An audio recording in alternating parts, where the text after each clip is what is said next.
To put it simply, the inner workings of this world revolve around a single major source of energy called mana. Its mere existence has spawned countless demons and dungeons across the globe, but it is also the exact reason why. Mana has created awakened humans blessed with extraordinary powers. Among the ancient monsters that strike terror into humanity is the 5-element SSS-Rank Demon Lord Belphegor, a creature of pure terror. Fighting them is the strongest squad. They are known as God's Legion. Leading them is a young man with striking silver hair and cold, lethal eyes. This is Bai Yi, the absolute commander of this legendary elite force, now in his 10th year of leading the squad. Their main mission is to aid the ultimate authority known to the world as God in clearing out dangerous dungeons. From the moment they locate the beast, battle spirit burns hot. Bai Yi draws his blade and charges straight ahead, shouting out a command: "Prepare for battle." God's Legion, this is already the 100th high-level dungeon we have faced. Following right behind him is Lei, an L-rank lightning attribute assassin of the Legion, keeping a very tight pace. She quickly acknowledges the order. "Understood, Captain," knowing full well this is an extremely critical L-rank purge mission. Right on cue, Han Shaolin, the L-rank cloud mage of God's Legion, begins chanting to unleash his special magic. He casts Glacier World, aiming it straight at Belphegor. In this world's ranking system, L-rank represents the absolute peak. Once they wrap this raid up, the entire team will finally get a well-deserved break. Not far from the fight, another elite member of the squad, Lucian, an L-rank astral commander, is putting his full support into the battle. He coldly invokes his skill, "Me Your Guide." With a simple snap of his fingers, the commander's stats begin to skyrocket. His strength surges by 200%, speed increases by 100%, and local gravity multiplies by 100. Fueled by this massive surge of mana, Bai Yi flies straight toward the Demon King Belphegor without a shred of fear. He lands squarely right on the beast's massive head, quickly steadying his stance. With his focus locked in, Bai Yi immediately triggers his ultimate skill, 10 Directions Annihilation, summoning a massive pillar of destructive energy. The light crashes down on Belphegor, completely obliterating the Demon Lord before it can even utter a single final word. Its body dissolves into ash. Instantly, the game system alerts them that the SSS rank Belphegor has been vanquished. With the ambush successful, Shaolin pouts how annoying it ended way too fast again, that is just unfair. And Lei giggles and offers to go dungeon hunting with him later. Meanwhile, Lucian looks on with a slight frown. He voices his doubts. "This was supposed to be a top-tier mission requiring our entire elite squad, Bai Yi. Do you not find this victory way too easy?" Wiping his blade, the commander calmly analyzes the situation. According to reports, this demon lord possessed 5 elements and a hidden skill. But before he can finish his sentence, Lei suddenly leaps forward and wraps her arms around him, excitedly asking about their upcoming short vacation. She asks if he will treat everyone to a massive feast, not forgetting to mention their private date together. Flustered by her boldness, he hastily pushes her back and stammers, "Of course, at our usual spot in the holy capital." Pushed aside, she pouts in frustration at her failed surprise cuddle. Shaolin can only sigh at his captain's density. She teases him for not understanding women at all. But amidst the laughter, Bai Yi suddenly remembers something, freezing up. His tone turns cold. "Has that guy still not arrived yet?" Lucian immediately chimes in to explain. "He said he was cleaning up the rear guard, but he did not help us fight Belphegor at all." And Lei shrugs, remarking that he is always the biggest nagger in the group, which everyone already knows. Shaolin chimed in, noting that he is also usually the laziest. Engaged in their banter, they remain completely oblivious. A pair of hostile eyes watches from the shadows. A finger snaps. A dark spell is whispered. Though wearing a bizarre mask, his intense bloodlust is unmistakable as he initiates the lethal purge protocol. With a sharp crack, a sudden beam of dark mana pierces clean through Shaolin's skull from behind. Pure horror washes over the entire squad. The young mage collapses onto the cold ground, blood pooling around him. Tragedy strikes. Bai Yi screams in absolute agony for Shaolin. Then a creepy, raspy voice echoes nearby. The figure mocks them, stating this is the true mission God assigned. Bai Yi burns with helpless fury. He tries to stand but finds his body completely frozen. The traitor explains that for the past month, their meals were laced with paralytic poison. He then activates a forbidden spell, the Forbidden Vines. Thick thorns instantly bind the helpless legion as the assassin prepares to slaughter the strongest hunters in existence. Their perfect plan is utterly ruined. Bai Yi strains his voice in disbelief, asking Chris what is wrong with him and if he has lost his mind. And Lee struggles through the excruciating pain to gasp out a desperate question, asking what on earth he is doing. By now, everyone is already trapped. A paralyzing debuff has stripped them of their consciousness and defenses. From the shadows, the brutal culprit slowly steps into the light. The cold-blooded traitor slaughtering his own squad is none other than Chris, the final member of their elite squad. Facing the gaze of his dying comrades, he coldly shrugs it off. "This is a divine decree," he says, "an L-rank purge mission. And that mission means executing every single one of them. With a flick of his wrist, the thorny vines wrap tighter around Anlay. Unsatisfied, Chris summons even more vines to escalate the torture. The horrific sight unfolding right before him leaves Bai Yi completely frozen in shock. His eyes stretch wide, filled with a burning, impotent rage. Then a sickening squelch echoes through the clearing. Anlay goes limp as consciousness fades, her blood painting the ground a vivid crimson. Staring at her lifeless body, a scream tears from his throat. Why, he screams, why are they being purged? The Divine Guild has always followed orders and never crossed the line. Which god decreed this, and by what right? What gives them the authority to treat loyal warriors like trash to be discarded? Showing zero remorse, Chris steps forward with a smug, mocking sneer. "Oh, former captain," he laughs, "you really are still so naive." Saying that, Chris vanishes into thin air, leaving Bai Yi dazed. But get this, within 5 seconds, the traitor strikes again. Appearing right behind him, Chris whispers coldly, asking if the gods ever need a reason to wipe out mere mortals. A brutal, muscular hand thrusts straight through Bai Yi's chest, twisting deep inside until his strength completely evaporates. Gasping for his final breaths, Bai Yi demands to know why. Are they not teammates? Have they not been family? They spent over 10 years fighting side by side. Hearing this, Chris just bursts into a cruel, mocking laugh. Teammates, family, Chris scoffs. He asks if Bai Yi seriously still does not get it. This trap was set from day one. From the moment they met, the gods had already placed this pawn on the board. They were never anything more than expendable chess pieces. To win their trust, he had to play the loyal friend for a decade, a charade that made him absolutely sick. Without another word, Chris aims a fatal shot directly at Bai Yi's head, leaving the team slaughtered in a pool of blood. He callously logs his final mission report, confirming that on October 22, 2012, the entire squad was successfully eliminated. With the L-rank purge mission complete, the traitor mutters that he can finally take a long, well-deserved vacation. But as Chris walks away, Bai Yi's eyes snap open. Clinging to a thread of life, he struggles to move his broken body. Suddenly, a strange voice echoes through the dark, offering him a deal. Bai Yi jolts awake in a completely unfamiliar place. Confused, he wonders where he is. He has been pulled into a mysterious void, completely uninjured but bound tightly by massive chains. As he struggles against the heavy iron, the eccentric stranger pops up and greets him with a cheeky grin. Calling him a handsome guy, the entity laughs. Bai Yi turns his head, scanning the raw magical elements swirling around this bizarre creature. Shocked, Bai Yi recognizes him as Belphegor, asking if he is still alive. The Demon Lord just lazily picks his ear. An SSS-Rank Demon King does not die that easily. This is his soul realm, and the entire Nye Kingdom is his true life force. Cutting the small talk, the Demon Lord gets straight to the point. He can feel the burning absolute hatred consuming Bai Yi's soul. He offers a deal, revealing his ultimate hidden skill, life reversal, which can send Bai Yi's soul back to the distant past. It is a golden chance to rewrite history and save his squad. The Demon Lord asks if he wants to take it. As Belphegor gestures wildly to sell the deal, Bai Yi hesitates. Memories of Anlay, his passionate and fierce comrade, flood his mind. Visions of his squad flash before him in vivid, happier times. Han Shaolin, the young kid who always had a smile on his face. The memories play like a bittersweet movie. Lucian, the mysterious yet remarkably kind teammate who always had their backs. Fighting alongside his guild was the absolute highlight of his life. But those beautiful days have been brutally ripped away.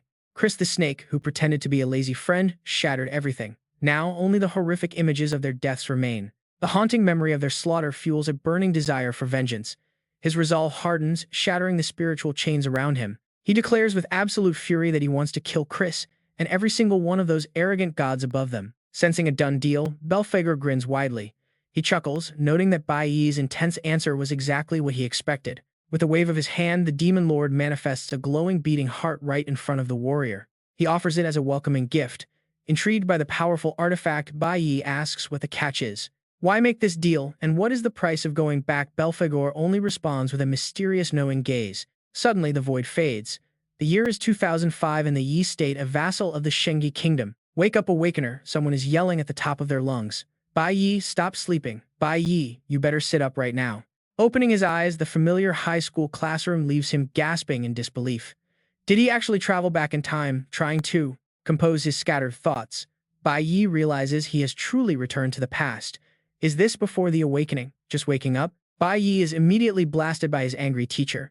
Bai Yi cheating in class is bad enough, but sleeping right before this afternoon's class. Awakening is unacceptable. Go stand in the back. Finally recognizing the woman in front of him, he calls out in utter shock. Bai Yi can barely process his current situation. Is he really back in his old high school days? Has he actually been reincarnated? Could this be the power of that archdevil Belphegor? Sitting at his desk, he mutters to himself as his mind races with disbelief. It is absolutely wild to see these classmates again, people he has not laid eyes on in 20 years. Seeing the troublemaker quiet down in the corner, Huang resumes her lesson, still sounding pretty annoyed. All right, let's continue our class. Everyone wake up and pay attention. In this world, there are 5 major elemental forces, which are lightning, fire, cloud, core, and star. A single person can only manifest one element. To illustrate her point, she channels her own mana right before their eyes. Continuing her lesson, Huang speaks with absolute confidence. For example, the element I possess is the exceptionally rare cloud type. Furthermore, depending on how these elements fuse with each individual's body, they are categorized into 3 main distinct branches. These are the combat, utility, and special classes. Because the 5 elemental powers merge with different traits, many unique paths are born. This creates a wide variety of diverse classes. For instance, the strongest student guild in our high school right now is a highly balanced team made of a star mage, a cloud warrior, a core summoner, and a deadly lightning assassin. She knows that, to truly stand out among hundreds of millions, those of you who possess the rare potential to awaken are already far superior to ordinary humans. You have probably been showered with endless praise and glory since you were children. But today is the single most critical turning point of your lives. As of now, there are nearly 100 known awakening classes divided into 4 distinct qualities from lowest to highest, which are green, blue, red, and gold. Gesturing proudly toward the class-level pyramid, she confidently declares each of you only gets a single chance to awaken a class in your entire lifetime. This afternoon is that decisive moment to determine your path, which will dictate your future standing in this world. And just like that, the bell rings and class ends.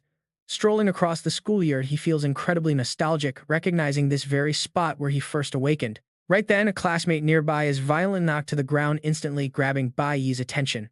"Hey glasses kid!" A hostile, arrogant voice barks out from behind.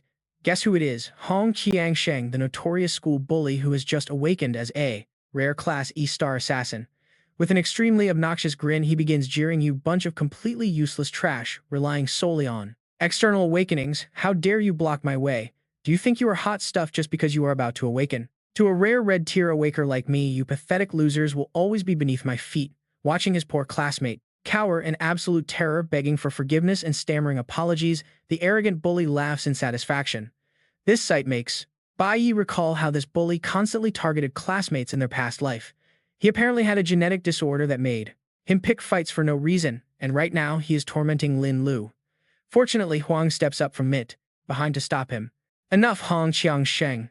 This is a school. Do you want to rob people?" Yet, even faced with a teacher's warning, he shows no fear, merely laughing it off.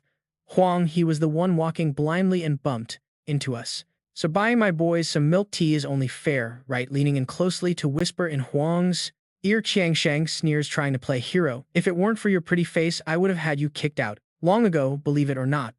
Ignoring his threat, she rushes over to help Lin Lu stand, gently asking if he is all right. With a smug smirk, the bully group turns to leave. Qiangsheng tells his boys to move along, giving the teacher some face for now. But after taking a few steps, he suddenly stops dead in his tracks. And look at that, it is Bai Yi, suddenly stepping forward to block their path. Annoyed, Qiangsheng slams his heavy hand onto Bai Yi's shoulder and yells, "What are you staring at? Move, I'll deal with you later." Even after they walk away, Lin Lu is still trembling while mumbling apologies to their teacher. Huang gently comforts him, saying it wasn't his fault. Watching her warm behavior, Bai Yi fondly remembers that she was always a tough teacher with a heart of gold who helped him immensely after his past awakening. Just then, a student runs over to deliver some urgent news. "Huang, it is finally time for your class to enter the awakening room." Hearing the call, she immediately turns to her students. "Remember, when you step inside everyone, you must stay absolutely calm to prevent any severe damage." Standing with his classmates, Bai Yi prepares himself as well. He follows the crowd into the awakening chamber. As he walks, he notes there are 2 ways to awaken. One is the natural path, just like Hong Qiangsheng. It typically happens to those with exceptional physical traits and pure talent, automatically awakening on their own during moments of overwhelming extreme emotion. Then there is the other, more common method, the high-tech awakening chamber. It is the brilliant masterpiece of countless scientists. Once inside this special chamber, one's emotions and adrenaline are artificially stimulated. That is when they feel a sharp, agonizing pain. But this painful process actually helps people with potential awaken. Just moments ago, one of Bai Yi's classmates successfully awakened a blue-tier core mage class. Since everyone only gets one random shot at awakening, landing a high-tier class made the boy shout with absolute joy, boasting that he successfully got an incredible blue-tier class. Outside, Huang warmly encourages him. praising his success and telling him to rest since he must be exhausted. With that, his classmate entered a new turning point in his life. This makes Bai Yi reflect on how the awakening ritual is truly the ultimate second chance to completely rewrite one's destiny. Then Huang calls his name loudly, announcing that Bai Yi is up next. Before he goes in, she warns him to stay focused and not mess around like he usually does back in the classroom. Having regressed to live a second life, Bai Yi is already all too familiar with this entire process. He confidently replies that he has his own plans. In his mind, memories of his very first awakening from his past life flash by. He had awakened as a core warrior, which was a low E-rank green-tier class. Because of this extremely weak class, he was constantly bullied back then. Only after reaching S rank did he unlock the rarest classes. Knowing his affinity, what will he awaken this time? He holds his breath in anticipation, breaking out in a nervous cold sweat. Then green light particles begin to swarm around his body until a system notification suddenly flashes with an error, stating that the system detected 5 different elements. Instantly, Bai Yi's entire body undergoes a drastic, shocking change. The green lights from before suddenly begin to shift colors, and an overwhelming heat surges inside him, leaving him completely baffled by what is happening to his body. Suddenly, Bai Yi goes completely rigid, his eyes wide with sheer shock as the system screen quickly updates. The Unlimited Awakening system is officially online. A massive status board opens right in front of him, displaying empty energy bars for all 5 elements. The system helpfully explains that because his body miraculously holds 5 elemental affinities, he can choose any element or class as his starting profession. Furthermore, once he gathers enough of a specific element, he can unlock a brand new random class from that element. This mind-blowing miracle leaves Bai Yi completely stunned. He quickly tries to confirm this, wondering what it means to accumulate elements. In other words, is it possible that he can not only choose his starting class but also stack completely new and different classes later on? Could he actually unlock green, blue, red, or yellow classes, maybe even obtain an ultra-rare legendary tier class? In response to his doubts, the system displays a confirmation message stating that it is indeed correct. However, he can only choose his starting class, while all future classes will be completely random drops. This matches Belphegor's promise perfectly. Before sending him back, the Demon Lord had hinted at giving him a legendary boost. Now Bai Yi finally understands what it was. He quietly murmurs to himself that this is indeed Belphegor's work. This is the Unlimited Awakening. Because he is taking too long to decide, the system quickly prompts him, warning him that choosing the starting class wipes out his elemental gauge. The system asks him to choose carefully. Meanwhile, back outside, the other students are getting seriously impatient, complaining about the wait until Bai Yi slowly steps out. They quickly notice him, shouting that he is finally out. Huang is the first to rush over and ask what class he got. Disappointing her expectations, Bai Yi just shakes his head, lets out a sigh, and softly replies that he is sorry to let her down. He only awakened as a weak, green-tier core warrior. Hearing this, Huang's face fills with disappointment, but she quickly changes her tone to comfort him, telling him it is fine and that many great talents started as green tiers as long as he does not give up. Hearing her kind words, Bai Yi feels slightly guilty and tries to tell her she does not need to worry. But before he can even finish, Huang cuts him off, saying she understands how upset he must be. She tells him to go rest since the process must have drained him. Suddenly, a mocking voice laughs nearby, mocking him. It is that bully Qiang Sheng again, who laughs and mocks Bai Yi's useless class. Mockingly repeating Huang's words, Qiang Sheng sneers, asking how such an incapable teacher could believe in that nonsense. How could he preach such useless, toxic garbage? Look at this. Real life does not work that way. A green rank bottom tier. The ruthless gods only choose the strong in a world like this. The weak, they are simply humiliated. Bai Yi has tolerated this annoying Hong Qiang Sheng for far too long. That final insult pushes him over the edge. Face dark, Bai Yi glares. Did he say gods? Even Huang tries to step in to stop this, but the arrogant bully just cuts her off. Sit in the back. He claims a green rank means you are destined to sit in the very back row of life. No talent, no background, no future. You will always be left in the dust by this society. The strong get everything. They grow even stronger, leaving the weak completely abandoned by everyday fairness. A tragic fate. Green tier weaklings are handed a miserable life the very moment they wake up. Do chores. That is their future. All this talk about hard work changing lives is complete garbage. A green tier genius, complete dog garbage. Who actually believes a ridiculous fake joke like that? Life is decided at birth. This academy, just a miniature version of that real world. That is reality. If you have a green class, just sit down and accept being useless. Just go home. If you are a green tier, stop wasting precious, valuable government resources. Rant finished. Hong Qiangsheng calmly turns around, preparing to walk away in absolute triumph. Not so fast. A firm hand suddenly reaches out and grabs the soda cup from his hand. Splash. Bai Yi tosses the cold drink directly into his face, completely soaking the arrogant bully. Pure humiliation. Drenched Hong Qiangsheng immediately snaps, yelling out, "What do you think you are doing?" A foul smell. Bai Yi waves his hand calmly, saying he is tired of his voice. Sneering, the bully wipes his face and snaps back, "You are dead meat, you bastard. Fight on." Huang Qiangsheng aggressively raises his fist to strike. Huang rushes forward in a panic as the system analyzes. Star Spike. The system immediately details the basic assassin attack with highly boosted damage. "Do you want to die?" he growls, but Bai Yi maintains his calm, perfect reflexes. A simple glance. Bai Yi unleashes magic that stops the incoming punch dead in its tracks. Huang Qiangsheng freezes in shock. His smug grin completely vanishes from his face in an instant. Deflect activated. Bai Yi draws a quick line with his sword, sending his opponent flying. Insane force. The counter-strike blasts Huang Qiangsheng back over 10 meters right through the air. Onlookers scramble away to escape. Huang Qiangsheng crashes down, completely paralyzed with intense blinding pain. Spitting blood. All of his previous toxic arrogance is now replaced by absolute pure terror. Absolute dread. Huang Qiangsheng stares as Bai Yi begins radiating a brilliant, glowing golden energy field. Game over. Lying in the courtyard, Huang Qiangsheng quickly becomes the main center of attention. "How did he do that?" whispers break out among the students, wondering how he managed it. Sword raised. Bai Yi calmly rests it on his shoulder, hand in pocket as he speaks. "My own choice," he whispers while the system reveals his nuclear doctor light sword stats. Plus 20 boost. Attack and evasion are up. Bai Yi smirks, fully adjusted to his power. Just luck. Huang Qiangsheng staggers to his feet, barking that it was only a lucky accidental dodge. Red rank. He boasts that his rare class is nothing like Bai Yi's trash-level green rank. Stunned. Watching from the sidelines, Huang senses something that leaves her completely shaken to the core. No luck involved. That was actually the ultimate top-tier warrior movement, officially known as deflect, damage blocked. The skill stops all incoming hits at the exact precise moment of impact. Counter-strike. Within 0.09 seconds, the physical damage is reflected right back at them. Perfect block. The system confirms it nullifies 100% of damage and reflects it fully. Extreme speed. This incredibly fast execution must happen in a fraction of a second to work. Speechless. Even Huang's own master practiced this for 10 years without ever mastering it. Newly awakened. Zero combat experience.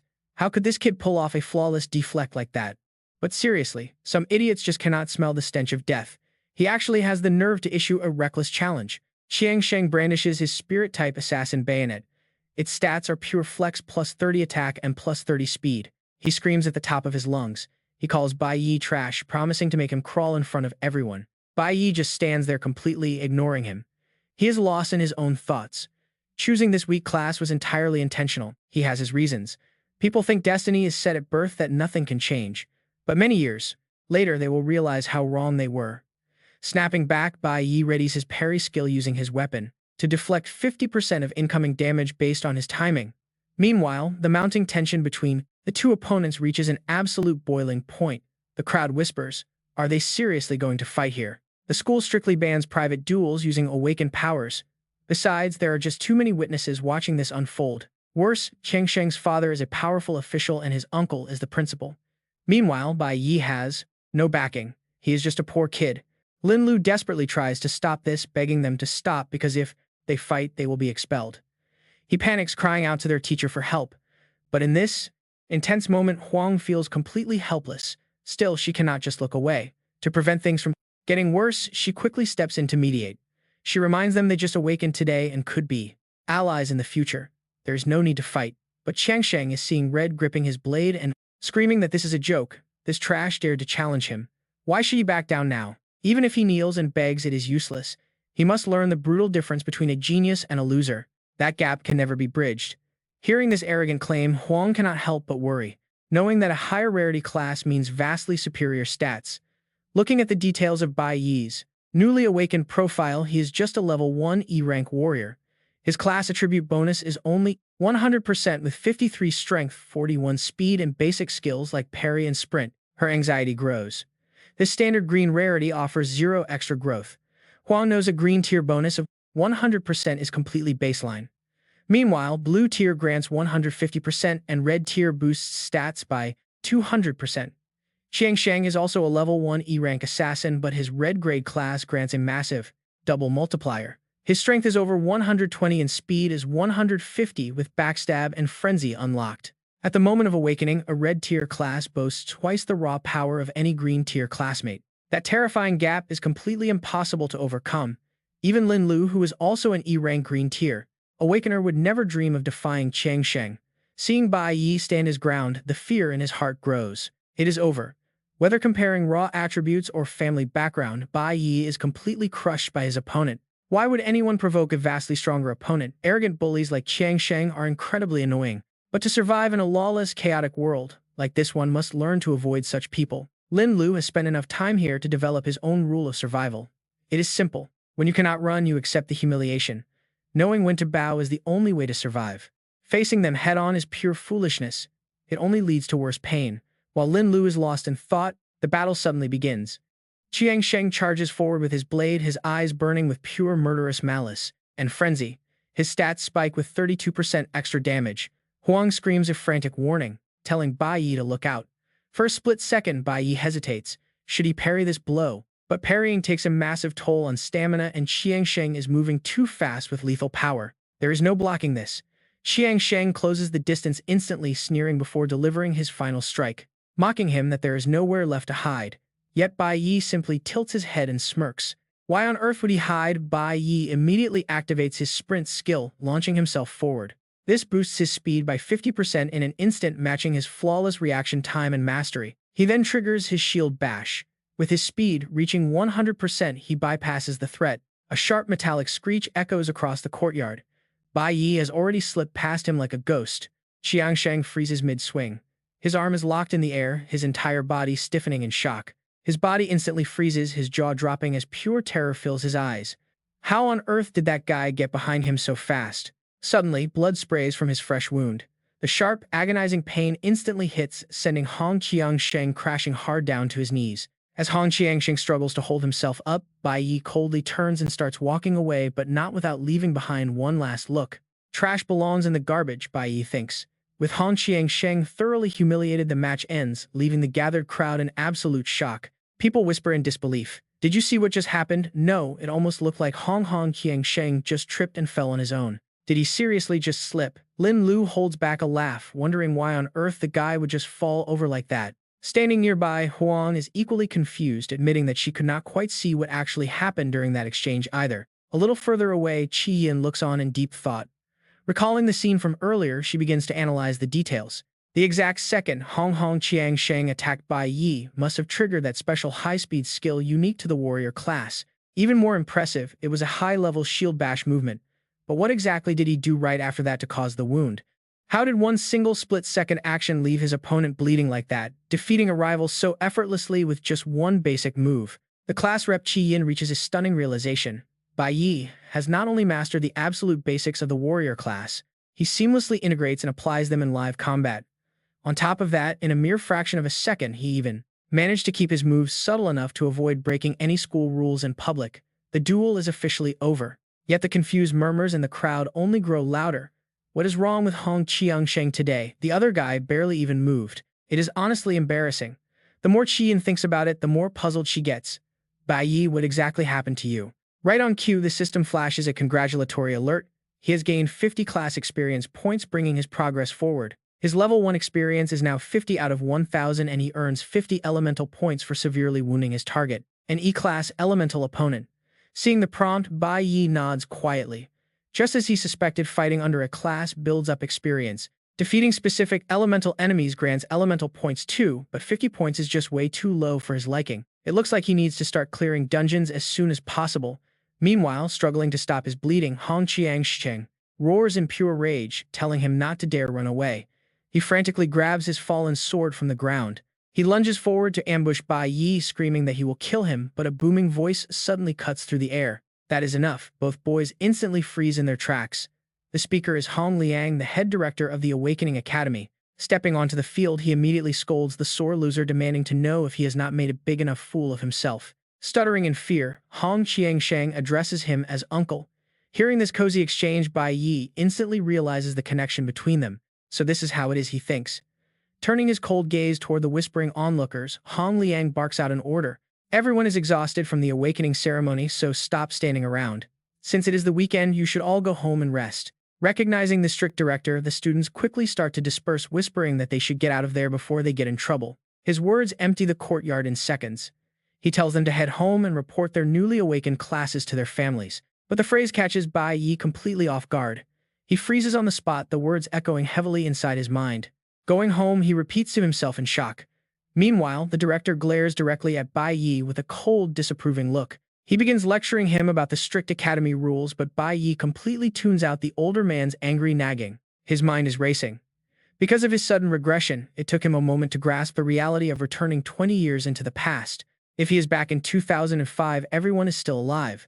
But on this specific day, something else is supposed to happen. Annoyed by the silent treatment, Hong Liang snaps at him, but Bai Yi suddenly gasps as a terrifying realization hits him. How could he possibly forget the most critical event of his entire life? Realizing the danger, Bai Yi instantly bolts. He runs off at full speed, leaving the shocked crowd staring in confusion as Hong Liang screams after him to stop. Even after the boy disappears from sight, the director glares in that direction before turning his anger onto the teacher Huan. He warns her to control her students, claiming he will let it slide just this once.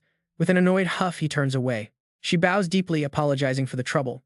Shortly after, Hong Liang drags his nephew back to his office to hear the full story. Hong Qiangsheng complains bitterly, insisting that if the weakling had not just gotten lucky, there is no way he would have lost. He gets cut off as Hong Liang suddenly slams the desk in fury, sending a jolt of fear right through his nephew. He barks that it is absolute nonsense, asking if he even realizes what kind of opponent he was actually facing out there. The exact moment Hong Qiangsheng charged forward, Bai Yi had already activated his high-level shield bash skill to counter him. Before you two even clashed, he had already pinpointed the absolute weakest spot on your body, delivering a strike so incredibly powerful that your defense was completely shattered. This entire sequence maximized the basic skills of a soldier to their absolute limit. Even after 15 years of fighting on the battlefield, I am still not sure I could use those skills as masterfully as he did. Their fight looked just like a professional, using basic mechanics to toy with a top-level elementary school kid. This boy is not as simple as you think. At that very same moment in time, Bai Yi was sprinting down the road at full speed. If that was the case, besides getting revenge after his rebirth, there was still something else he absolutely had to do. Stopping in front of an old apartment building, he caught his breath, thinking this was exactly what he came for. That haunting memory flashed vividly in his mind again. Sitting in a pool of blood, young Bai Yi could only weep in sheer terror. The painful thought drained every ounce of his energy. Shaking it off, he subconsciously bit his lip and hardened his resolve, swearing that even if he died, he would stop this from happening. Flashback to May 22, 2005 at 6:07 p.m. Ling Sheng, Bai Yi's father, was watching TV when he suddenly burst into hearty laughter, shouting that it was absolutely hilarious. Not far away, his mother Ru Yun was busy working in the kitchen. Just like before Bai Yi returned from school. As he opened the door, Ling Sheng warmly welcomed him, asking if he was back already, and why he was home so early. Back in the present, Bai Yi stood silently in front of the door, staring at the gentle woman before him. Overwhelmed with emotion, he silently cried out, "Mother, you are still alive. This is so wonderful." A moment later, stepping inside, Bai Yi walked straight to his mother to look closer. His mother, Ru Yun, had a speech impairment and communicated only through sign language. She quickly signed that she had made the hot and sour noodles he loved so much. Holding back his tears, Bai Yi choked out, "Mother, today I really want to eat sour fish soup." Hearing this, Ru Yun gently signed, "Let us have it tomorrow. Today I already prepared the noodles." But before she could finish, he cut in, pleading, "Please go buy it now, Mom. I really want it today." Seeing her son so unusually persistent, Ru Yun gave in with a warm, helpless smile. With that, she turned to head out to buy the ingredients, but Bai Yi quickly called out, telling her he would go with her. But Ling Sheng immediately stepped in and blocked him, saying his mother could go alone. "What is wrong with you today, kid? Coming home without even greeting your father? Is today not the big awakening day? Hurry up and share some good news with your old man." As he spoke, he casually grabbed a beer bottle from the cabinet and excitedly thrust it in front of Bai Yi, boasting that he left work early today just to celebrate with him. Right then, the system interface popped up, showing Bai Ling Sheng was a level 26 lightning attribute warrior, boasting a stat boost of 400%. Knowing exactly what was coming, Bai Yi mumbled under his breath, "I missed it. I did not awaken today. We were just unlucky. The awakening process took too long, so our group did not get a turn." Sensing something off, his father glared at him, demanding to know why he was home so early then. He muttered that Dale's son reportedly awakened a blue-tier class. Ling Sheng scoffed, calling them both useless, declaring that any son of his must at least be a red-tier class. Even with zero resources back then, he had managed to awaken a red class himself. Now, he worked tirelessly to raise him, pouring all his hopes into him. Lowering his voice to a threatening growl, he demanded to know his class. As a high-level awakened, Ling Sheng quickly channeled his magic to sense the aura within Bai Yi. Trying to keep his composure, Bai Yi stammered that he still had not, but before he could finish, Ling Sheng violently smashed the beer bottle right over his son's head without mercy. His eyes shot red with rage as he roared, "Green, why did you pretend to work hard at school all day just to awaken a useless green class? Do you want to embarrass me?" Looking at his furious father, Bai Yi had to accept the painful reality that this man was indeed an awakened, and his father, but also an incredibly violent man who could not control his temper. It had been so long since his past life that he had almost forgotten the horrific events of this day, May 22nd, 2005. In his previous life, after his father discovered he only awakened a green class, he threw a massive violent tantrum at home. His mother had shielded Bai Yi with her own body as always, but he was too weak and terrified. His father beat her for an hour before his rage subsided. That day, his mother suffered a broken leg and a severe blow to the head, which left her mentally unstable. To a naive middle school kid, that brutal scene was simply too horrifying. Bai Yi had sat beside her, crying continuously until he collapsed from exhaustion. Back in the present, after being struck by Ling Sheng, he lay bruised and wet on the floor. Yet, with his new power from reincarnation, his gaze held nothing but resentment burns deep inside him. Bai Yi is determined, but right now, Bai Yi has only awakened as an E-rank core warrior. Even though this class was chosen for its unique traits, it still requires time to grow. Looking at his weak body, Ling Sheng only gets angrier. He coldly orders him to stand up his status, displaying level 26 C-rank stats. As a lightning warrior with a 400% attribute boosts 600 strength and 508 speed, alongside 652 stamina. His elemental power is 44 and mental strength is 32. Bai Yi carefully evaluates his rapid parry skill and pink C-rank class.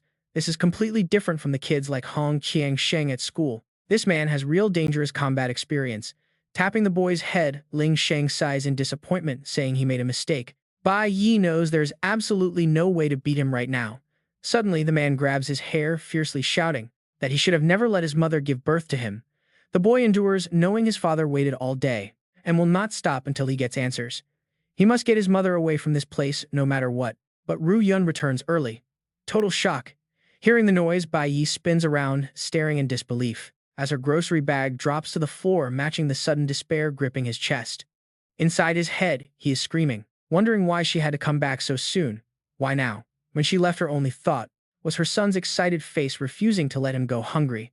Now Ling Sheng's harsh voice rings out with fury, mocking her return and telling her to look at the useless trash she brought into the world.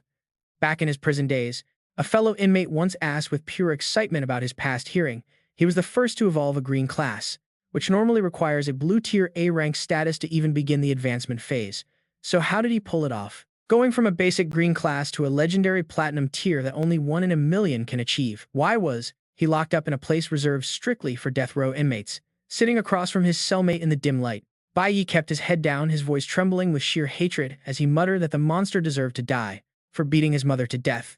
Back in the present, seeing the beast step toward Ru Yun, Bai Yi completely snaps. He throws himself forward with everything he has. A deafening blast shakes the room, throwing Bai Yi violently backward, across the floor. The raw force of the impact shatters the nearby furniture, leaving him bleeding heavily on the ground. He struggles to stand. An awakened hunter is physically superior to normal humans, even without activating a single skill, and an ordinary person would have died instantly from that blow. Seeing her son bleeding and battered like that, Ru Yun screams in terror and rushes over to shield him. Just like in his past life, a mother's protective instinct takes over, but her interference only feeds the monster's boiling rage. He glares at her, asking if they truly want to die today. He reminds her of the day he learned she was pregnant with a boy, thinking his family's savior had finally arrived, especially since those other two bastards could not produce a male heir. But Ling Sheng did it, and would bring glory to the family name. Yet his own flesh and blood had to awaken the most useless green tier class possible, a pathetic loser who cannot even advance, all because of her garbage genetics. He raises a heavy chair, preparing to unleash his fury right onto her. But then, just as it is about to strike, a massive surge of protective energy blocks the blow, activating Bai Yi's shield. The sheer force of the barrier knocks the man backward, sending the heavy chair crashing to the ground. As his father stares in disbelief, Bai Yi steps forward to shield his mother, tightly gripping his sword hilt and warning him never to lay a finger on her again. Regaining his footing, Ling Sheng sneers at the defiance, finding it amusing that his weak son is trying to fight. Ru Yun desperately begs them both to stop, but her cries are ignored as the tyrant unleashes his magical pressure, mocking him for acting like a tough guy now. With his words finished, Ling Sheng slowly closes the distance. Facing this overwhelming pressure, Bai Yi keeps his cool, to buy some much-needed time. But before he can plan his next move, the monster lunges forward with terrifying speed, grabbing the sword straight out of Bai Yi's hands. Driven by pure instinct, the boy activates his parry skill to fight back, but his father is way ahead of him, using a defense-breaking skill to instantly shatter the blade. Before delivering a brutal kick straight into his chest, Bai Yi spits up a mouthful of blood as pain rips through him, realizing the monster bypassed his guard effortlessly. The massive gap in power feels completely impossible, shattering his bones as he takes hit after brutal hit, pushing him closer and closer to the absolute brink. Driven to the limit and casting aside all family ties, Ling Sheng ruthlessly unleashes his Dark Thunder skill to boost his speed, preparing to strike. Infusing his strikes with deadly electrical currents, he bellows in fury. How dare a rebellious son like him try to resist his own father? Bai Yi ducks, desperately shielding himself from the brutal force. Ling Sheng looks like a literal demon now, his eyes burning with pure rage. He sneers that Bai Yi is getting ahead of himself before bringing down a heavy fist. But with Ru Yu nearby, Bai Yi refuses to back down. He stands his ground, taking the hit. Ling Sheng chuckles at his backbone but mocks that having a little courage won't save him. A class this weak is utterly useless, destined for a beating anyway. Though drenched in blood and feeling his bones splinter, Bai Yi remains unyielding. In this new life, he vows to never let those past tragedies repeat.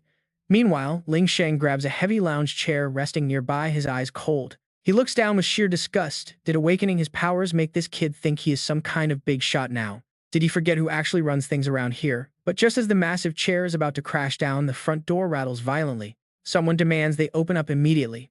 Furious at the sudden interruption, Ling Sheng barks out a curse, demanding to know who's ruining his moment. Who the hell is bothering him right now? Only Bai Yi smiles. His calculated backup plan has finally arrived. Ling Sheng storms over to yank the door open immediately, screaming at whoever is outside without even looking at their faces. Standing at the door are two officers from the inspection team. One is Li Yingang, a formidable rank A awakened in red uniform. He is the deputy captain of the team, accompanied by a rank C investigator named Chen Jinwu in a blue uniform. Annoyed by Ling Sheng's hostile attitude, Chen Jinwu asks what took him so long. Only then does the angry father recognize who they are. His anger instantly evaporates into sheer panic as he stammers out, wondering why the deputy captain himself is visiting his home. Holding up a wanted poster, Li Yingang explains they receive reports that a highly dangerous fugitive named Snow was spotted in the area. They are conducting a door-to-door search of the building, asking if he has noticed any suspicious characters lurking around. The poster displays the mysterious Snow labeled as an extremely high-risk threat. Feeling a bit nervous, Ling Sheng quickly forces a friendly smile. He fake laughs, promising to report the guy immediately if he shows up. Inside, Ru Yun is desperately tending to a battered Bai Yi. Her eyes are filled with tears as she holds him. Spotting them from the doorway, Li Yingang points inside and questions what is going on. Terrified that his domestic abuse will be exposed, Ling Sheng quickly makes excuses, claiming his clumsy son simply had a bad fall. He explains he just sent the boy out for groceries and he fell down, assuring the officers it is nothing worth investigating. No, he beat me. Bai Yi's sudden accusation cuts through the lies, catching everyone completely off guard. Ling Sheng's face darkens instantly. But this was planned 18 minutes ago when Bai Yi made a call downstairs. He had reported seeing a suspicious individual matching Snow's online description entering Building A of the Ziyue Mansion complex. Every single move was meticulously calculated. Knowing his father's temper, he placed the call from a payphone across the street before heading up. This guaranteed the inspection team would sweep his floor. If the authorities thought Snow was here, they would deploy their forces immediately. He did not expect them to arrive this quickly, but the timing worked out perfectly to save him and Ru Yun from a beating. Back in the present, Li Yingang frowns deeply and turns to Bai Yi, asking him to confirm if those allegations are actually true. Ling Sheng scratches his head, trying to laugh it off as a family joke, claiming he would never lay a hand on his son. Before the lying father can even finish his fake excuse, Bai Yi cuts in to expose the exact details of the abuse. He points out his broken arm from a chair, a head wound from a wine bottle, bruises from fists, and boot marks on his chest. He calmly offers to have every single injury medically examined right on the spot. His precise words carry a chilling weight. The sudden revelation leaves Li Yingang completely stunned, while Ling Sheng can only glare at his son with murderous eyes. Bai Yi presses on, stating that an awakened individual who exhibits uncontrollable violence and inflicts intentional harm on others is a public threat. Under Chapter 8, Article 4 of the Awakened Management Act, any dangerous individual must be arrested immediately to protect the public. Such offenders are to be held in a specialized prison for 15 days. Hearing him cite the law so flawlessly leaves the officers startled. They quickly cross-reference the codes on their tablets. Ling Sheng, realizing his leverage is gone, explodes in a furious rage. He screams, asking if Bai Yi has lost his mind. But before he can finish, Li Yingang steps in. He formally places Ling Sheng under arrest. The man has the right to remain silent as the two officers move to cuff him. Even while being dragged away, the stubborn father tries to break free to land another blow on his son. He screams threats at his own kids, but Chen Jinwu holds him back firmly, warning him to cooperate or face physical restraint. Even as they drag him through the doorway, his hateful threats echo down the hall, promising that Bai Yi will pay for this. Li Yingang snaps at him to shut up. With a heavy metallic click, the door finally slams shut. The sound echoes, carrying Bai Yi's heavy heart as he walks away. He slowly turns back softly, calling out to his mother. Ru Yun rushes over instantly, hugging Bai Yi as tears stream down. He gently comforts her, promising that everything is finally okay and she is safe. Seeing her standing there safe, Bai Yi suppresses his emotions. He successfully protected his mother this time, but he only has 15 days left. He turns to reassure her, telling his mother not to worry because this will be the last time and he has enough time to get stronger. Wrapping his arms around his mother, he treasures her warm embrace. Only then does Bai Yi reveal the hidden key in his hand. He took that brutal beating on purpose just to swipe his father's safe key. Now that is what I call a galaxy brain move. Years ago, that man did not hesitate to betray his comrade just to steal this very item, hoping to secure his future. It was the prize that helped him climb from E rank all the way to C rank. Deciding to act, Bai Yi immediately heads out. He approaches the safe in the corner of the room, knowing the man's habits too well. He usually hides his most secret possessions here. The man hid this secret vault even from his own family. In his past life, Bai Yi only learned of its existence after the man died. With this item, he can finally attempt to raid dungeons alone.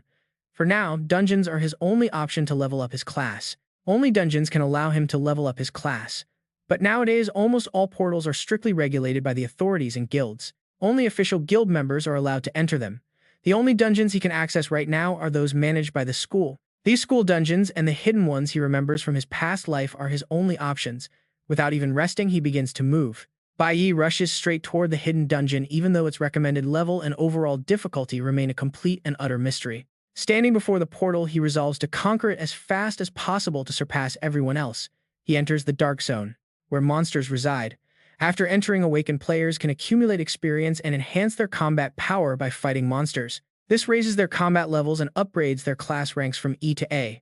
It is 10:02 p.m. on Friday, October 22, 2005. Inside the monitoring team's detention room, members are discussing recent events that have completely stirred up their entire guard force. Even their own deputy commander was deployed, but they found absolutely nothing. Could it have been false information? Either way, they cannot relax. Whether true or false, as long as rebels are involved, they must stay vigilant, especially on the very day their unit was established. Having someone like Snow appear in their province is a massive deal, Chen Jinwu says, chiming in quickly with a few thoughts. He heard the captain is returning early, but hearing this, Li Yingang sternly reminds the team that it is none of their business.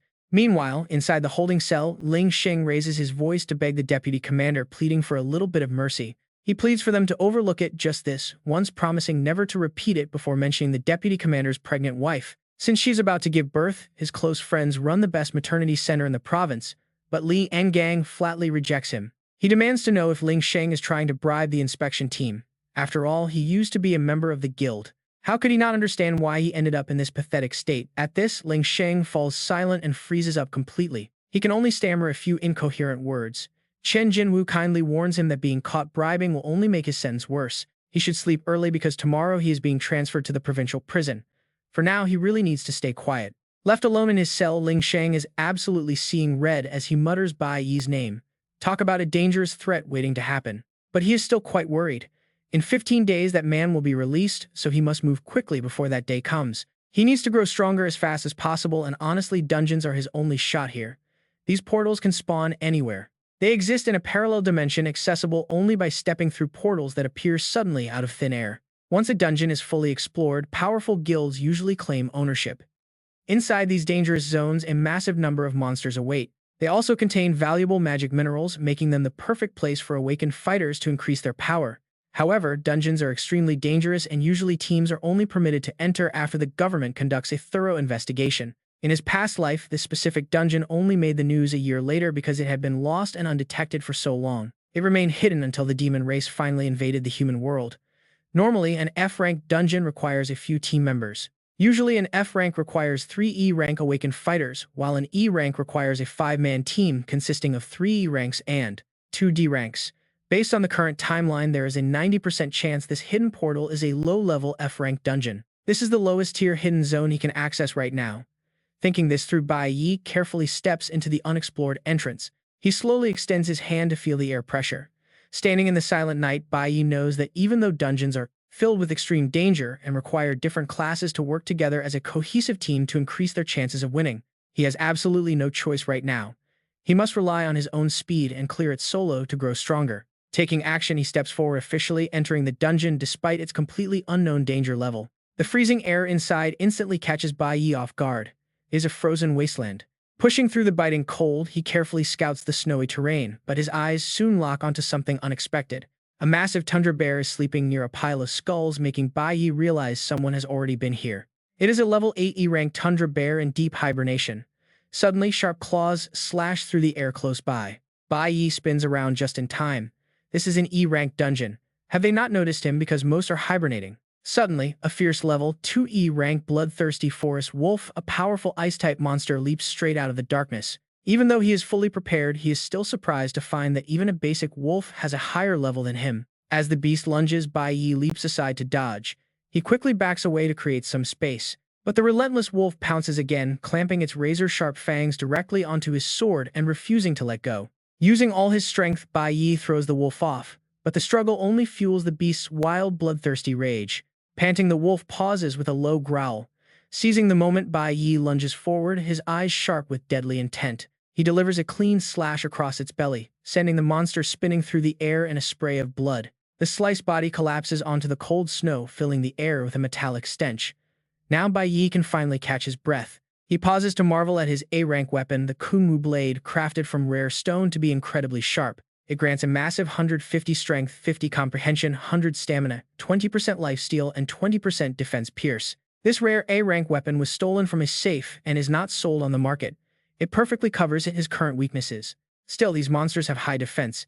Even aiming for their weak points, it takes several solid hits to kill one. It takes 3 or 4 strikes to finish them.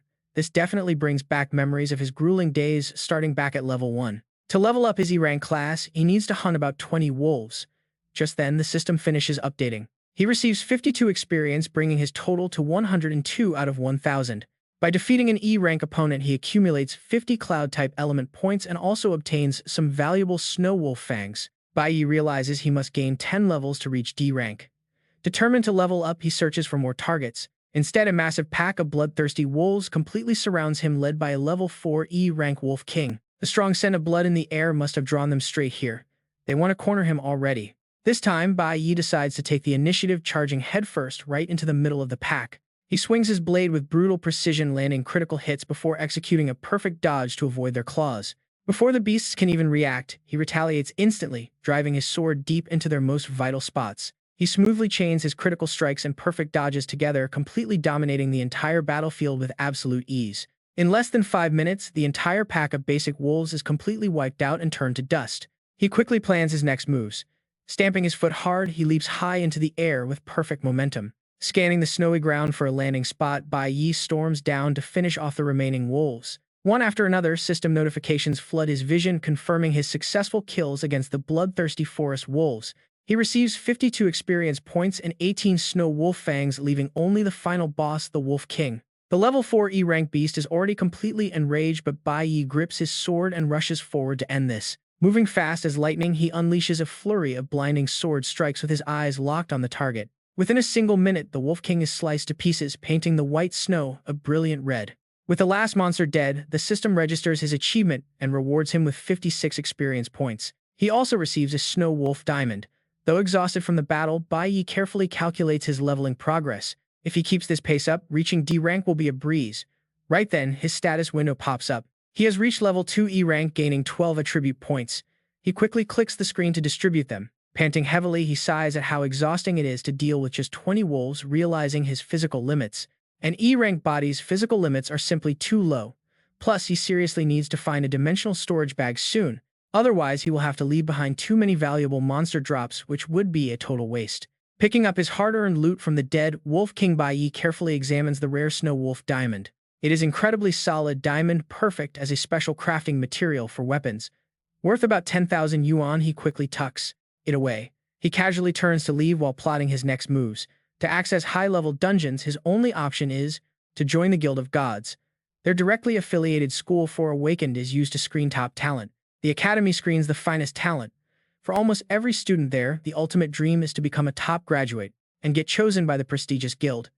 Getting kicked out of the team means their career is effectively over forever. They will never advance any further. After getting expelled from the guild, that man was stuck at C rank forever, left to grind levels entirely on his own, which is painfully slow. Besides, the freezing temperature here constantly drains his precious energy. Glancing at the hungry wolves waiting nearby, Bai Yi makes his move. He suddenly bursts forward at full speed, baiting the beasts to chase him like a wild storm. Racing through the dense woods, he casually chops down roadside trees to create obstacles and slow down his pursuers. Sensing there are enough barriers, he leaps forward to open up some distance. Fallen trees crash down one after another, completely blocking the path and successfully cutting off the monster's advance. The chasing beasts instantly grind to a halt.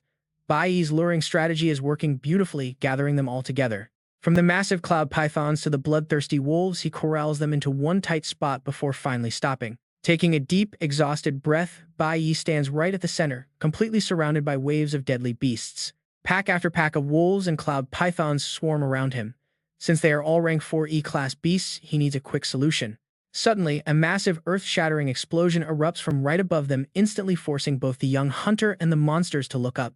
That loud blast makes Bai Yi realize something terrifying. The commotion was easily loud enough to wake up every sleeping beast, including that monster. The ground begins to shake violently as massive fissures tear through the ice, sending several monsters tumbling into the dark depths below. A colossal figure rises, filling his entire vision. It is the awakened Icefield Bear, a rank 8 E-class titan. Unfortunately, this beast is already in a state of blind rage. It will attack anything in sight with a 20% damage boost. Before anyone can react, it raises its massive razor-sharp claws, locking its icy murderous gaze directly onto Bai Yi. Fortunately, Bai Yi planned for this. In its enraged state, the bear attacks indiscriminately, but he has one major worry, that it might steal his hard-earned prey. To prevent that, he quickly starts clearing out the weaker monsters nearby. System notifications flood in stating that killing a bloodthirsty wolf grants 52 experience points and 2 snow wolf fangs. Another notification confirms a cloud python kill rewarding 56 experience points and a cloud python fang, just ahead. The Icefield Bear is wreaking absolute havoc. Feeling a bit tired, Bai Yi decides to step back and wait for an opening. After catching his breath, he dives back into the fray with renewed energy, slicing through the remaining monsters like butter. He collects 3 more python fangs and 2 wolf fangs. Wiping out these beasts so easily makes him feel a little proud. These E-class beasts might be incredibly fierce, but they are completely brainless. Even as he analyzes this, his hands never stop swinging. The giant bear is actually doing him a favor by taking the aggro and saving him a ton of physical effort. He has leveled up to rank 4 E-class, earning 12 stat points to distribute. However, there is still one major catch. To secure the experience points, he must land the final blows himself. Realizing this, he temporarily pauses his relentless assault. Instantly, the bloodthirsty wolves surround him, giving him a headache. Even with the bear's help, this is getting incredibly tiring. It is time to initiate phase 2 of his plan. The intense skirmish has pushed his stamina to its absolute limit. Wiping out so many monsters has clearly taken a visible toll on him. Raising his sword, he carefully studies the ice below. Across the way, the Icefield Bear is still busy wrestling with the remaining cloud pythons, completely ignoring him. Seizing the distraction, Bai Yi plunges his sword deep into the frozen ground, determined to drag them all down with him. Throughout the chaotic battle, he was carefully observing their surroundings. This is not actually a regular frozen lake, but a fragile ice bridge connecting 2 massive canyons. The ice cracks wide open, sending every single beast plummeting down. As they fall, system notifications begin flashing. Congratulations. In no time at all, Bai Yi levels up to rank 7 E-class. He gets 12 stat points to allocate along with 13 snow wolf fangs and 2 snow wolf diamonds and 8 cloud python fangs. Catching his breath, he realizes his clever strategy has successfully wiped out the entire horde. Now he only needs to use his remaining stamina to deal with whatever is left. This is definitely his fastest way to level up. To make things even better, he unlocks the 1 against 100 title, giving him a massive boost. All of his stats increase by 10%. Even so, Bai Yi is still bothered by a question that crossed his mind earlier. Every dungeon has a final boss. An E-rank dungeon lord is probably just like the brutal Lion King sitting at level 10. With all this noise, shouldn't it have woken up by now? Why hasn't it shown its face yet? Over on the other side, the tundra bear is still savagely hunting the magic beasts, sending the forest wolves into a panic, howling frenzy. Suddenly, Bai Yi turns to look for something. Is this ice magic? No, he realizes he got it wrong. A sudden wave of freezing air sweeps in from nowhere. Sensing the danger, he quickly dodges out of the blast zone. Bai Yi bolts straight toward a narrow ravine between two cliffs, realizing the truth. The beast is not asleep, it has been waiting for the perfect moment. It wants us to drain our energy. First, then it will strike here. It is setting a trap we cannot escape. Even though he runs as fast as he can, the frost spreads too quickly. The biting cold catches up and freezes a portion of Bai Yi's leg. He looks down in horror as the truth hits him. This ice bridge is another trap. The beast only needs to show up at the very end to reap the rewards. In a low-level cave like this, a massive shadow slowly emerges from the darkness. Staring at the high-ranked beast before him, Bai Yi is paralyzed with fear. Does this dungeon lord actually possess human intelligence? Right now, standing before him is a level 10 cloud magic beast. It is the dungeon lord, the Kanglin Sovereign. Right below is its lieutenant, the Kanglin Demon Ape, a level 10 E-rank combat beast of the same element. Seeing Bai Yi, the Sovereign, is amused, but Bai Yi only glares back with utter disgust. This hidden dungeon, the Peak of Frost, is an E-rank anomaly. It holds an intelligent level 11 D-rank cloud magic lord, the Kanglin Sovereign. With high danger levels, the recommended team is 5 E-rank plus 3 D-rank hunters. But today, on the morning of January 23, 2005, inside this F-rank, Saturday morning at 2:10 a.m. inside this F-rank hidden dungeon, Bai Yi is fighting for his life alone against the Lord. Before the battle even begins, the enemy freezes him in place. Bai Yi struggles desperately to break free from the icy bind. He is completely frozen. If this keeps up, his body temperature will plummet dangerously. Sitting up on his stone throne, the Kanglin Sovereign casually waves his hand. Instantly, the Kanglin Demon Ape Lieutenant goes wild and charges directly at him. Closing the distance with insane speed, the beast leaves Bai Yi with only one highly risky choice. He has to gamble it all. Just as the lieutenant raises its massive wooden club to strike the ice, encasing Bai Yi suddenly shatters into pieces. He leaps away with agile grace, letting the heavy club smash uselessly into the cold floor. Finding nothing but empty air, the beast freezes. In a flash, Bai Yi appears right in front of him, activating telekinesis to slice through the demon ape. Though he has seized back control, that last move pushed him to his absolute limit, leaving him clutching his chest in pain. Using his full power to shatter the ice took a massive toll on his stamina. When an Awaken activates a breakout skill, they burn their entire energy reserve for a quick escape from crowd control, but it leaves them completely drained. The boss will need some time before it can unleash another massive spell like that. He has to kill it before then. Following a quick hand sign, the tundra bear suddenly leaps up, roaring furiously to show off its imposing power. The immense pressure radiating from the opponent is too intense to ignore. Things are looking pretty grim here. This beast has locked onto him as its next target, and a direct clash is completely out of the question. Bai Yi tries to think calmly. Core magic is the natural counter to cloud magic, but with his current exhaustion, taking down those two beasts will be incredibly difficult. Including the E-rank monsters below, the entire dungeon has now become his enemy. Now watch, his legs are starting to waver. If there are any more of these beasts lurking around, he is done for.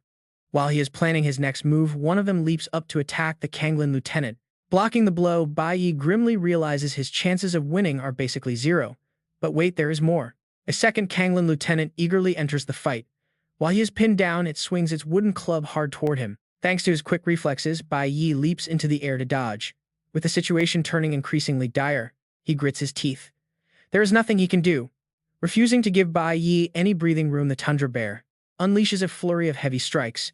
Even though these are simple swings, their raw power makes them nearly impossible to block. The bear suddenly speeds up, raising its massive paw to crush him. Bai Yi swiftly leaps backward, barely dodging the deadly claws. However, the freezing environment is a major problem. It is just too cold and his stamina is nearly gone. Sensing that his opponent is running on empty, the Kanglin Sovereign sneers coldly and swings his staff with immense power. He triggers a massive ice explosion, causing heavy rocks and debris to rain down from the cave ceiling. Horrified by the sheer casting speed, Bai Yi stands frozen in disbelief. How on earth does its skill cooldown reset so fast? But what appeared next horrified him even more. Reliving this deadly crisis, Bai Yi suddenly remembered his past. In his past life, he constantly faced endless struggles, going through so many trials in the face of adversity. He developed a keen instinct to spot opportunities. Right now, he has only two choices. Option 1, stay and keep on fighting. But his stamina is completely depleted and tanking all damage against multiple high-level beasts means certain death.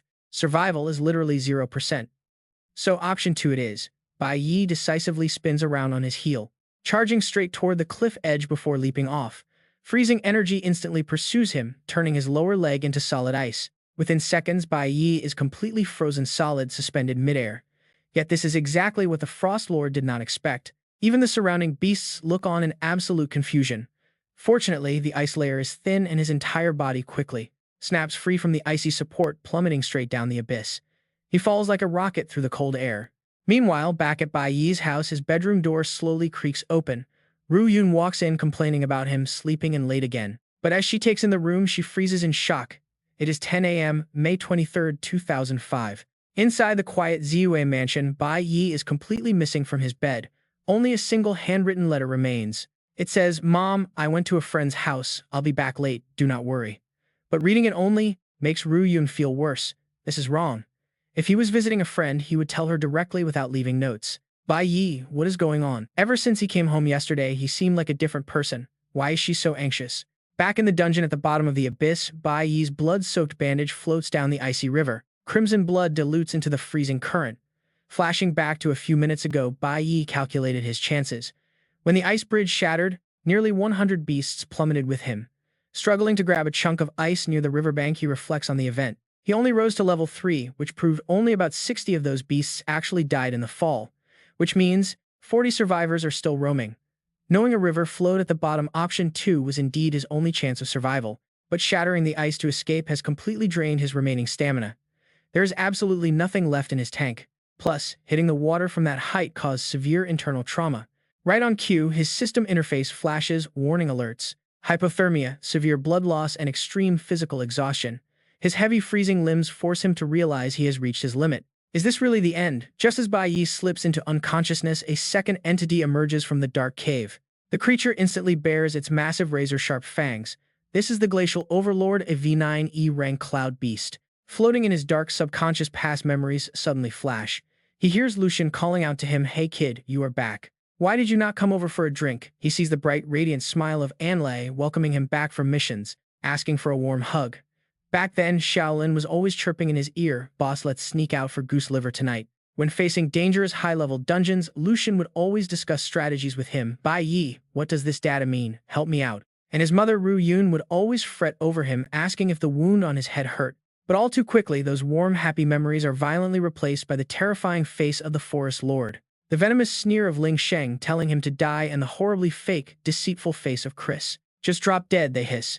The taunt echoes louder and louder in his ears. "Drop dead, you are nothing but trash." But that burning hatred only ignites his will to survive, forcing him to swear he will break past every limit. He absolutely refuses to have limits, to undo every single regret from his past life in this split second. Bai Yi snaps his powerful arm forward, grabbing the Glacial Overlord's razor-sharp fang. Its gaping jaws instantly freeze, shocking the beast. Staring back with burning intensity, he growls with absolute resolve. He will never let history repeat itself. He already lost everything and died once before. With a savage roar, he drives his knee straight into the beast's massive snout, instantly shattering its heavy facial bones. He screams out with pure, unfiltered rage, swearing he will absolutely never die a second time. The raw impact of his kick is so devastatingly powerful that the colossal Glacial Overlord is violently blown backward. Landing on his feet, he quickly regains his balance. Trying to catch his breath, he sees the beast stagger back onto its feet. Suddenly, intense mana light wraps around him. He murmurs that only extreme danger can trigger his advanced class promotion. Soloing this dungeon, luring the horde, jumping the cliff. Everything was a calculated risk. Now the entire swarm of beasts that plunged down the cliff has gathered right behind him. A level 7 E-rank Arctic bear. A level 2 E-rank bloodthirsty forest wolf. And right across from them stands the Overlord. The rank 9 E-class cloud glacier beast roared to flex its power despite its fangs being completely shattered earlier. At that moment, Bai Yi realized all his previous efforts were in vain. Still, he scoffed, unconsciously uttering words as he drove himself straight to the brink, just to feel that sensation once more. Suddenly, the system updated. Because he had willingly pushed his body to the limit, his adrenaline peaked, triggering a massive surge. Feeling his biology shift, Bai Yi cried out in pure ecstasy. That thrilling feeling was finally back. A mechanical clicking echoed in his ears. The massive adrenaline rush triggered a class evolution, but due to missing requirements, the final graduation evolution failed. He unlocked advanced core swordsman skills, though he was still short of his peak. Even so, it was more than enough to satisfy him. Though his class did not fully evolve, acquiring this ultimate skill first was a massive win. Pointing his blade at the monsters, Bai Yi declared he would wipe them all out. He glared at them with cold fury. The Glacier Overlord roared back, completely unfazed by the threat. Bai Yi slowly lowered his stance, preparing for the attack. In an instant, he launched into the air, executing a flawless, stylish spin. His blade traced a perfect circular path mid-air, slashing straight through the monster horde. The Pure Land warrior lightly touched down, his eyes locked on his targets.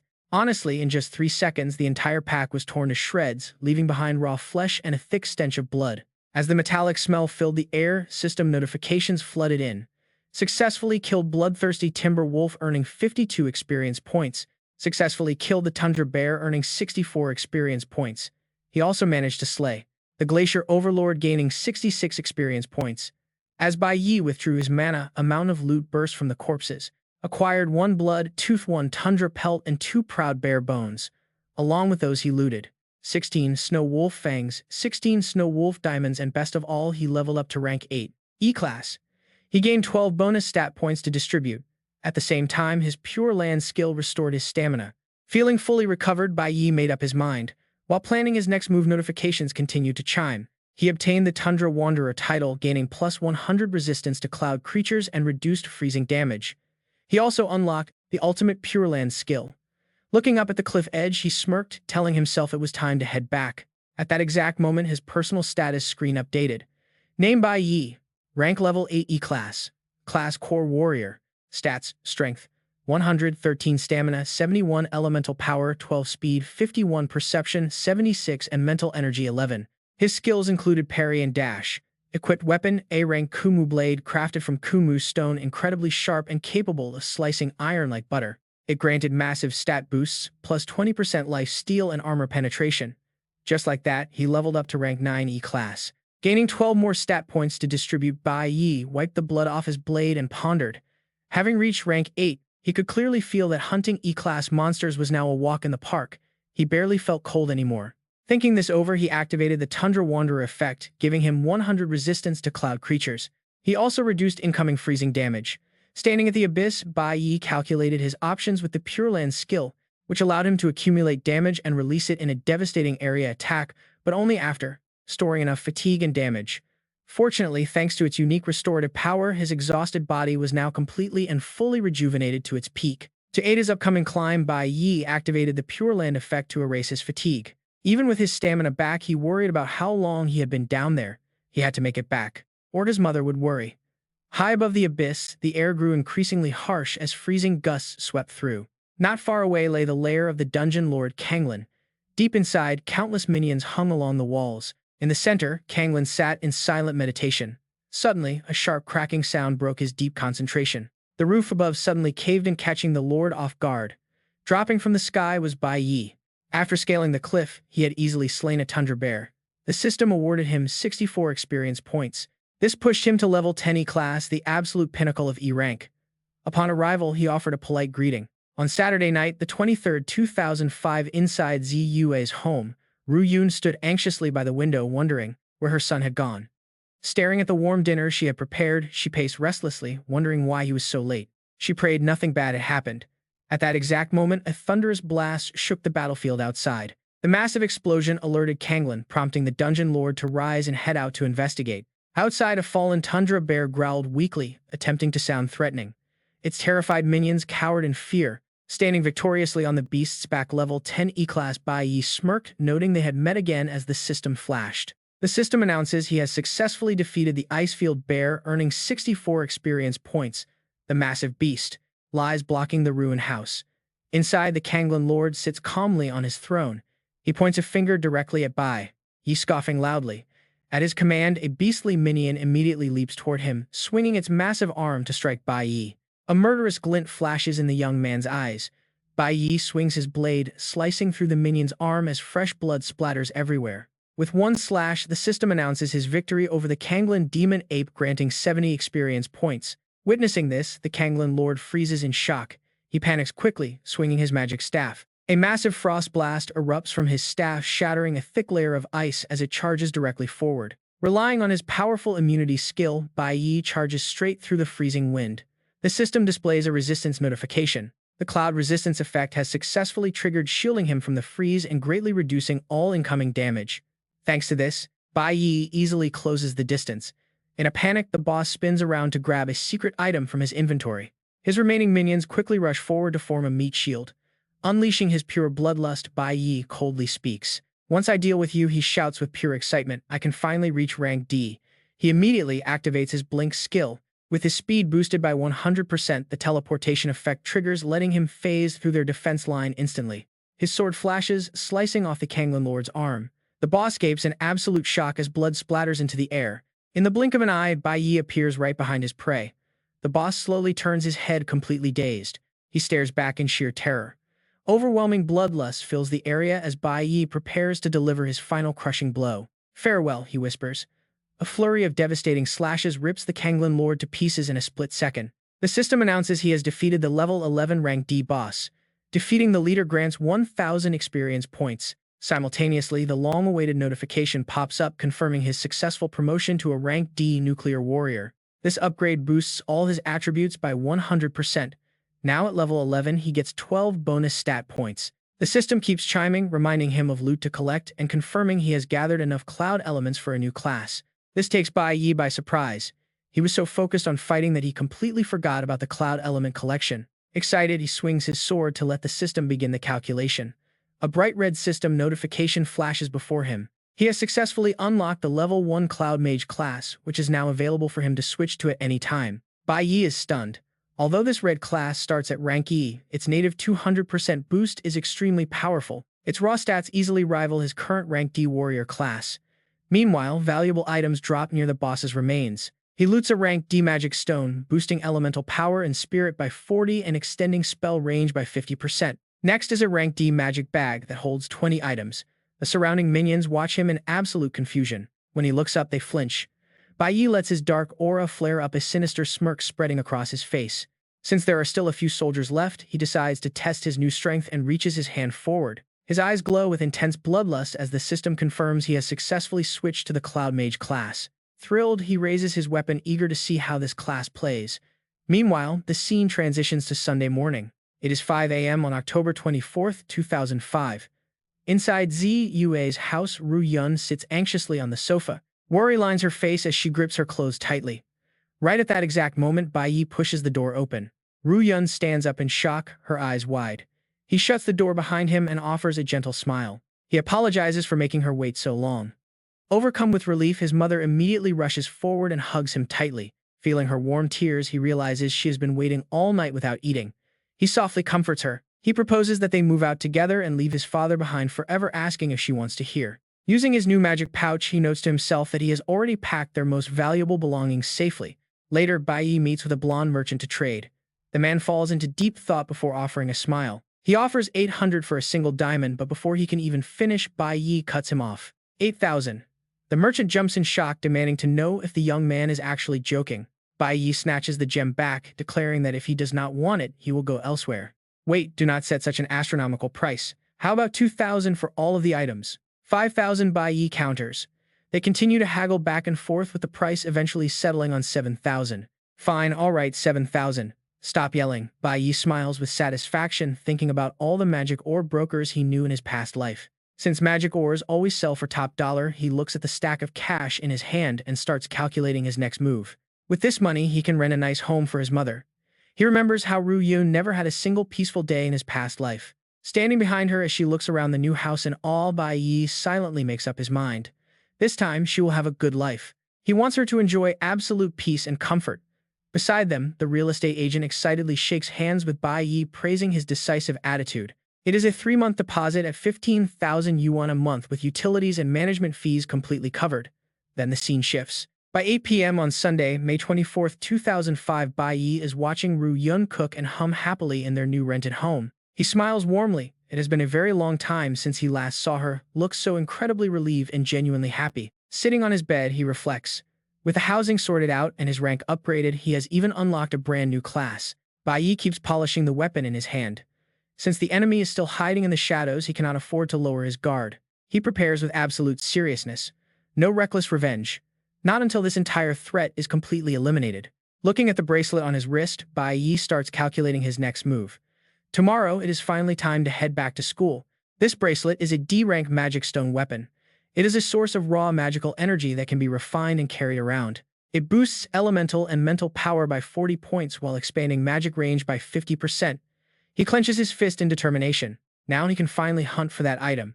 The clock shifts to 8 p.m. on Sunday, May 24, 2005. Elsewhere, a group emerges from a portal. Hong Qiangsheng's lackeys shower him with flattery, praising how much the young master has improved. A blonde girl steps forward nervously, suggesting that he take a short break. But Hong Qiangsheng is having none of it. He slaps her water bottle away and orders everyone to use their remaining time to train in the next magic dungeon. He truly believes nobody can outgrow him. Classic arrogant villain logic. Just then, his system beeps with a notification. He has successfully promoted to a level 3 E-rank assassin. Hong Qiangsheng plans to dominate the upcoming mock battle to show off his genius. Meanwhile, An Lei stands high above, gazing down in contemplation. She radiates a powerful wave of magical energy to assess her surroundings. Checking the new batch of Awakeners, she notices that not a single one of them possesses a golden grade class. Disappointed, An Lei sighs, realizing that this upcoming mock trial might not have anything worth looking forward to after all. The scene jumps to 7:30 a.m. on Monday, May 25, 2005. In their cozy apartment, breakfast is already served. Ru Yun watches him with a warm smile. Gulping down his food, Bai Yi playfully complains about her not waking him up earlier. Ru Yun chuckles, explaining that he looked too peaceful to disturb. She gently pats his head, telling him to take his time. Bai Yi smiles, feeling deeply touched. It has been an incredibly long time since he last enjoyed such a deep, peaceful sleep. Even better, he cannot remember the last time they sat down together for a quiet, warm breakfast like this. Suddenly, Ru Yun taps his shoulder. When Bai Yi asks what is wrong, she uses sign language to ask if he wants anything. She asks if he wants toys, books, or electronics. Bai Yi waves his hands with a chuckle, wondering why she is suddenly offering gifts. In response, Ru Yun points to the calendar, reminding him that next Friday is his birthday with a red circle on the date. The calendar marks his upcoming birthday, leaving him completely stunned, and honestly, it is pretty sad that he forgot his own special day. Clenching his fist, he realizes it has been far too long. After his mother passed away in his previous life, nobody ever celebrated it. Eventually, he forgot the date entirely. Taking a bite of his bun, Bai Yi ponders if there is actually anything he truly wants. Staring at his mother, he realizes that the one thing he craved more than anything is already right here in front of him. As he finishes chewing, a cold glint flashes in his eyes. It is time to focus entirely on his next objective. He needs to complete his next goal. Thinking about Chris, the teammate who betrayed him, Bai Yi only has one single thought: kill him.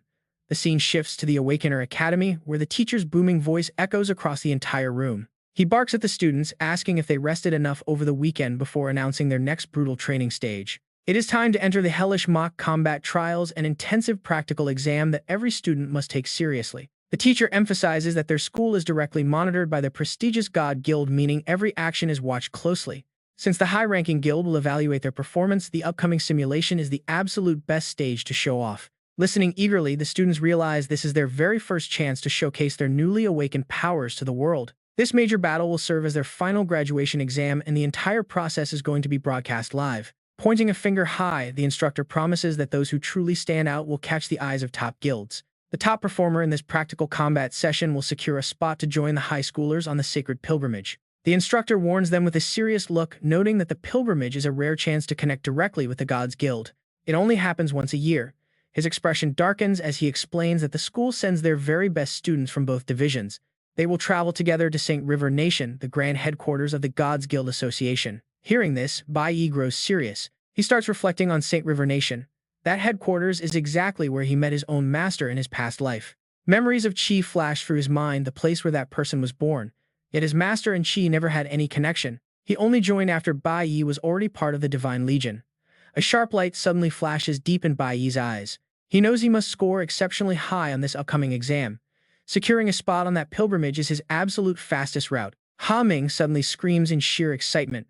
The mock combat is this Friday, and his blood is already boiling with nervous energy. Lin Lu quietly voices her concern, wondering if they can truly survive entering a high-level demon cave for their first real trial. The teacher points toward the heavy steel door nearby. He barks out orders for everyone to begin their official training session immediately. Physical conditioning is their very first trial. They will enter the high-gravity room and complete 10 rounds of shuttle runs first. Hamming screams out in pure hype, boasting that he will easily smash through 20 rounds instead of just 10. In contrast, Bai Yi remains completely calm as the others line up. But when his turn to enter the chamber arrives, Bai Yi steps forward and confidently reports to the instructor, stating that he does not wish to use this training room. The surrounding crowd instantly spins around to stare in shock. The teacher's face darkens as he aggressively snaps at him. He warns Bai Yi not to think that defeating Hong Qiangshen last weekend makes him too good for regular training. Fearing a misunderstanding, Bai Yi calmly clarifies that he simply wants to focus on a much more specialized training regimen. The instructor gapes in absolute disbelief, demanding to know what he means and if he finds the current system flawed. Before the teacher can even finish lecturing, Bai Yi steps up to break down his reasoning on physical training. Physical conditioning is essential for all awakened, but shuttle runs are only truly effective for the warrior class. Assassins require precise speed and coordination, meaning this specific gravity chamber is not a one-size-fits-all solution for everyone. Silver class mages should be in the elemental chamber instead, focusing on mastering their control over natural energy. Training intensity must be tailored to individual stats and habits. On-the-spot correction completely catches the teacher off guard. The instructor's voice grows dangerously cold, asking if Bai Yi is actually trying to teach him how to do his job. Standing across from him, Qi Yin hangs on every word, utterly stunned by the level of detail in Bai Yi's explanation. This training method is identical to what instructor Dong Yang from the Divine Legion always teaches his elite recruits. But Dong Yang only proposed this theory recently. Without a secret recording, Qi Yin wouldn't even know about it. She is amazed that Bai Yi shares the exact same vision. Seeing the teacher's expression sour, Lin Lu quickly whispers to him. She urges Bai Yi to respect the teacher's authority, reminding him that this is the most respected trainer in the school. Challenging him so openly in front of the entire class is incredibly risky. But suddenly, a heavy hand drops onto his shoulder. The sudden movement scares Lin Lu half to death. The instructor calls out Bai Yi's name, but his face completely shifts. His tense expression dissolves into a wide grin, praising the idea as fascinating and admitting his own oversight. Lin Lu finally breathes a sigh of relief. Still, the teacher explains the difficulty of implementing such customized plans. With so many students, tailoring workouts for everyone on short notice is a logistical nightmare. In reality, this mock trial matters. This performance serves as their graduation exam. A single mistake could ruin a young student's entire future career. As an educator, deciding whether to dictate their paths or let them choose their own destiny is a constant struggle. He looks at the students filing into the training area. Bai Yi reflects on his own past, coming from a difficult family background. It is a tough dilemma. With that, both of them quietly turn their attention back toward the students who are filing inside. They watch them go while reflecting. Despite his difficult family background and his past life, Bai Yi was lucky to have good mentors. Those teachers kept him on track. Snapping out of his thoughts, Bai Yi remains firm in his request and tries to convince him. He asks the teacher to trust him, promising that he will not disappoint during this crucial graduation trial. Intrigued by this, the instructor decides to give him a shot, asking how exactly he wants to train since he is currently a warrior class. Hearing that Bai Yi makes a bold request, asking if they can crank the elemental and neutral rooms up to their limits, he points directly toward the simulation chamber to explain his grand plan, leaving the teacher completely speechless at his sheer confidence. Those words instantly leave the crowd completely speechless. The elemental room. Even the teacher gets a sudden jolt of pure panic, worrying about public backlash. Bai Yi scratches his head and plays dumb. He claims that even though he is a warrior, he wants more balance and wants to test his own limits. But deep down, he has a secret he cannot share with anyone. He wants to train his secondary class as a mage. Right then, Qi Yin suddenly raises her hand and volunteers. She tells the teacher she also wants to practice elemental control. After all, she is actually a mage. Seeing another stubborn student step up, the poor teacher can only sigh in absolute defeat. He tells them to do whatever they want as long as they do not embarrass him in the final exam. With that settled, Qi Yin approaches him with a bright smile, asking Bai Yi to spar with her. But he does not care at all, giving a cold response. He refuses, saying he is going to a solo room. She tries to persuade him, arguing that sparring together would make them improve faster. Shocked, she asks if he just rejected her, and he simply nods. This cold shoulder instantly fires up her competitive spirit. She declares that he has successfully triggered her urge to fight. Watching their intense energy, Lin Lu lazily sighs, knowing she is just background. She wonders if she can just find a quiet corner to slack off, but the teacher catches her immediately and shuts that down. He enters the room at -10% elemental neutralization. Feeling the biting cold, Bai Yi notes that his warrior skills are already mastered. However, his new mage class is still at level 1, meaning he must utilize this training session to quickly master his elemental abilities. The temperature drops rapidly, quickly hitting minus 30% elemental neutralization. Even so, he grits his teeth and holds his ground. He must keep his ultimate trump card hidden from the world. Nobody can find out that he has awakened his second class. This environment is directly monitored by the gods, meaning his every single move is watched. Exposing himself too early would be a disaster. He would immediately become a prime target for those powerful beings. As for his current classmates, keeping his distance is the safest bet. Meanwhile, Chi-Yin is pushing through her own grueling elemental simulation, starting at a modest baseline of minus 1%. She refuses to let Bai Yi outshine her. Before long, the training session ends and the students are dismissed for the day. Bai Yi slowly makes his way home. Just as he reaches the school gates, Ming calls out telling him to hold on. But Bai Yi sighs, wondering how they caught up so fast. Lin Lu breathlessly catches up, begging him to slow down. Looking at them, he remembers that in his past life, these two were his closest middle school allies. They were all underdogs who got bullied, sticking together every day after class. Back then, they were practically inseparable. They used to joke about ranking second to last or celebrated rising to fifth from the bottom, worrying they would never make high school. For Bai Yi, those simple memories were the only source of pure happiness during his entire middle school years. But this time, his sole purpose is absolute revenge. Emotional attachments will only slow him down, especially that four-eyed friend. Ignoring their desperate shouts, Bai Yi pedals away without looking back. Ming grumbles, wondering what his friend is playing at. He complains that Bai Yi ran off alone, just like last Friday, even though they promised to be the ultimate loser trio. Lin Lu speaks up, asking if he has noticed how much stronger Bai Yi seems since his awakening, carrying an entirely new confidence. While a guy on a bicycle has no time for pedestrians. Meanwhile, the sun rises over the elite training camp of Shenghe. This gorgeous coastal facility boasts pristine white beaches and stunning views. Lounging under the warm sun, Dong Yang asks the rookie standing behind him about the new recruit who recently joined the Pantheon Guild and shattered every record. The person who stepped forward to answer him is none other than Chris, the infamous traitor from his past life. He calmly replies, telling Dong Yang that he flatters him and introduces himself with total confidence. Time flies by and it is now 5:25 p.m. on Monday. Over dinner, Bai Yi carefully cautions his mother. He asks her to avoid going out alone, promising to bring takeout home early every single night. Ru Yun just smiles warmly. She has no idea what her son is plotting. Bai Yi knows the security is not enough and he needs a safer environment. He must secure a truly safe haven for her. Meanwhile, at the high-security prison for Awakeners, the inmates are lining up in perfect order, waiting to receive their dinner.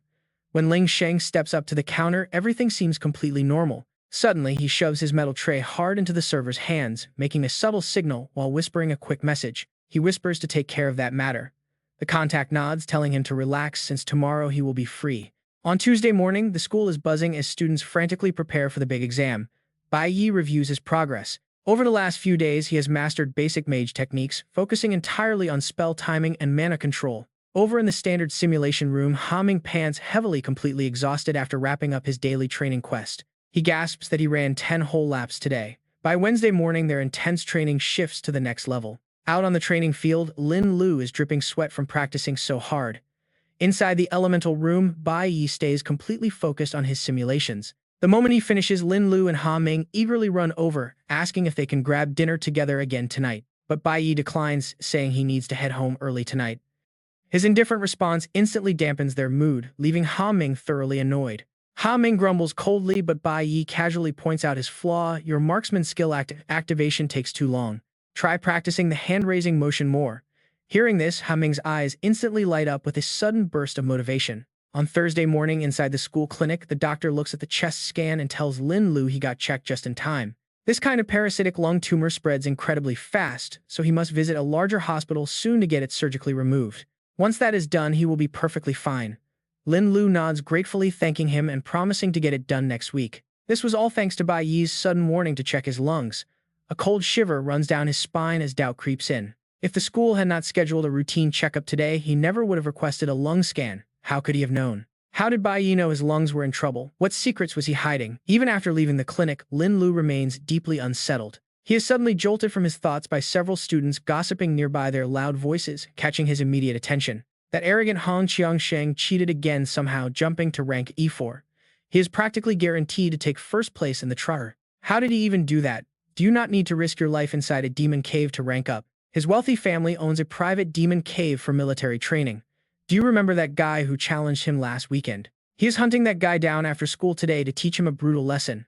Knowing his petty personality, he was bound to retaliate. There is no way he would just take a loss quietly. This time, he is dragging that opponent far away from school grounds. He is clearly planning some brutal retaliation. Hearing this, Lin Lu panics and bolts, desperate to warn his friend. Sprinting through the streets, his heart pounds wildly with sheer dread. This is really bad, he has to reach him in time. He warned Bai Yi about that scumbag. He has to step in and help because off-school grounds Hong Qiangsheng will play extremely dirty. He is definitely planning an ambush, maybe even bringing a whole gang to jump Bai Yi. But what can Lin Lu actually do? His running steps suddenly falter as reality hits hard. Lin Lu lacks any real confidence in himself, knowing he is too weak. He is just a support mage with absolutely zero offensive skills. Maybe Bai Yi is strong enough to handle it alone anyway. There is no reason to risk his life against Hong Qiangsheng. He chuckles dryly at his own cowardice, feeling completely pathetic. After all, avoiding trouble has always been his golden rule. But stopping outside the armory, he feels a sudden powerful pull. With a sharp, loud crack, the metal lock snaps. He flings the door open, his resolve hardening in an instant. Bai Yi saved him, and he practically owes him his life. Even if it kills him, he has to save his brother. He steps inside and selects a heavy weapon, tightly gripping a long-handled battle axe as his hands shake with nervous determination. Just as he whispers for Bai Yi to wait, Qi Yin's curious voice startles him, asking why he is breaking in there. Startled, he quickly spins around. Seeing him struggle to find words, she looks completely puzzled by his chaotic behavior. She asks why he is in such a frantic rush. Suddenly, Lin Lu yells out, "I have to save Bai Yi." Hearing that name, Qi Yin freezes in surprise. Meanwhile, Bai Yi is quietly walking home alone under the afternoon sun. He quickly senses someone tailing him. He calls out, "Show yourself, you have been following me since I left school." With a cold sneer, Hong Qiangsheng steps out. He radiates an intimidating presence, dark magic swirling around his fiercely cold eyes. He confidently declares he is here to settle the score from last weekend, a murderous intent dripping from his words. Undeterred, Bai Yi raises an eyebrow in quiet challenge, asking if Hong Qiangsheng really thinks he can win now. Activating his speed skill, Hong Qiangsheng lunges forward with a furious roar, declaring that he absolutely can. He did not prepare all this for nothing. Closing the distance instantly, he raises his blade for a lethal backstab. But Bai Yi is not about to let his opponent get the upper hand so easily. He reacts instantly. Summoning his own longsword, Bai Yi spins around, unleashing a heavy slash, while Hong Qiangsheng is still gloating. The heavy blow lands. Hong Qiangsheng's eyes widen in sheer terror. How could Bai Yi's raw power surpass his own? How is this even possible? Without explaining, Bai Yi stares him down with chilling, murderous eyes and warns him coldly. "Did you honestly think you were the only one who leveled up?" He spins his blade in a blinding flash. He slams the sword straight into the ground. A heavy silence fills the air as Hong Qiangsheng is pinned down, completely paralyzed. Bai Yi avoids dealing lethal damage, but the terrifying power of the nearby impact leaves his enemy utterly broken and shaking. In their first battle, Hong Qiangsheng had no idea. But now, after a long stretch of intense training and growth, he suddenly realized that even though they were the same age, the guy standing in front of him was an opponent he could never surpass. In Hong Qiangsheng's eyes, Bai Yi looked like a terrifying monster, a true demon. He was a walking nightmare. Refusing to accept it, Hong Qiangsheng screamed out, "Did you level up too? How far did you go? How is this even possible? After class, I pushed myself to the absolute limit, yet I only gained 4 levels. I risked my life. How on earth are you faster than me?" Hearing this, Bai Yi stopped in his tracks, his expression shifting. He smirked bitterly. "Risked your life?" He pulled his dagger free. The blade had been stuck in the dirt. He pointed it at Hong Qiangsheng's neck and asked, "Have you ever died?" Panicking, Hong Qiangsheng lost his mind. "Cut the crap," he barked. "You caught me, just kill me. I know you hate me." Regaining his composure, Bai Yi sheathed his weapon and looked down with a mocking smile. He didn't actually hate him. "You followed me all this way but didn't ambush me. No backup either. You came completely on your own. You just wanted to find me to test your own limits, didn't you?" Exposed, Hong Qiangsheng's face flushed with anger. "Shut up," he roared defensively. "Either finish me off today or wait for the day I come back to kill you. Stop talking down to me like you're better." The constant shouting was really starting to get on Bai Yi's nerves. "I take it back," Bai Yi warned him. "I actually do hate you." Nearby, Lin Lu and Qi Yin watched. They whispered to each other about the showdown. "Look, they're over there, but it seems we don't need to interfere." Meanwhile, Bai Yi turned back to Hong Qiangsheng with an unexpected offer. "Actually," he said, "I've been waiting for you. Let's make a deal. I can teach you how to level up much faster, but you have to do something. You have to give me something in return." Whatever was decided, time flew, and soon Friday, May 29th arrived. The big assessment day. The instructor stepped up, announcing that their grueling 1-week training was officially over. The simulated battle was about to begin, but he had one major warning before they took their first steps. This wasn't just a simple test, they were entering a real demon lair. Most of its power was sealed away, but extreme dangers still lurked within. The abyss was crawling with fierce magic beasts, meaning they had to be careful. Know your limits, the teacher warned. To ensure safety, elite seniors from the high school division had been deployed. They wouldn't help them fight, but they would step in if things took a turn for the worst. Ziling happened to be one of those elite guides. The instructor then laid out the official rules. Teams of 4 to 5 would enter the dungeon, each led by one senior and filled with junior students. They could choose between F-rank and E-rank dungeons. F-rank was the standard baseline challenge for beginners to handle, but the E-rank dungeon was incredibly difficult. Failing the trial meant losing academic credits, so caution was highly advised. Now it was time for them to make their choice. Once everyone selected, their difficulty teams would be assigned. Who was brave enough? The teacher called out for anyone wanting to tackle the dangerous E-rank dungeon to step forward. Instantly, Qi Yin raised her hand. Even Hong Qiangsheng boldly volunteered. Watching this, Lin Lu couldn't help but whisper. They sure are confident, she muttered, questioning if they even knew how dangerous E-rank was. Ha Ming shrugged. If he wasn't stuck with a green tier class, he would have signed up too. Soon registration closed. Out of 180 students, only 8 chose the E-rank dungeon. Seeing this, Qi Yin looked around. She was surprised that Bai Yi hadn't signed up. Meanwhile, the instructor kept laying out the assignment rules. Everyone else would be randomly sorted into the F-rank dungeons. Suddenly, Bai Yi raised his hand, speaking up. Wait, teacher, he said, I want to challenge the school's D-rank Spirit King dungeon.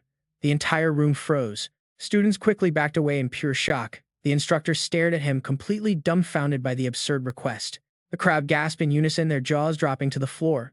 Only Hong Qiangsheng stood completely frozen, utterly speechless. Are you joking with me? The teacher demanded. Who in their right mind would challenge a D-rank dungeon? Absolutely not, Hong Liang yelled, stepping forward to shut it down. Bai Yi calmly looked toward the voice. The teacher stood up firmly, refusing. D-rank is far too dangerous. Only those who have awakened to D-rank or higher can ever hope to survive inside. Despite the protests, Bai Yi stood his ground, pointing out the handbook. Does the school manual explicitly forbid D-rank challenges? Because as far as I know, the rules allow it. Students are free to choose their own difficulty level. The school's ultimate goal is to scout elite talent for the Divine Guild. Their standard for elite talent comes down to courage, strength, responsibility, and raw gift. Is the homeroom teacher really trying to rob him of his chance to show off? Hong Liang definitely wants to, partly out of fear, desperately trying to stop him. He tries setting an impossible condition, claiming this dungeon requires a team to enter, but the boy stubbornly replies that he can do it totally alone. Hearing this, Hong Liang glares back, warning him that school rules are strict to ensure students' safety. No one enters alone. Suddenly, Qi Yin raises her hand from the crowd and yells out that she also wants D-rank. Looking back to see which naive student just spoke, Hong Liang almost trips over himself, realizing who it is. Qi Yin, are you crazy? If you get hurt, how do I face your father? But she just smiles excited, saying she wants the top score too. Plus, she just wants to test her limits, which is enough to make the teacher fume. Bai Yi turns around to look, only to get a playful wink right in his face. She thinks he will easily agree, but she is in for a rude awakening. He flat out rejects her, leaving Qi Yin totally embarrassed. He says he wants to go completely alone. Furious, she yells out, why are you rejecting me? The teacher steps in to calm her down, saying his refusal is useless. This exam is turning into total chaos. Hong Liang roars in anger. One crazy student after another. It has only been 1 week since awakening and they think they are invincible. He cannot forbid it, but agreeing is out of the question too. Finally, the teacher comes up with a sudden idea. Since the D-rank dungeon only has the 2 of them, no upperclassmen will want to risk leading 2 rookies. Right on cue, a hand quietly raises from the crowd. He offers to go, claiming these young talents need a guide. Relieved that someone is willing to take on the responsibility, the teacher agrees on the spot. Excellent, with Z Ling on the team, he can finally relax. Qi Yin looks a bit skeptical. Senior Z Ling, is he not about to join the ultimate guild soon? Staring at Z Ling, Bai Yi instantly feels a wave of disgust, never having heard of this group. While Z Ling acts like he is happily helping out internally, he is looking down on them with pure contempt. He thinks they are just arrogant rookies who have no idea how weak they are, desperately trying to show off. Do they even know their own limits? With the team finally locked in, the teacher points directly toward the dungeon. Points directly at the dungeon gate, announcing that now that all teams are fully paired, it is time to start the mock exam. Cameras are already set up inside the dungeon to stream the entire test live, recording every single move they make. Everyone needs to give it their absolute best to see who can claim the top score. Receiving the final signal, Bai Yi steals his focus, his eyes burning with deep determination. High above them, massive swirls of magical energy begin to manifest. This academy for awakened hunters was actually built directly on top of a massive dungeon, which was safely cleared out beforehand. Right now, a large crowd of students is heading toward a glowing red portal. Meanwhile, another group chooses to approach a bright blue portal. These massive dungeons usually contain several smaller active rifts, which are perfectly suited for training rookie students. More and more candidates are choosing to step into the bright golden portal. Lin Lu stands right before the surging blue energy, looking quite nervous, knowing this trial is restricted to D rank. Nearby, Ha Ming grits his teeth, feeling the intense pressure. As they finally step inside, the mock battle officially begins. Bai Yi remains completely calm, stepping toward the swirling energy source alongside his two teammates. But since everything is being broadcast live to the public, every single move is recorded. He stares intensely into the portal, deep in thought. He realizes he needs to carefully control his power, making sure not to show all his cards against unknown threats. Soon the three of them step into a dark, pitch-black zone. This Spirit Jade dungeon has exactly what he needs. Ziling walks ahead with his hands in his pockets, boasting that he will protect them in this D-rank zone. He confidently boasts about having cleared similar places before. Listening to him, Qi Yin steps closer and asks naively, wondering if the beasts in a D-rank dungeon are actually that powerful. Ziling just looks back with a smug, arrogant sneer. He explains that they usually range between E5 and D5, which means level 5 to level 15. Since most school monsters are heavily sealed, actual D-rank beasts rarely show up and a boss is out of the question. He warns them to stay alert, not to underestimate high E-rank monsters under any circumstance. Qi Yin listens very closely, taking his words quite seriously, learning that their speed and attack power can sometimes be incredibly high. After all, they are just freshly awakened rookies, who are basically helpless babies compared to actual dungeon monsters. But while he is busy trying to act cool, Bai Yi completely ignores him and walks ahead. The senior continues, promising to find them weak targets for easy points. Don't worry with your senior here, he promises she won't get hurt. He smugly raises his eyebrows, casting a squinted glare over. Right away, Ziling angrily points and complains, saying that running ahead will alert the monsters. But before he can even finish, Bai Yi cuts in with a sharp retort that hits Ziling right where it hurts, telling him he talks way too much. Bai Yi glares back with glowing golden eyes, warning him to just stay quiet in the back because his help is not needed. This makes Ziling shake with uncontrollable rage, completely losing his mind. Meanwhile, a monitoring screen tracks their progress deeper inside. This year's simulated combat is being broadcast live as the three head deeper. A massive crowd gathers glued to the big screens. They watch the massive projection screens with intense focus. Meanwhile, in a dark corner of the room, a few figures observe them closely. The wooden door displays a prominent title, Supreme Guild. Inside, a young man in a sharp suit leans against the wall holding a phone. He speaks into his phone, telling his leader to tune into the live broadcast because something highly entertaining is going down. The vice captain of the Supreme Guild, Yin Jixing, wears a sly grin as he speaks directly into the receiver. He mentions a student who actually chose a D-rank dungeon. On the other end, a mysterious woman sounds immediately intrigued, asking about his class. Yin Jixing looks across the room, smiling as he replies that this is the best part. Apparently, the kid has a certain class. He is a green-tier scholar, the most useless class of all. It makes him wonder where this kid even got his confidence. Meanwhile, Lin Lu is panicking frantically, waving a handbell around and yelling at the beasts not to come any closer. Before him, other awakened fighters are clashing with sealed F-rank monsters. The girl standing next to him can only watch in dismay. She helplessly reminds him that he is just a support mage who stands in the back, so there is really no need to panic. Suddenly, a pack of red-eyed F-rank explosive cats and fire bats charge forward aggressively. Lin Lu raises his bell, screaming in terror.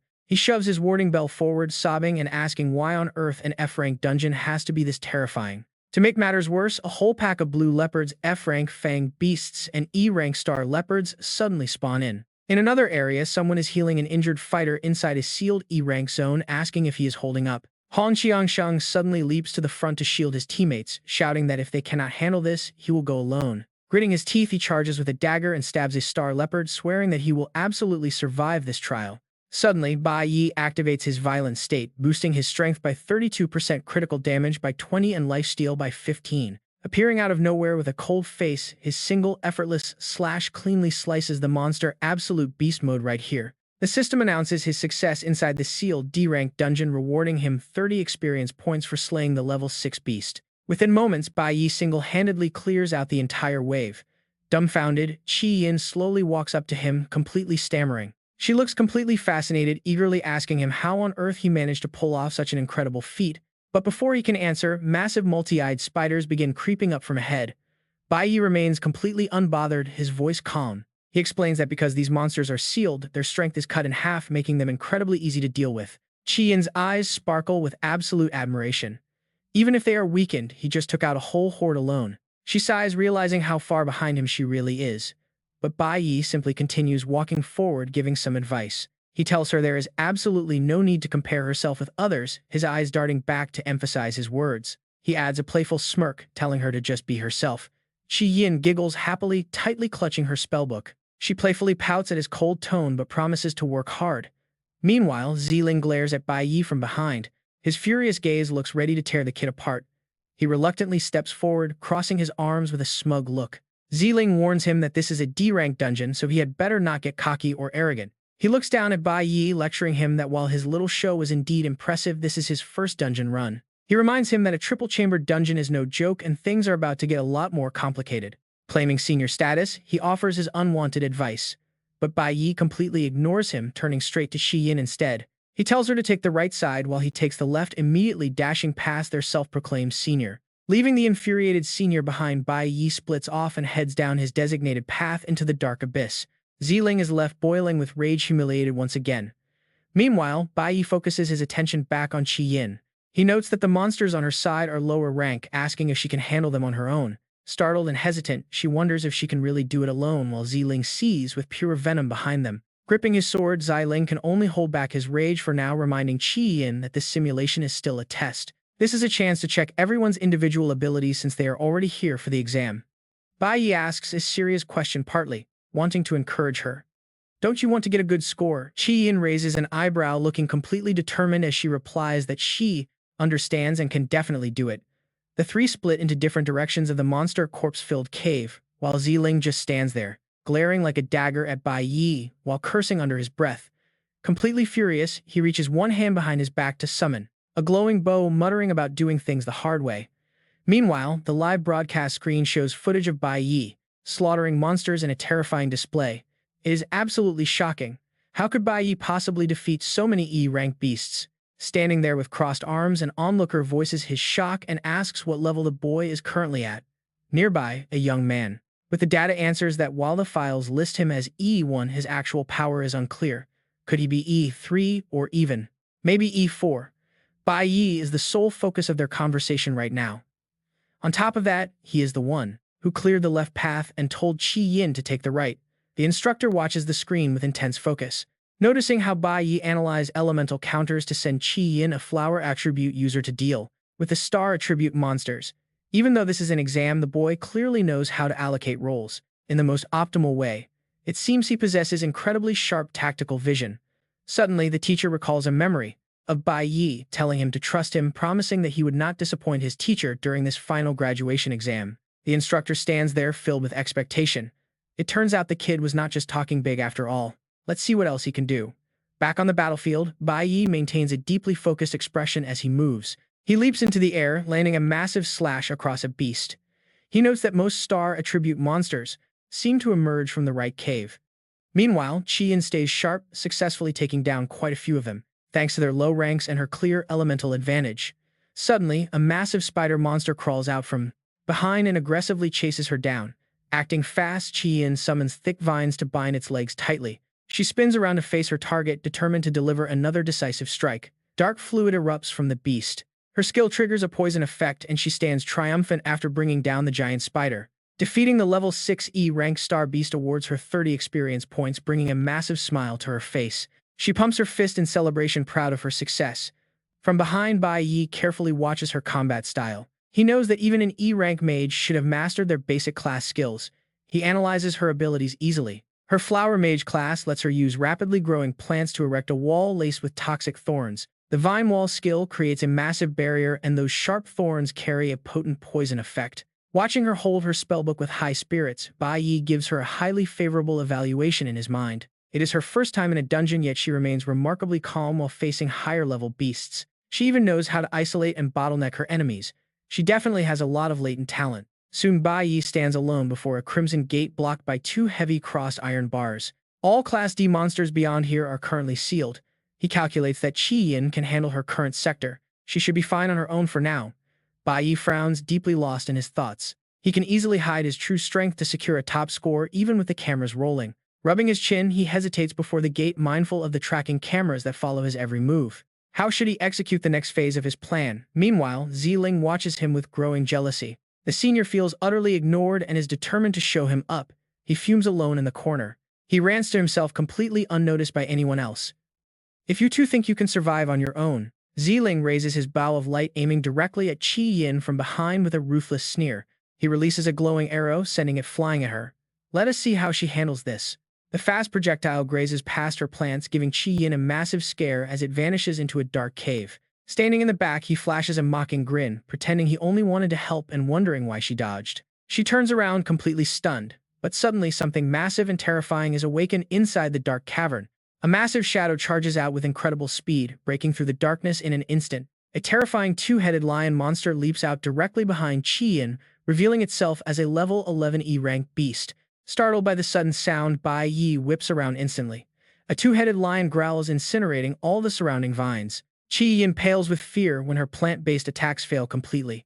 Every single one of her floral branches is reduced to ashes by the beast's flames. It thrusts a massive head forward, bearing a mouthful of sharp teeth right in front of her. Terror washes over Qi Yin as she stands frozen, completely helpless. This is bad. Meanwhile, Ziling watches from afar with a smug grin. Suddenly, a rapid dash kicks up a massive shockwave from the ground. Extreme speed increases the user's velocity by over 50%. This short-term boost depends entirely on reaction time and mastery level. Without a single word, Bai Yi charges into action, instantly swinging a wide crescent slash at the two-headed lion. But then something else catches his attention. Out of the corner of his eye, he spots a defenseless Qi Yin being targeted by the beast's second head. Showing off his incredible reflexes, Bai Yi intercepts the threat just in time. Triggering shield dash at 100% speed, enables instant teleportation to bypass obstacles. He lands smoothly after striking the creature directly, blinding one of its eyes. Bai Yi points his blade at the monster, keeping his guard up. How is this beast moving so incredibly fast? Ziling stays out of the fight, standing on the sidelines and laughing hysterically with sadistic excitement. He knows this dungeon inside out. Most D-class monsters here are sealed, but a glitched two-headed boss keeps respawning without stopping. He glares at the beast, looking down on both Bai Yi and Qi Yin with total disdain. No matter how arrogant those two get, they are still just newly awakened rookies. How could they hope to defeat a high-level monster? The beast glares with glowing yellow eyes, flashing its massive fangs right at Bai Yi. To make things worse, Ziling had buffed the beast with his light arrow skill, reducing its weight 10 times over. With massive boosts to damage and speed, this is the fastest two-headed lion ever created. Its whole body swells with rage, gaining an extra 10% attack power and 50% speed. Facing this, Bai Yi takes a defensive stance to analyze his opponent. Will he have to unleash his full strength? Calmly, he steps forward and shields Qi Yin with his arm, warning her to step back because she cannot handle this monster yet. Hearing this triggers a wave of frustration in her chest. Damn it, she realized she was acting like a total coward. Instantly, the beast leaps directly at them. Reclaiming her focus, Qi Yin immediately casts a protective vine wall. Her thick vines successfully intercept and bind the monster. Gritting her teeth, she clenches her fists with intense determination and shouts to add another layer. Her continuous reinforcement effectively locks the two-headed lion behind 3 sturdy walls of thick foliage. Bai Yi stares in utter disbelief. Qi Yin confidently places a hand over her heart, offering a sincere proposal. She asks to fight alongside him, promising not to hold him back even against a D-class beast. Watching from behind, Ziling is completely dumbfounded. He wonders if this girl has lost her mind. She was literally almost eaten alive just seconds ago. Bai Yi relaxes his brow and lets out a soft sigh. He thought she was traumatized, but she recovered incredibly fast. Qi Yin quickly refocuses on the battlefield, summoning more vines. Of course she did, because all her hard work cannot go to waste right here. She turns to Bai Yi and confidently declares that with him around, she will not die. Bai Yi shifts his gaze back to the monster and starts analyzing their strategy. She just burnt through 3 high-tier skills, meaning her mana is running extremely low and cannot be wasted. Qi Yin nods, fully understanding his warning as she agrees. Watching her memories of his past life flood his mind, Qi Yin had always stood out back in middle school. With her striking looks, she used to introduce herself loudly, proudly declaring her name to the class. Her dream was joining a prestigious guild to become a holy class hunter. She was always optimistic and charismatic. He easily recognized her in any crowd by that bright, outgoing smile. Despite rumors of her powerful family background, she was incredibly kind to everyone. Back in school, she served as class president, carrying out her duties diligently. Her image in Bai Yi's memories had grown faint over the years, especially after they lost all contact. Maybe she had lived a quiet, ordinary life, but seeing her now, she is someone he can truly trust. Bai Yi steps forward with a subtle smirk. He has this fully under control. As long as nothing unexpected happens, he can easily hide his true power and clear this trial. Standing in the back, Ziling keeps muttering, bitter, jealous comments that go completely ignored. He scoffs, asking if they honestly think teamwork is enough. Those feeble vine walls will not hold that raging beast for more than a few seconds. Real combat is not just about having confidence. With their weak skills, there is no way those two can handle this. Enhanced D-Class Magic Beast. Ziling clenches his fists, his face twisting into a devious, scheming grin. He plans to wait until they finally beg for mercy and have to crawl back to him for help. Right now, the monster has already shattered through Qi Yin's thick vine wall. Once that happens, he will teach them a lesson in hierarchy. At the same time, Bai Yi whispers a quick strategy to her about how they should handle this beast. He tells her he will lure the beast, and since it is a core type, she must watch for the right moment. Qi Yin nods in agreement, saying she understands. Just as the raging beast charges right down the center, they both quickly split up and dash in opposite directions. As Bai Yi runs, he looks back to monitor the two-headed lion chasing them. Since he just dealt some damage to it, the beast is locking onto him as its primary target. Just as he calculated, it keeps aggressively pursuing him. Taking a gamble, Bai Yi leaps deep into the riverbed ahead of him. Not wanting to let its prey escape, the two-headed lion leaps right in after him with its jaws wide open. Timing it perfectly, Bai Yi turns back and shouts the signal. Now is the time, he yells. Just as the monster's razor-sharp fangs graze the back of his neck, a massive cluster of vines bursts from below, wrapping around its limbs and hoisting the beast high out of the water. Qi Yin's vine wall stands firmly on the shore, letting her channel full control over the trapped beast. It lets out a painful, deafening roar into the sky. With intense focus, she commands her vines to wrap tighter, completely binding the struggling beast within a thick, inescapable grip. The dense, violent wrap cuts off its movements entirely. Its buff has worn off, leaving it helplessly trapped and heavily poisoned. Bai Yi seizes the moment and leaps out from the water, landing nearby. He looks at her with a serious, confident expression, reassuring her that the beast is fully trapped. Now it is time to finish the exam and claim the highest score. Ziling watches the scene unfold in absolute disbelief. How is this even possible? How can a simple vine wall do this? Keeping a massive lion trapped, even he could not have restrained it so easily, especially after he had personally buffed the beast. Yet there it is, completely immobilized by Qi Yin's vines. He bites down on his lip, his eyes flaring with pure rage. Curse them, he sees. Meanwhile, the examiners watching the live feed of this battle are buzzing with excitement. They point out that dragging a core element lion into the water severely dampens its power and prevents it from fighting at full capacity. On the other hand, wood-type skills get a massive boost in the water. Standing with his arms crossed, the instructor smiles with deep satisfaction. By utilizing basic elemental counters and seamless teamwork, they manage to easily suppress a monster of a much higher level. The boy's quick split-second reactions and leadership skills are highly impressive. Standing among the crowd of evaluators, he speaks up. He declares that the top spot of this practical exam is already a decided matter. The female evaluator, standing to his left, nods in agreement. Only one final strike is needed. The two-headed lion is now completely immobilized in the shallow water, ready to be finished off. Once they land the finishing blow, they can submit the recorded video to the guild. It is highly likely they will secure a record-breaking score. But suddenly a sharp clicking sound cuts through and the monitoring screen goes completely black as the feed is abruptly disconnected. Everyone is baffled as to why the feed would cut out right at the climax. Meanwhile, a plume of white smoke rises from a nearby scrap pile. Ziling stands there holding his glowing bow of light, a malicious smirk plastered on his face. Without video evidence, they can forget about their score. It is a dirty trick to ruin their chances.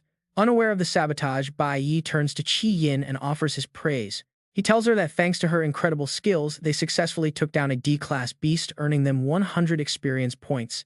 Qi Yin humbly refuses to take all the credit, insisting that it was only possible because they followed his flawless commands. But Bai Yi remains firm in praising her. He tells her it is because she trained her elemental mastery so well that she was able to adapt a single skill in so many ways to trap the beast. Hearing this, Qi Yin looks slightly confused by his talk of elemental masteries. Before they can discuss elemental resistance further, a bitter Ziling suddenly interrupts them. He tells them to wrap up the idle chatter since the battle is over. He grumbles that they should take their conversation outside. Shrugging it off, he turns to leave, thinking he has had quite enough of this. Bai Yi stares coldly at his retreating back and speaks up. He asks if Ziling knows what an artificially buffed D-class monster really means to students entering the magic zone for the very first time. Ziling just scoffs with an incredibly arrogant attitude. glaring back to Snap that he only did it to help the girl grow stronger, but it is her fault for dodging his shot. Unexpectedly, Bai Yi fires right back, calmly stating that if that is the case, his aiming skills must be incredibly poor. Ziling freezes, his eyes widening in fury. Bai Yi keeps pressing on, showing absolutely no fear as he delivers another verbal blow. He asks if this is truly the best accuracy a professional archer can offer. Qi Yin, finally putting the pieces together, glares at him too. She snaps that it is no wonder he was rejected from the school's elite group, completely shattering his fragile ego. Furious, the senior whips out his bow of light, asking what they just said, but Bai Yi and Qi Yin do not flinch. Instead, they hold their heads high and challenge him directly. His face twists in rage, gritting his teeth as he glares at them. Faced with their defiance, he is forced to lower his bow. Snorting that they still have a long way to go, he turns around. He storms off, not daring to make a move while warning them to just wait. With that, he leaves them behind to go solo. He parts ways with Bai Yi and Qi Yin. Suddenly, Bai Yi notices a strange piece of scrap metal lying on the ground nearby. Qi Yin crosses her arms in annoyance. That senior's attitude is completely insufferable, but her focus shifts as she sees Bai Yi examining the scrap. Confused, she asks what he is doing. Bai Yi picks up a broken wire, his eyes narrowing as he figures out the problem. It's a camera. Did that guy break it to stop them from getting a high score? Now no one outside can see what's happening. To make matters worse, since he left, he will have to reapply for entry permits before he can even come back inside. Besides, the other groups are currently quite far away from this demon cave. This means they still have plenty of time left. Bai Yi smirks, realizing the guy actually did him a huge favor. Now he finally has the perfect chance to do the rest. Qi Yin stares at him in complete bewilderment. What on earth does he mean by that? What is he planning to do next? The two of them make their way toward the glowing red gate. Bai Yi steps forward, tightly gripping his weapon. He asks the class president to keep whatever happens next a secret. Even if she told anyone, nobody would believe her anyway. Qi Yin automatically tenses up, her curiosity getting the better of her. Keep it a secret, because no one would believe it. She demands to know what he is actually planning. Meanwhile, Bai Yi reaches deep into his pocket, searching for something. An old memory flashes back to when Bai Yi had the upper hand over an opponent, demanding something in return. Specifically, the unsealing mana stone currently held by the guy's uncle. Now Bai Yi pulls out a glowing spiritual jade engraved with characters. He places the sparkling jade onto a rock, declaring his intention to completely release the power of this demon cave jade. Bai Yi focuses intensely on it, and things are about to get wild as black energy explodes, making Qi Yin scream. She warns him that this is a D-rank demon cave.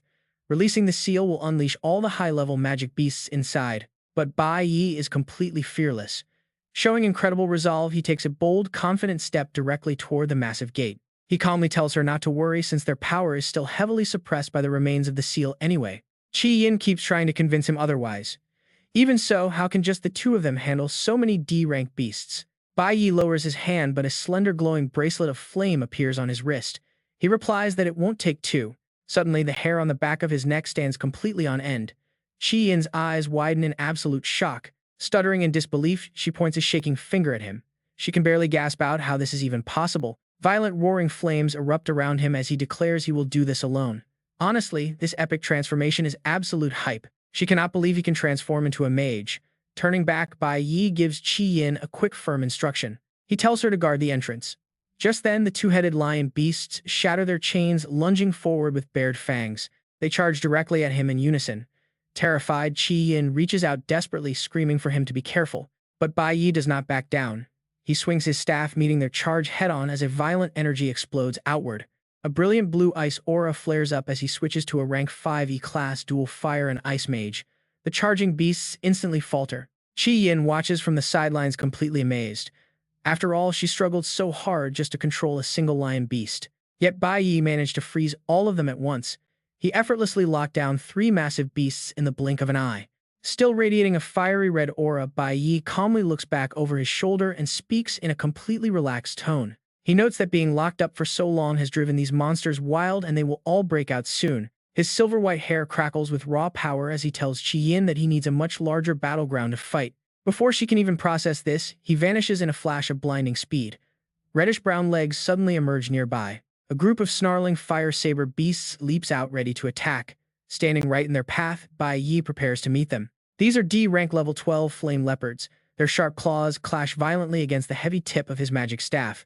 Though they are D-rank monsters, being sealed for so long must have cut their overall strength at least in half. Thick frost begins to form around the beasts.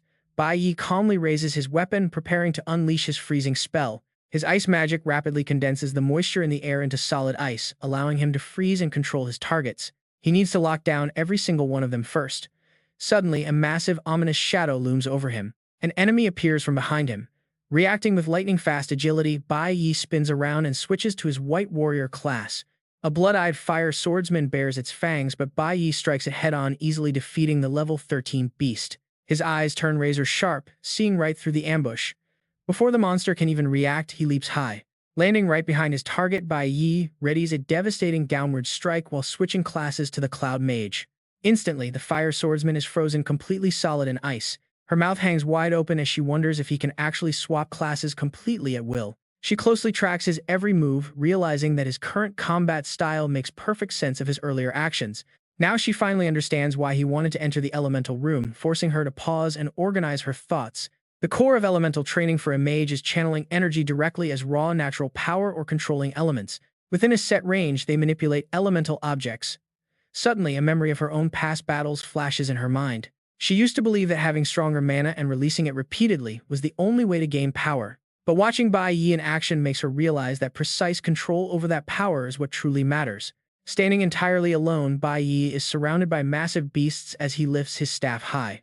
The power of the elements is wild, primitive, and incredibly difficult to tame, yet he manages it easily. With a single hand, he lifts every frozen beast into the air through absolute mastery of his elemental strength. This level of control unlocks countless combat variations, allowing him to slam them all violently back down to the ground. Even the most basic skill can be utilized in multiple ways, leaving Qi Yin completely wide-eyed with awe.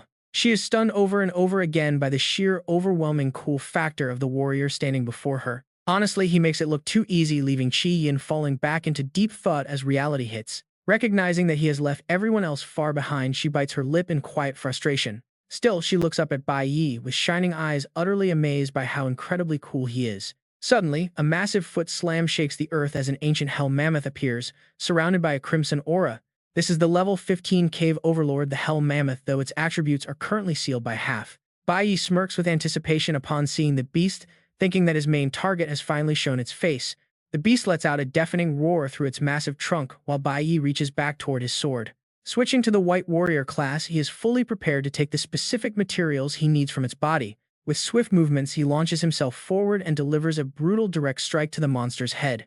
His sharp blade sinks deep into its thick hide, sending crimson blood splashing as the beast stumbles backward. He stares coldly, noting that a sealed level 15 mammoth is weaker than a level 10 lion. But the massive hell mammoth quickly recovers and charges at him with pure rage in its blood-red eyes. Stomping the ground furiously, it closes in, but Bai Yi leaps into the air to launch his counterattack. He lands consecutive sharp slashes across its massive body, triggering a flood of critical damage indicators.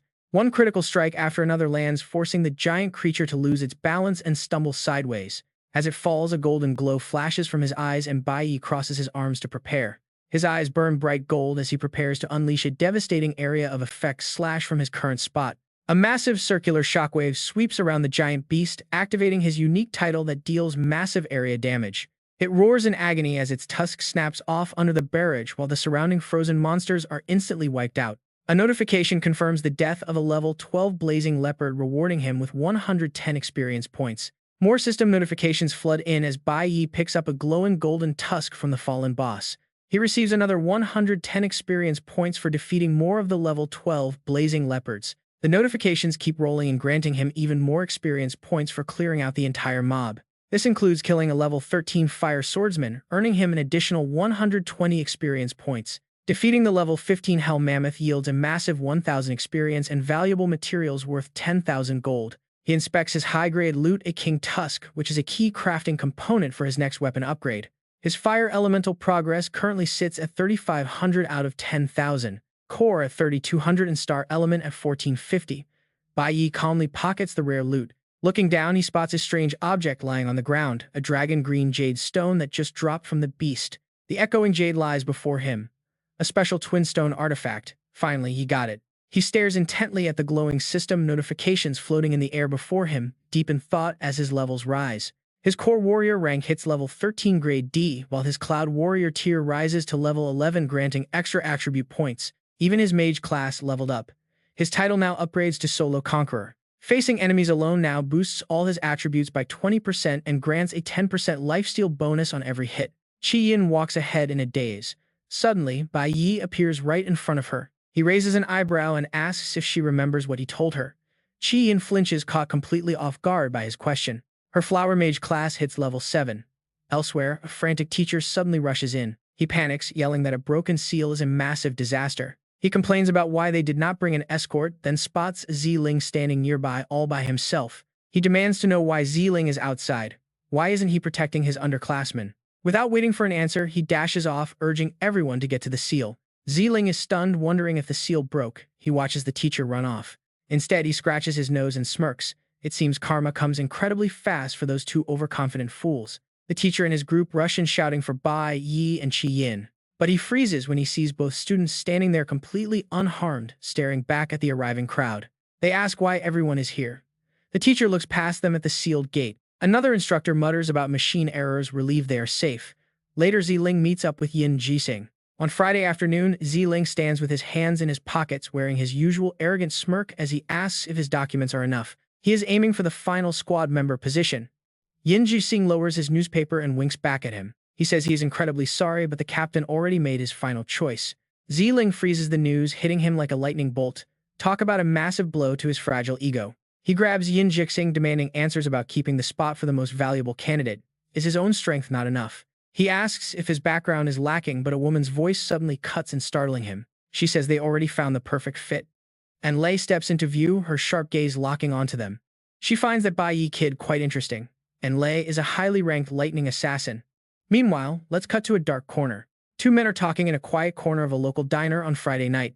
Chen Jinwu taps his cigarette, warning his companion. He warns him to stay out of trouble. Chen Jinwu is an inspector for the clergy supervision team. He worked very hard to get him released early, while the other man just slurps his noodles. The man nods, saying he knows. Chen Jinwu glances around cautiously, leaning in close to drop some secret intel. He whispers that Han Bing is scheduled to arrive next Friday, asking if the man is aware of this. The man tells him not to worry at all. Suddenly, Chen Jinwu's phone rings loudly. He groans that the old man is calling again, saying he has to leave and telling the other guy to head home. After he leaves, the mysterious man mutters that of course he will head home, wearing a dark, devious smirk. Ling Sheng arrives at his house, grinding his teeth in absolute blind fury. He looks around the empty rooms, cursing and demanding to know where his wife and son have disappeared to. Losing his mind, he smashes the furniture, screaming about how they dare to hide from him today. He glares at his reflection in the mirror, whispering that if he catches them before smashing the glass to pieces, he vows to end their lives.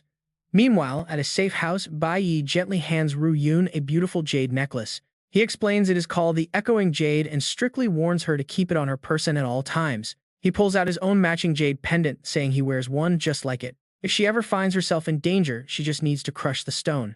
His own pendant will immediately pick up the signal. He promises to rush to her side the instant it breaks, holding her hand tightly to comfort her fears. He feels uneasy leaving his mother alone. Deep down, he remembers she never once received any kind of gift. No necklace, no jewelry at all. He smiles bitterly, realizing she never owned anything a normal woman would have. Ru Yun looks at him with a gentle, worried smile, telling her son to stop hanging around her on weekends. She wants him out making friends. Bai Yi just chuckles, telling her he has absolutely no need for that. This only worries Ru Yun more. How can someone live without friends, without anyone important by their side? Hearing those words, Bai Yi lowers his eyes. He stares at his reflection in the mirror, someone important. Memories of past comrades flash by. He wonders if he will ever see those faces again in this new life. The scene cuts to 11:58 p.m. Bai Yi stands before a wild D-rank dungeon, deep in thought. The jade issue is solved, so he can focus. He knows this hidden dungeon is about to appear. It only opens briefly at midnight and shuts by 1 a.m. Suddenly, a strange system prompt flashes before him. Dungeon level and difficulty are both marked with question marks. Time is running out and he cannot waste a second. He steps forward with heavy resolve. He needs power.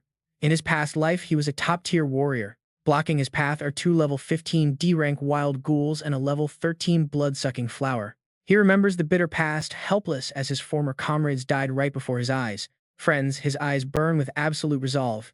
He leaps forward, shredding the monsters in a few swift slashes. The system chimes blood flower defeated, earning 260 experience points and 3 blood flower petals.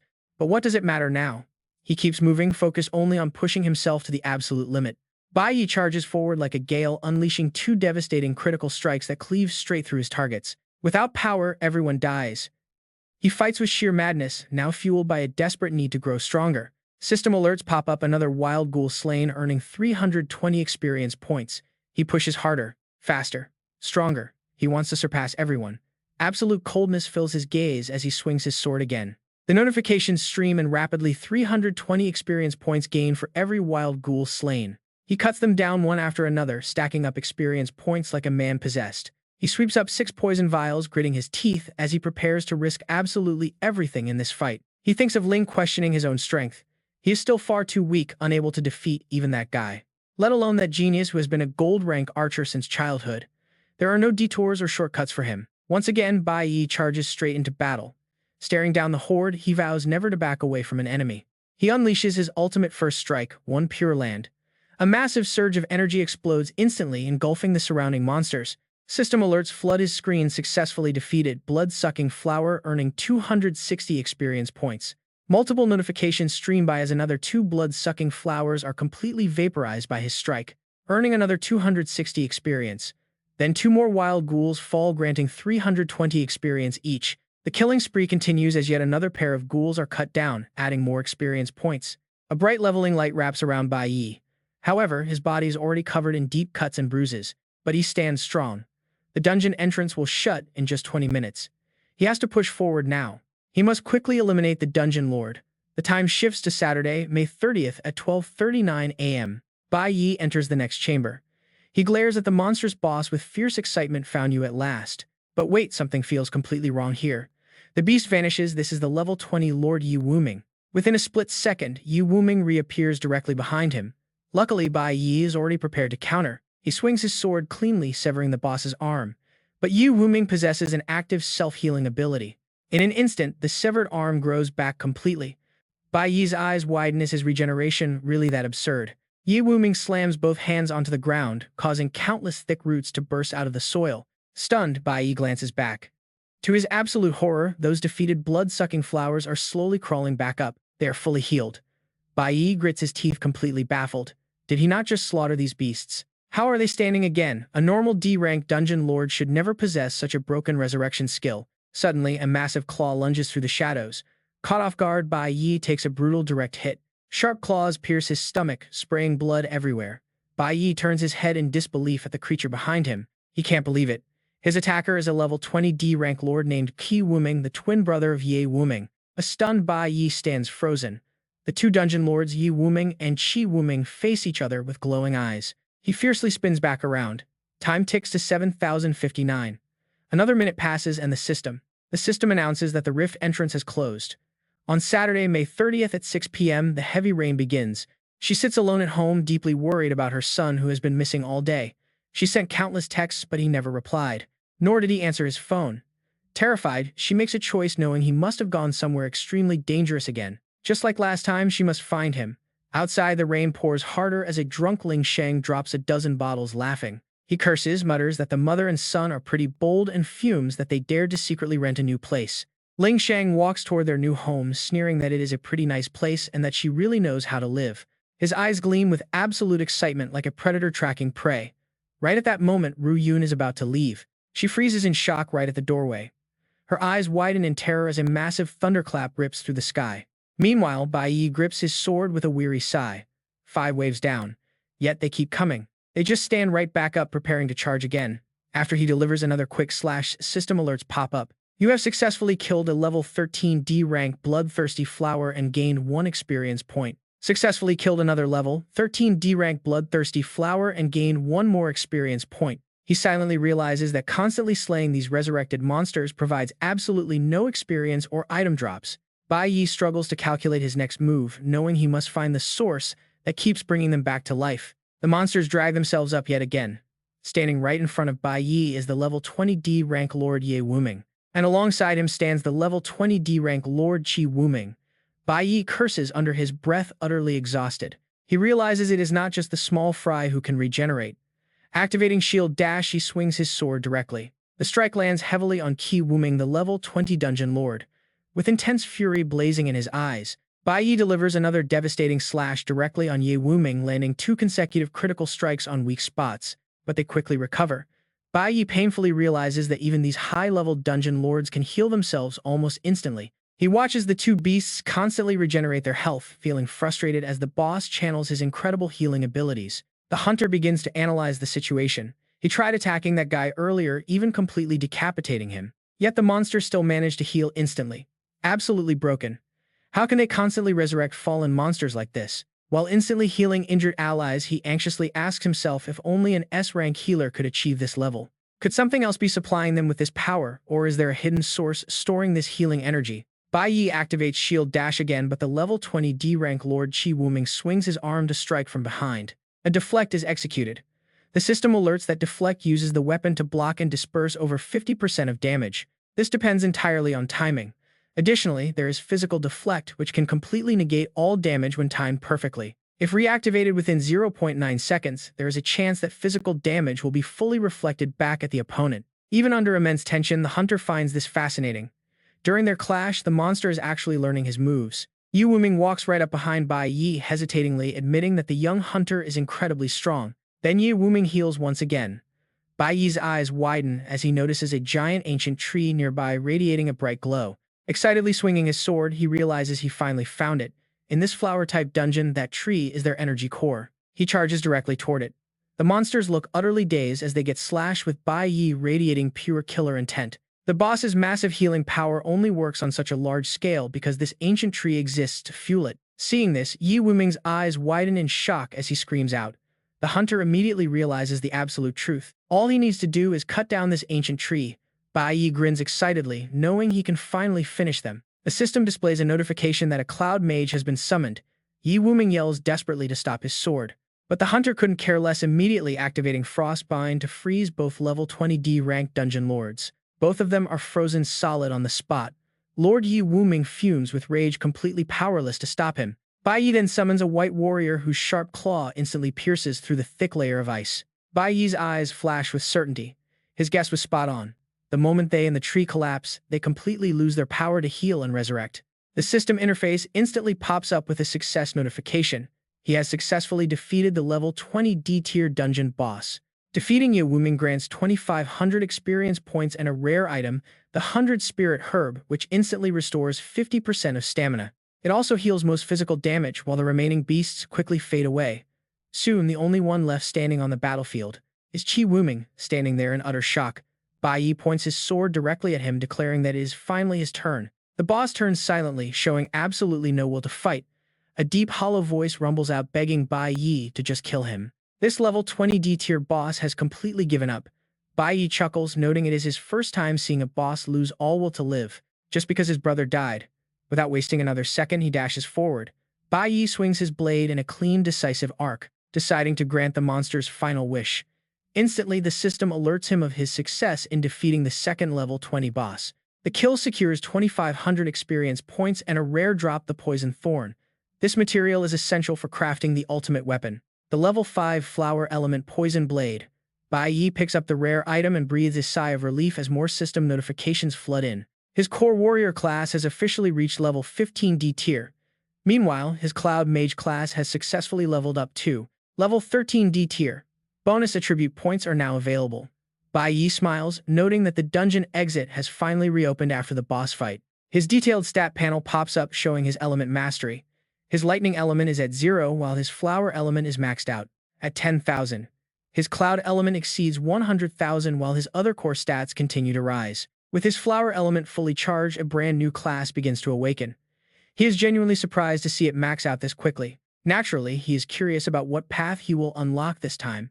Then the system chimes to announce a successful transition. Bai Yi chuckles with excitement.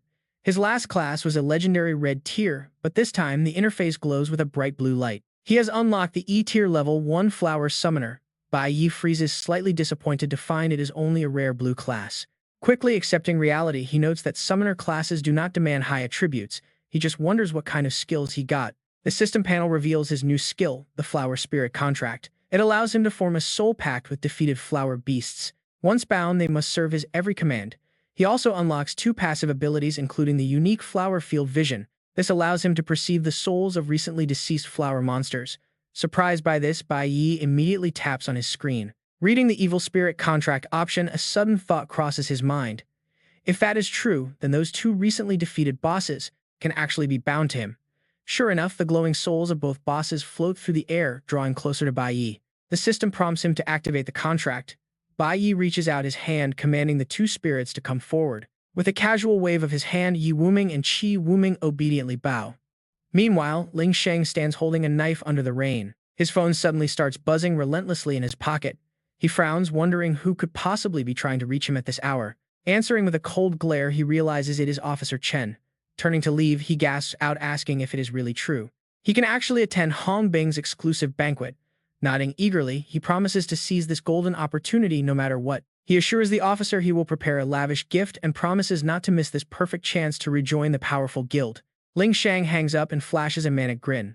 Still clutching his knife, he lets out a crazed laugh in the heavy downpour. This day is turning out to be incredibly lucky. He slips his phone away and hums a dark tune as he walks off. Perhaps it is time to visit his dear sister and catch up on old times. Cut to Saturday, May 30th at 6 p.m. Ru Yun stands quietly in the rain. Bai Yi approaches with groceries and an umbrella, asking her why she is out in this weather. He holds the umbrella over her and gently suggests they go home. Right then, her bracelet begins to glow with a soft light. Staring at the jewelry, she silently calls him her silly boy touch that he went out tonight just to get her this gift. She looks up at their apartment, wondering if her son truly believes that her silence means she is completely blind to his secrets. Back in his room, Bai Yi lies on his bed, staring up at the ceiling, deeply lost in his own thoughts. He has unlocked 3 classes now: the Green Warrior, the Blue Summoner, and his strongest option, the legendary Red Mage. Opening his interface, he reviews his 2 active combat classes. His Cloud Mage class is level 13, granting massive stat boosts. His Cloud Mage stats are impressive, multiplying his speed, stamina, and mental power threefold, while pushing his overall elemental damage to new heights. Next is his level 15 Core Warrior class. This combat tier doubles his physical power, raw defense, and melee damage. And finally, his newly awakened Flower Summoner class sits at level 1, ready to multiply his basic stats by 150%. This new Summoner class boosts his stamina and mental energy, significantly opening up a whole new tactical path for his future battles. With materialized items, a summoner can contract their souls to put them to work. As their level rises, the maximum number of contracts will increase. For Tier E, they can hold 2, Tier D gets 3, Tier C gets 5, and Tier B gets 10. After advancing further, they can even contract unlimited elemental spirits. But even with all this power, it is still not enough. His enemy was sentenced to 21 days, and today is only with day 10. Bai Yi looks at the numbers on the screen and begins calculating. There are still 5 days until that man is released. But, knowing that man's corrupt nature, he will probably bribe the guards to secure an early release. Bai Yi thinks back to the 2 bracelets he had prepared beforehand. He made sure to get those ready just in case of any sudden surprises. The next morning, on Sunday morning, Bai Yi stands on a building rooftop, staring straight into an eerie glowing red light. In the end, running away will not solve anything. Before embarking on his official training journey, he must resolve this troublesome issue once and for all. Completely, once and for all. He slowly steps into the thick red mist. Hidden Dungeon Tier E has been conquered. Hidden Dungeon Tier D has been conquered. Hidden Dungeon Tier E has been conquered. Hidden Dungeon Tier E cleared. By Sunday afternoon, Bai Yi heads deep into the forest. Wearing a cold expression, he pushes forward. Lately, he has not been able to rest even for a single moment, needing to quickly raise his class level to Tier C. Suddenly, the system alerts him: Hidden Dungeon Tier D, high danger level. Entering the dungeon, Bai Yi is filled with determination. Sunday evening, Hidden Dungeon Tier D has been cleared. Next time they meet, he will be far stronger. As his level increases, a sudden notification pops up, leaving him stunned and confused. He has acquired a new title, Lone Wolf Warrior, granted for clearing dungeons 10 times solo at a level no lower than his own. He also receives the Warrior Key, which can unlock the Warrior Tower once certain conditions are met. It can unlock the fabled Warrior Tower. He wonders what this mysterious key is for. Cut to Monday morning, June 1st. At the Awakened Middle School, Huang's voice rings out in the morning, filled with pure excitement as she announces to the students. In an incredibly good mood, she places her hands on her hips and happily says that their final results are in. Bai Yi and the rest of the class listen intently. She reveals that Bai Yi and Qi Yin achieved the highest and second highest scores in the entire school. Furthermore, Bai Yi's combat video was sent to headquarters for careful analysis, and his final score is confirmed as the highest in history. Looking proudly at Qi Yin and Bai Yi, she says they have both qualified for the training trip. Thanks to Bai Yi's stellar performance, they have also earned the rare privilege to meet the Divine Clan. He listens to her praise with a completely blank face. Hearing Huang's words, the rest of the classroom immediately erupts. Meeting the Divine Clan, oh my god, even high-ranking officials might not get this honor. This is just too incredible. Bai Yi rests his chin on his hand, thinking this is a pleasant surprise. To think he would get to meet those people directly. Ha Ming sits next to him, clutching his arm and crying, telling him not to forget his old friends when he makes it big. Nearby, Lin Lu smiles quietly to herself, thinking she knew he would shine. Cut to the administration office, where Hong Liang rests his hand on his chin, asking if he is sure he wants to decline. Leaning back in his chair, he continues, noting that his father went through a lot of trouble to return this time, so he should use his name to join the training trip to headquarters under his wing. Listening to this, Hong Qiangsheng clenches his fists so tightly that his veins bulge. With a dark expression, he grits his teeth and refuses, saying he only got third place and does not deserve to go. He refuses to let others think that everything he achieves is just handed to him by his father. Hong Liang bursts into laughter, praising his strong will and wishing his father could see how much he has grown. Hong Qiangsheng's eyes turn sharp as he asks for a favor, requesting his uncle's help to obtain permission to enter the sealed Tier D dungeon behind the mountain. Hearing this, Han Liang's face darkens, realizing how desperately the boy wants to grow stronger, entirely on his own. Cut to the principal's office, where a desperate plea rings out. Ziling begs his uncle, slapping his hands on the desk, screaming that he must go on this training trip since he is the sole heir of the Shu family. The man sitting at the desk counters, asking if he actually remembers that he is the sole bloodline of the Shu family. If so, why does he act so recklessly? He is none other than the principal of the awakened school, Shu Qingyun. His expression grows dark as he demands to know why the boy committed such an act during the practical exam. Hearing this, Ziling shrinks back in fear, recalling how he left his juniors to be backstabbed by magical beasts. Qingyun slams the desk and growls, asking if the boy thinks the higher-ups are complete fools who cannot see right through his pathetic underhanded tricks. His sharp gaze locks onto Ziling, making him tremble in pure terror. If his uncle had not covered up this mess, would he even be allowed to remain in school? Suddenly, Ziling drops to his knees on the floor, his face twisting. He screams with a distorted face, begging his uncle for forgiveness, promising it will never happen again as tears splash onto the floor. Shu Qingyun remains expressionless and tells him to stand up. Sweat drips down Ziling's trembling forehead as he struggles to speak. Shu Qingyun rises from his seat, noting that his screw-up actually helped the higher-ups identify a very special individual. That person is Bai Yi. Recalling the young man's face, Shu Qingyun admits the authorities suspect something is seriously off about him. Ziling slowly stands up to listen as the elder explains how Bai Yi's insane growth rate is just totally impossible. Because of this, someone from the God clan wants a direct meeting. Shu Qingyun glares coldly, offering a final chance. Ziling can join this training trip, but he must check his temper and stay humble, or his uncle won't protect him next time. Terrified his uncle might change his mind, Ziling nods desperately. He quickly agrees to the terms, though his fist clenches in anger. He silently curses Bai Yi, vowing revenge during this journey while also recalling the face of the beautiful Qi-In. He plans to capture her soon enough. Fast forward to Monday evening, right before school lets out, where Ha Ming holds a letter in shock. His eyes practically pop out of his head. It is an exclusive invitation to the Supreme School faction addressed to Bai Yi. The letter formally invites him to join their ranks, asking him to register at the main office if he is interested. He screams the news to the entire classroom. This is literally the most elite, most powerful faction in the entire school. Joining them means getting directly scouted into the prestigious Divine Guild, skipping all of those brutal entry exams. The entire classroom leans in, totally hooked. After all, this squad was founded by their school's legendary gold-class assassin. Getting in used to be an absolute nightmare for regular students, but now they are reaching out directly to one guy. Wait, isn't this an elite high school group? Why on earth are they inviting a middle school student like Bai Yi? Ha Ming clenches his fists, shedding dramatic tears of jealousy and awe. Suddenly, Bai Yi snatches the letter right out of his hand. He walks straight to the trash can in the corner. Under the stunned and utterly confused gazes of his classmates, he doesn't hesitate. He tosses the golden ticket right into the garbage and walks away, leaving a room full of dropped jaws behind him. Talk about an absolute power move. They scream, asking if he has lost his mind, but Bai Yi just ignores them. He simply bids them goodbye, leaving the room in absolute chaos, trying to process what just happened. Ha Ming dramatically slumps next to the trash can, mourning the wasted, life-changing opportunity, but Lin Lu speaks up with a calm smile. She asks if he really still doesn't get Bai Yi. The guy has absolutely no interest in joining someone else's team. He is destined to be a leader, not a follower. Later that night, the scene shifts to the dark mountains behind the school. Bai Yi walks deep into the woods. Armed with his newly acquired access permit for the D-grade catacomb, he expects quiet. But Hong Qiangsheng is already waiting there, eager to start. Bai Yi looks toward the dark entrance of the dungeon. He gives a brief nod but warns his classmate that a D-grade dungeon might be way too dangerous for him right now.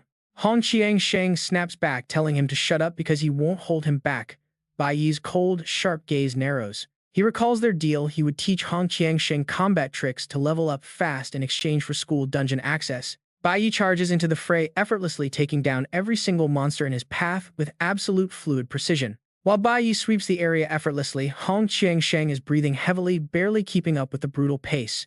Standing nearby with his sword ready, Bai Yi calmly offers a hand, but the stubborn fighter screams at him to back off. He steps back to watch Hong Qiangsheng struggle, his mind drifting toward the mysterious warrior tower key currently in his inventory. Unfortunately, he cannot access the tower just yet, as the lock requirements demand a much higher class rating. His class must reach B grade first. Suddenly, his danger senses flare and he snaps his head around in high alert. Another horde is ambushing them from behind. These campus dungeons are currently his only source of experience points. Without them, his progress will stall. By Tuesday afternoon, the classroom trash can receive another pair of thrown-away invitations. The higher his class level climbs, the more massive the experience pool required to reach the next tier becomes. Reaching D grade has slowed his leveling speed to a crawl. On Wednesday after class, Hong Qiangsheng finds himself cornered. Bai Yi blurs forward, blasting the monster away with a single strike. His partner grinds his teeth, furious at the intervention. He yells that he did not ask for help, but Bai Yi sighs, pointing out he would have died otherwise. Still, the monster density is perfect for harvesting experience. By Thursday after class, Hong Qiangsheng lets out a triumphant, ecstatic roar. He has finally breached the D-grade threshold. Leaving the dungeon, he brags that solo rating beats his useless family bodyguards any day. Bai Yi watches him celebrate from behind. As Hong Qiangsheng basks in his victory, Bai Yi quietly plans his next major move. Bai Yi tells himself that his nuclear warrior class has finally reached C rank. As he leaves the demon dungeon, he remembers the figure of the spirit creature. With his nuclear warrior class promoted to C rank, his current stats are enough to deal with that old man. The system shows a C rank level 21 nuclear warrior with 300% multiplier strength plus 107 times 3, speed 41 plus 70, stamina 61 plus 59 times 3, luck 26 times 3, elemental power 8 plus 4 times 3, and mental strength 23. A new skill unlocked. On the fifth night, Ru Yun happily signs to her son, teasingly asking if he has been going out with a cute girl these past 2 days. What, no way, he helplessly waves his hands, telling her he is only a first-year middle schooler, but she just signs again. Why is he coming home so late, then wondering if he is out causing trouble with some little rascals? He can only helplessly reply, "I really am not," he insists. Ru Yun continues to sign, telling him that liking a girl is completely normal. She signs that he should be brave and pursue what he likes. He watches her gestures, his eyes widening in total surprise. "Do not wait until you lose the chance to regret it," her signs warn. Bai Yi's eyes dim as he silently thinks of the girl he cares about. He remembers her faint silhouette. And Lei flashes a bright smile, asking him for a hug, making Captain Bai Yi blush as he pushes her away. "No way," she huffs. Even as a level 1 yellow-grade electric assassin, she is not that easy to please. On a ruined battlefield littered with monsters, she lies on the ground weakly, calling her captain. With a tired smile, she tells him they won again. Bai Yi happily reaches out, telling her, "Let us go." And Lei springs up, stretching out both arms, asking if he can carry her. Blushing, Bai Yi turns around, leaving Hui Luo to heal her before walking away. She pouts, calling her captain completely heartless. Suddenly, the scene shifts to her lying motionless in a devastated battlefield. Bai Yi looks at her, his eyes turning red with fury. Snapping out of his memories, he recalls that in his past life he only met Enlei after his master saved him from death row. Their first meeting was in the capital of the Shenghe Kingdom. Bai Yi looks down sadly, wondering where she is right now. In this new life, he is the only one who remembers the past.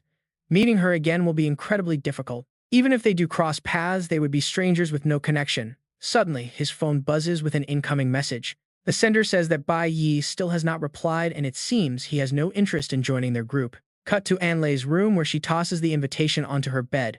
She murmurs that he is getting more and more interesting. With an excited smile, she decides to meet him tomorrow.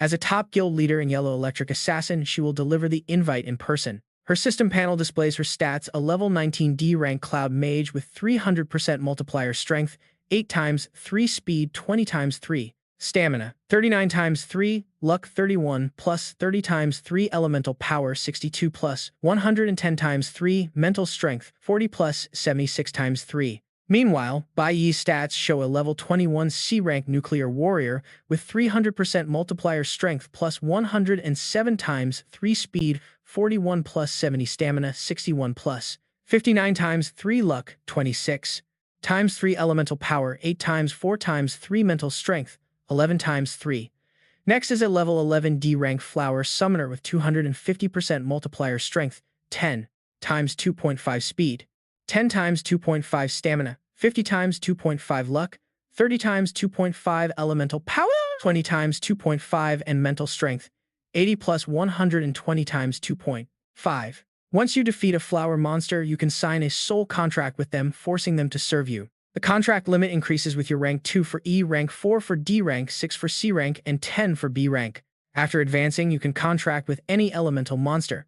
The success rate is directly tied to your mental strength. When a player reaches B rank, they will unlock the Warrior Tower. The scene then transitions to Friday, his birthday. Bai Yi receives a gift and stands silently speechless. Ruyun signs to him that this is his birthday present. His eyes curiously trace the box, wondering what it is. He slowly opens the lid and pulls out a scarf and a small card. The card wishes her son to always be happy and to have the courage to live the life he has chosen. He wonders why she bought a scarf with summer just around the corner. Staring at it, he suddenly looks up to ask, "Mom, do you know that I am going to the Shanghai Kingdom?" he asks. She signs back that the temperature difference between day and night there is huge, so he must take good care of himself, reassuring him that she can look after herself too. He nods, realizing she always knew what he was up to. Ruyun then pulls out some cash, telling him to treat his best friends to a meal. He lets out a helpless sigh, reminding her that he does not have any friends. The scene cuts to school, where a glowing sea goddess statue sits on his desk, shining brightly. Bai Yi stares at it blankly, wondering what it is. Ming proudly points at the statue with glowing eyes. He asks how he likes his birthday gift, calling it his absolute favorite and asking if it is shiny enough. He can only helplessly thank him. Lin Lu steps forward, adjusting his glasses and calling the gift too vulgar. He places a compact disc on the desk, telling him to look at this instead. Getting this nowadays is no easy task, he boasts. Bai Yi takes it, his jaw dropping in pure shock at the original copy. Yes, Fatal Magic is his absolute favorite movie. Memories of his previous life suddenly come rushing back to him. Back then, they would sneak into the old warehouse for banned historical films. Lin Lu whispers to keep it hidden. Bai Yi quickly shoves the X-rated disc away. He smiles warmly and whispers a quick thanks to her. Lin Lu sighs in relief, smiling at him. Suddenly, Qi Yin approaches him with a beautifully wrapped gift box. Wishing him a happy birthday, Ming and Lin Lu instantly gasp in shock. Is that really an A-grade weapon? Inside lies an unidentified illusion gem, which is a top-tier magic weapon. Bai Yi stares in sheer amazement. He pushes the box back. No way, this is too expensive. Qi Yin just smiles gently at him. Without you, I could not have gone on the training trip, she says. Besides, it is not that rare. My family has plenty of them, she says, pressing it into his hands. This will help you a lot. Bai Yi falls silent. He really does need to get stronger, so there is no point in refusing now. He watches her face. Did she notice how happy he was to change classes, gifting him this weak weapon? She is incredibly thoughtful. He never expected everyone to remember his birthday and prepare such amazing gifts. Meanwhile, Ming and Lin Lu whisper quietly to each other. When did those two get so close anyway? They joke. Does Bai Yi even like girls? He has never shown any real interest in them before this. Suddenly, Qi Yin leans in, scaring him half to death. What are you two whispering about? Bai Yi knows he cannot let any weird rumors start between them. He decides to clear the air. Let us grab dinner tonight, my treat, he says, with a grin. Do you guys all have time? They cheer happily. But then Bai Yi notices a group of older students whispering in the distance. Aren't those the seniors over there? Why are they here? He tilts his head to listen closely. They seem to be heading toward their classroom. Quiet rumors are spreading fast down the hallway. Word is that the squad leader of the ultimate squad is coming to personally recruit Bai Yi. Classmates are buzzing, wondering if anyone has ever seen her. They say she is a legendary beauty. He stands up. It is better to reject her face to face, he thinks, surprising his friends. Ming and Lin Lu grin, eager to watch the drama unfold. Outside, a huge crowd of students gathers. Ziling grits his teeth in sheer jealousy. Pure hate. Why does this guy get all the attention? He finds Bai Yi completely disgusting. As he watches, Bai Yi calmly steps out into the hallway. Suddenly, the lights flicker violently. Crackling surges of electricity wrap around the corridor, shocking everyone nearby. What is happening? Bai Yi's face darkens as he senses the lightning moving with a mind of its own. Bolts of lightning charge at him from behind, while another massive blast shoots from the front. He stands completely still. No dodging. The blinding flashes send onlookers screaming in terror. He quickly reads the attack. It's just a test. He begins channeling his mana to form a sword. Grasping the glowing blade, a faint blue aura wraps his body as he tracks the incoming lightning. Suddenly, his eyes flash. He spins quickly to his left, raising his sword to block the strike. The heavy shockwave blocks their view. No one can see a thing. It was too fast. A figure cloaked in electricity emerges. Bai Yi freezes, recognizing the familiar face of An Lei. She leaps back, raising her dagger with a smirk. Your reflexes are still as sharp as ever, she says. I did not pick wrong. Bai Yi stands, completely frozen, memories of her flooding his mind. Give me a hug, Captain. Her voice echoes from his past, reaching out to him back then. Can you hold me now that the battle is over? In his memory, he had blushed and turned away. Let Huey Luo heal you first, he had told her. In the present, An Lei stands confidently. We sent you so many invites but never got a reply, so I wanted to see you myself. The crowd is still trembling in fear from before. Ha Ming leans over and whispers to Lin Lu. Is he really going to reject her directly? That is insane. An Lei formally extends her hand. Suddenly, Bai Yi lunges forward and pulls her into a tight embrace, leaving everyone utterly speechless. Shi Yin stands frozen in disbelief while Ziling is completely thunderstruck by what they are seeing. Completely stunned, An Lei has no time to react. Bai Yi hugs her tightly, his voice trembling as he whispers that it has been a long time. Around the two of them, sparks of lightning still flicker. Anla looks at him, totally frozen. Ha Ming clutches his head and screams in absolute shock. Oh my gosh. What a massive piece of gossip, hugging her right in front of everyone. Is this some crazy real-life drama between a senior and her junior? But Lin Lu quickly leans in to whisper that she is actually not a senior. And Lei was originally in the same class as them, but because she awakened in her very first year, she skipped ahead to high school early.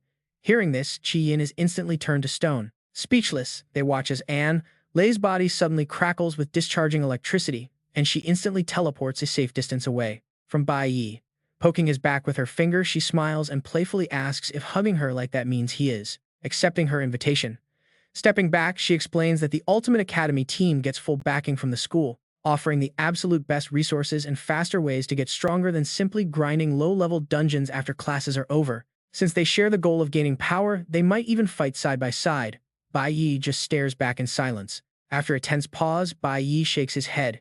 He tells her he has no intention of joining the Ultimate Academy team, as he will not be staying around here for long anyway. Reaching out, he gently takes An Lei's hand, explaining that he plans to establish his very own guild in the near future, where they can finally fight side by side.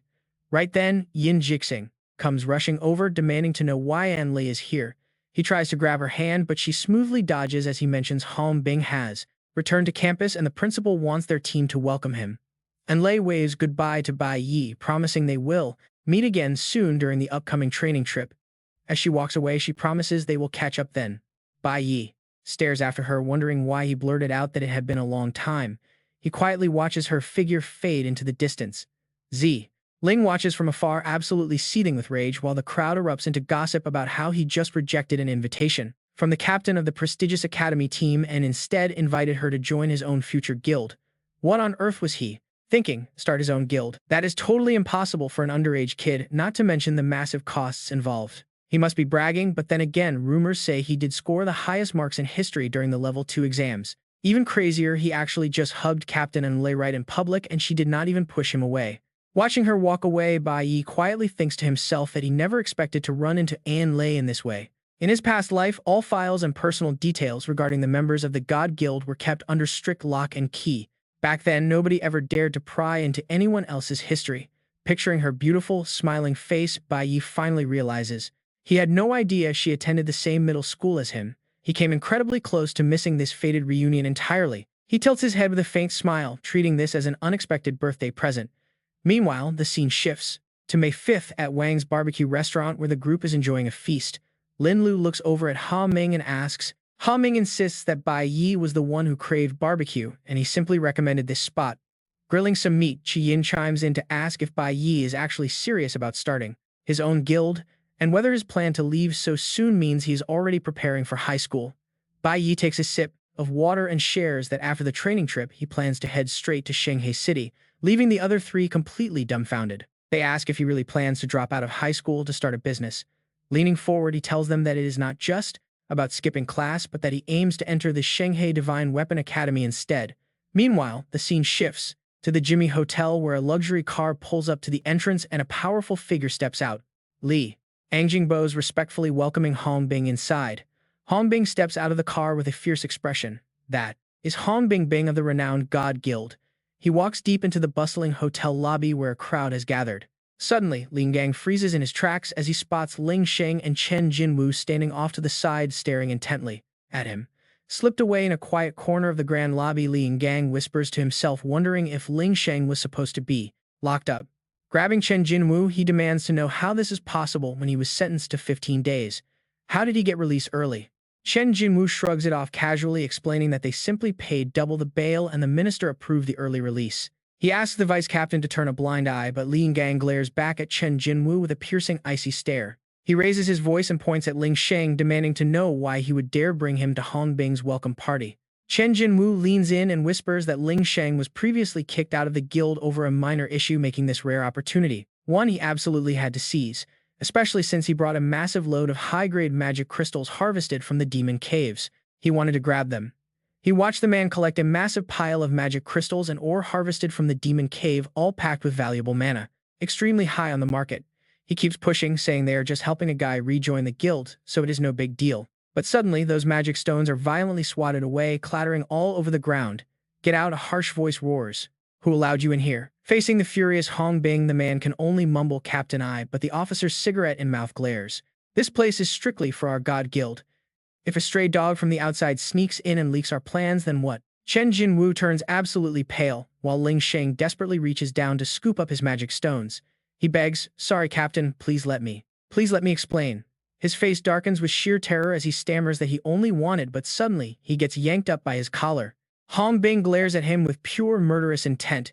"You have zero talent and absolutely no status, yet you dare come here. Did you really think you could buy your way in?" Glancing at the stones on the floor, the captain barks, "Take your useless trash, get the hell out." Ling Sheng crawls on the floor under the mocking stares of everyone around. No one is ever allowed to let him back. This piece of trash is permanently banned from the guild. His eyes turn bloodshot as his shaking hand reaches for the broken magic stones. Damn it. Going completely mad, he crushes a magic stone right in his palm. Blood drips down, but his crimson eyes scream absolute murder. He swears he will kill every last one of them for looking down on him. As he stands, a heavy wave of bloodlust terrifies everyone. He is just a petty captain after all. Staggering to his feet, Ling Sheng growls, "How dare that absolute nobody humiliate me like this?" Rage and hatred boil over as he mutters a mad promise. One by one, every single one of them is going to pay. Nothing in his life goes right anymore, so he decides they must all die. Meanwhile, Ru Yun is just walking back from the market. Ling Sheng stands right outside her building, radiating pure madness. Sensing a chilling presence, Ru Yun looks back, her heart freezing in terror. He gives her a savage, twisted grin. Ru Yun drops her groceries in shock. She has just become his perfect target. What a terrible stroke of bad luck. Meanwhile, over at Wang's barbecue shop, a group of people suddenly walk inside. They walk right past Bai Yi's table. He calmly sips his water, completely ignoring the quiet murmurs starting up around them. They must be from the God Guild. Ha Ming leans in and whispers, "Bai Yi, if you get into the Miraculous Academy, you will join them. Actually, scratch that, you might even become their direct boss." Ha Ming sighs, realizing this meal is basically a farewell dinner. But Qi Yin quickly speaks up, promising that she will study hard and pass the exam to join him too. Bai Yi watches the guild members walk past, feeling a strange uneasiness. Everything today has just been going way too smoothly. Lin Lu raises her glass, telling them to save the serious talk. Today is Bai Yi's birthday, and Ha Ming quickly agrees. They should just focus on having fun. But Bai Yi stays quiet, unable to shake off a growing, nagging feeling of dread. Still, the four of them clink their glasses, wishing him a happy birthday. Around his neck hangs half of a jade pendant. The other half is currently clutched in Ru Yun's trembling hand. Her face is pale with terror as Ling Sheng calls her a bitch. He slowly stalks toward her, snarling about how she betrayed him to live a comfortable life, even forgetting where her real home is. Ru Yun backs away in terror. He demands to know which bastard she is relying on now, his bloodshot eyes filled with rage. He cracks his knuckles, promising to make her pay. Suddenly, his bloodshot eyes lock right onto her glowing wrist. Looking her up and down, he demands to know where she got such an expensive item. Her bracelet is pulsing with light. Ru Yun instinctively clutches her wrist in fear. Seeing this, Ling Sheng throws his head back and laughs like a complete madman. His bloodshot eyes lock back onto her. No wonder she could afford such a nice apartment. He draws back his fist. He lunges forward, aiming a heavy rage-fueled punch straight at her face, mocking her for still holding onto her looks. Ru Yun raises her arms to shield herself in terror, but the bracelet suddenly flares with a blinding, powerful light. A summoned beast suddenly leaps from the accessory, catching his heavy fist mid-air. His bloodshot eyes widen in complete shock. He stares down his captured hand.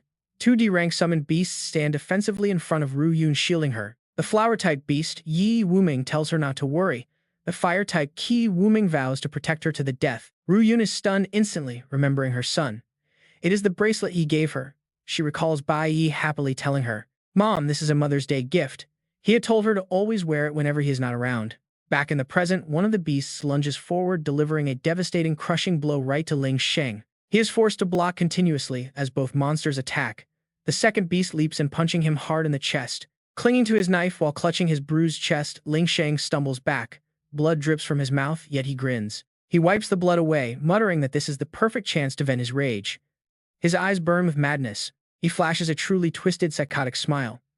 Meanwhile, back at the barbecue shop, the friends are still happily celebrating. Bai Yi clutches the broken piece of the jade pendant on his chest, feeling incredibly anxious.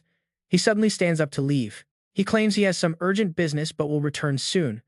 Lin Lu calls after him in confusion. She asks if he digests his food that quickly. Bai Yi runs outside, calling his friend Qiang Sheng. He needs answers. Qiang Sheng picks up, confirming that Ling Sheng was indeed released early from prison. Things are getting extremely dangerous. The man even crashed a banquet today but got kicked out.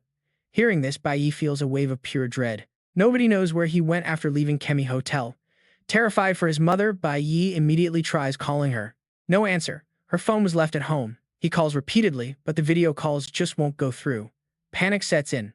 Did she forget her phone? That hotel is right next to their neighborhood.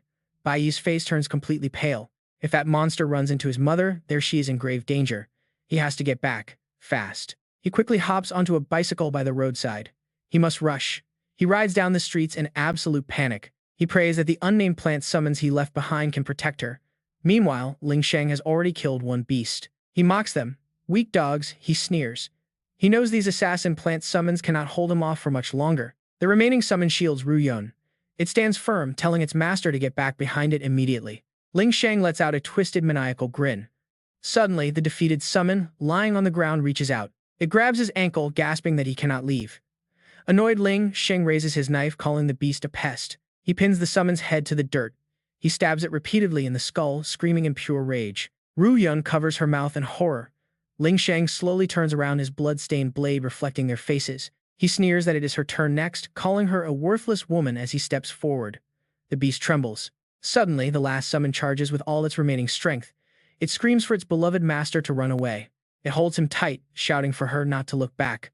Overwhelmed by terror, Ru Yun flees. She runs into the distance as the summon binds Ling Sheng with roots, but a terrifying red aura erupts. He tears the roots off with his bare hands. He lunges forward, grabbing the summon by the throat. He brutally rips the summon apart. He looks at the fleeing Ru Yun. Running away, he laughs mockingly. Suddenly, a shadow blocks her path. Out of nowhere, the madman appears right in front of Ru Yun. He asks where she thinks she can run. Ru Yun is completely paralyzed by his terrifying, savage, and wicked gaze.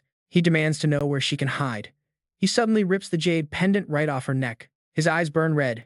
He asks if her son gave her this before crushing it to dust in his fist. Ru Yun turns incredibly pale, watching the ruined jade crumble to pieces. Ling Sheng growls, raising his knife high. He lunges at her, screaming for her to die. At the brink of death, she remembers her son's words. He told her to crush the jade if she was ever in danger, and he would instantly appear. And talk about perfect timing, Bai Yi teleports in, catching the blade.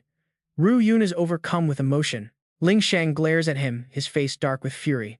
Bai Yi's eyes burn with pure rage. This ends now. Painful memories of his childhood rush back. A young Bai Yi was chained to the side, crying and begging his father to stop. But Ling Sheng kept beating Ru Yun, his face twisted in malice as he swung a heavy club. He yelled that they had it easy while he suffered. Bai Yi wept, begging him to spare her. But the beating only got worse. Ru Yun could only shield her head. He screamed in agony. It was his first week of high school. His mother had lovingly taken him to play in the park. But they forgot to tell him, returning home late that night. The old man had failed to find work. Angry and bitter, he unleashed the monster inside him. He took all his rage out on them. He beat her half to death. Watching this horrific trauma, Bai Yi triggered an incredible second evolution. His blue-tier class instantly upgraded to platinum rank. Bai Yi looks at the lunging madman, losing his mind. Back then, he lost all control, wrapping heavy iron chains around the man's neck to choke him to death. He looked at his mother on the ground, knowing his actions could never heal her deep emotional scars. Tears fall as he snaps back to reality. Bai Yi shatters the blade with his bare hand. He vows he will never be late again. Ling Sheng looks on, completely stunned by the youth's monstrous strength. Swirling with red demonic energy, he laughs. He was wondering what blind idiot lost his way, only to realize it was him. He swings his blade. He charges forward, aiming to crush both mother and son together. Refusing to back down, Bai Yi summons his own blade, timing his move perfectly. He activates his skill to lunge and slash him directly. With perfect timing on his deflection skill, all incoming damage can be completely negated. It can negate 100% of the damage. Activating it again within 0.9 seconds even reflects all physical damage right back. The impact blasts Ling Sheng back, forcing him to scrape the ground on all fours. Groaning in pain, he coughs up a huge mouthful of blood. Staring at the weapon in Bai Yi's hand, Ling Sheng roars in fury. That is his Kumu blade. He never expected the brat to have it. Ru Yun stands dazed behind the two newly recovered spirit beasts. Bai Yi quickly yells out to them, calling the Wuming brothers to action. He asks them to protect his mother. The flower elements summoned beasts Yi Wuming and Shi Wuming immediately move to guard her. He orders them to take her to safety. Ling Sheng wipes his bloody mouth and bursts into a grin, finding this turn of events highly amusing. He points at Bai Yi, realizing he summoned those beasts. This proves he is a rare dual element awakened at 1 in a million talent, a core warrior and a flower summoner. Ling Sheng throws his head back and laughs wildly. At such a young age, he already awakened dual classes. It is absolutely incredible. He boasts that it is only natural for the son of Ling Sheng. Bai Yi stays silent, staring coldly. His gaze is ice cold. Ling Sheng steps closer, muttering that simply inheriting his supreme talent is not going to save him today. Raising a fist crackling with red demonic energy, Ling Sheng growls. He cannot believe the boy dared to search his safe without permission. To make matters worse, he even locked his own father in a closet. Ling Sheng's eyes burn red with pure, unforgiving rage. He roars that this treason is unforgivable. He realizes the boy thinks he is all grown up now and can ignore his father. A massive wave of demonic energy surges directly toward Bai Yi. Terrified for her son, Ru Yun tries to rush forward to protect him. However, the two spirit beasts hold her back for her own safety. Ru Yun screams a warning as Bai Yi raises his hand.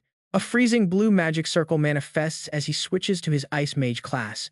Ling Sheng gasps as a massive block of ice flies forward. The frost locks his limbs in place. Ling Sheng struggles against the thick ice, screaming in disbelief, demanding to know how this is possible. Bai Yi approaches the frozen man, his killing intent flaring. He calmly tells him that how many classes he awakens is none of his business. Ling Sheng's face twists in utter humiliation, veins bulging with rage as the young boy looks down on him with absolute disdain. The next words from Bai Yi push him over the edge. He coldly tells him that in his eyes, his father is not worth a single cent. Rage erupts as Ling Sheng slowly shatters the ice encasing him. He sneers, mocking Bai Yi for getting arrogant after receiving a little praise. He points out that Bai Yi is just a rookie while he is a seasoned C-rank hunter who has survived countless battlefields. Leaping forward, he roars that it seems the boy has completely forgotten who the absolute strongest person in this household really is. Stealing his resolve, Bai Yi grips his blade and rushes head-on into the clash, parrying the furious strike with a loud metallic ring. Eyes burning with years of built-up hatred, Bai Yi unleashes his armor-breaker skill, driving his blade straight toward Ling Sheng. Ling Sheng stares in absolute shock as the blade sinks deep into his chest. He cannot block the devastating force of this strike. Bai Yi rips the weapon out, leaving Ling Sheng screaming in agony. The defeated father collapses desperately, clutching his bleeding wound. He demands to know how a mere E-rank rookie could possess such terrifying attack power. Bai Yi steps forward, radiating pure threat. Looking down at his trembling father, Bai Yi coldly declares that from this day forward their familial bond is completely broken. He warns him that his mother will have absolutely nothing to do with him either, cutting all ties with the abusive man forever. To Bai Yi, his father is now a complete nobody.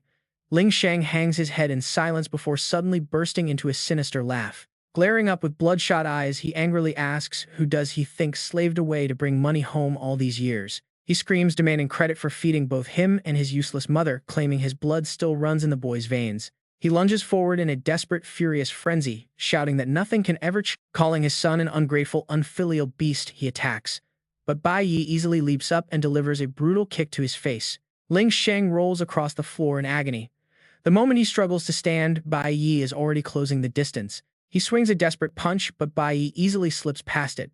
Confusion turns to dread as Bai Yi's fists begin raining down. Coughing up blood, the defeated father cannot comprehend how a C-rank hunter like him is being absolutely dominated by a rookie. Grabbing him by the hair, Bai Yi grits his teeth and asks if he is deaf, reinforcing that he stands no chance. Years of pent-up resentment explode as Bai Yi finally unloads his anger. For over a decade, this man subjected them to constant abuse. He hid behind physical violence at home only because he was too cowardly to stand up to the truly strong people outside. He is nothing but a pathetic coward. Bai Yi yanks Ling Sheng's head up, spitting out that he is nothing but absolute trash. Trash. Eyes burning with pure hatred, Bai Yi roars that he's not even a man, slamming Ling Sheng's head violently against the ground. Behind them, Ru Yun gasps in horror, calling his name. Suddenly, Ling Sheng whimpers. He begs Bai Yi to wait desperately, playing a cheap mind game about how he was the one who raised him. Surely there is some family bond left, right? Hearing this, Bai Yi's eyes narrow sharply with absolute disgust. He grabs Ling Sheng by the hair, lifting his head. Family. Bai Yi's face twists in pure rage. He screams, "Did you think about family when you beat me?" Memories of his brutal childhood flash back. 7 years old. Ling Sheng had repeatedly slammed him against the wall. Back then, helpless Bai Yi begged him to stop hitting him. No amount of begging ever worked. He was beaten until his ears were torn and bleeding. Yet his father never stopped. And what about his mother? Since the day Bai Yi was born, not a single month went by without her being hospitalized. Bad cooking meant a beating. Disobedience meant a beating. When Ling Sheng came home in a terrible mood, they both paid. Under his roof, they never knew peace. Not for one day. Filled with absolute disgust, Bai Yi prepares to strike. He slams Ling Sheng's head into the dirt once more, standing up and spitting out, "How dare you mention family now?" As Ling Sheng lies there broken, Bai Yi asks if a monster like him even deserves a family.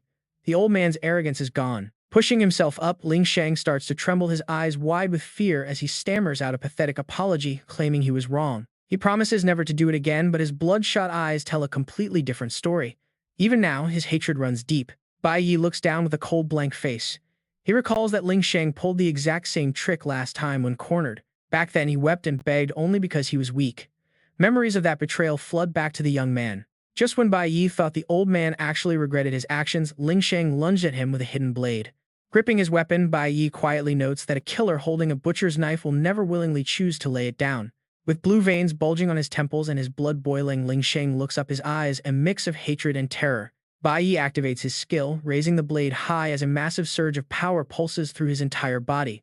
First stage, Pure Land Evolution. Second stage, Judgment.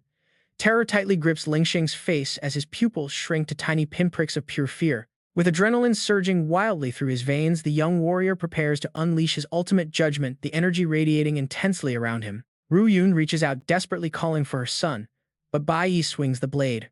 Why try to make a sinner repent, when he can just make sure they never have the chance to sin again? Beams of light slash across the old man. Ling Sheng collapses, screaming in agony about his slashed tendons. He desperately gasps for air, begging his son to calm down. "Don't kill me," he pleads, trying to use their blood relation as his shield. But Bai Yi is completely done talking. He conjures freezing ice to seal the old man's mouth shut, keeping his face totally blank as he raises the blade. "You died by my hands in our last life, so doing it again is easy." Suddenly, a panicked voice rings out. "Bai Yi, stop." He snaps back to reality, looking around in alert confusion. Whose voice is that? It is his flower-type summon Yi Wuming, using his special ability to transmit his mother's voice. Ru Yun tremblingly reaches out. She pleads with him not to become a monster like his father. Ling Sheng has already lost everything he was proud of. For Ru Yun, this is the ultimate punishment. He will spend the rest of his life drowning in bitter regret. But the young man still feels the burning injustice. He protests, but his mother gently places her hands over her chest. With deep concern etched across her face, she confesses she cannot bear to watch him turn into the very monster he hated. As his mother, she refuses to let his future be swallowed by darkness and regret. Suddenly, a soft light cuts through. The glowing light brightens the gloomy room.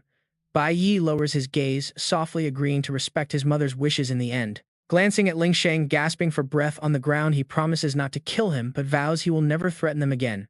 Tightening his grip on his short blade, he uses his old skill to slash two crossing lines of pure energy.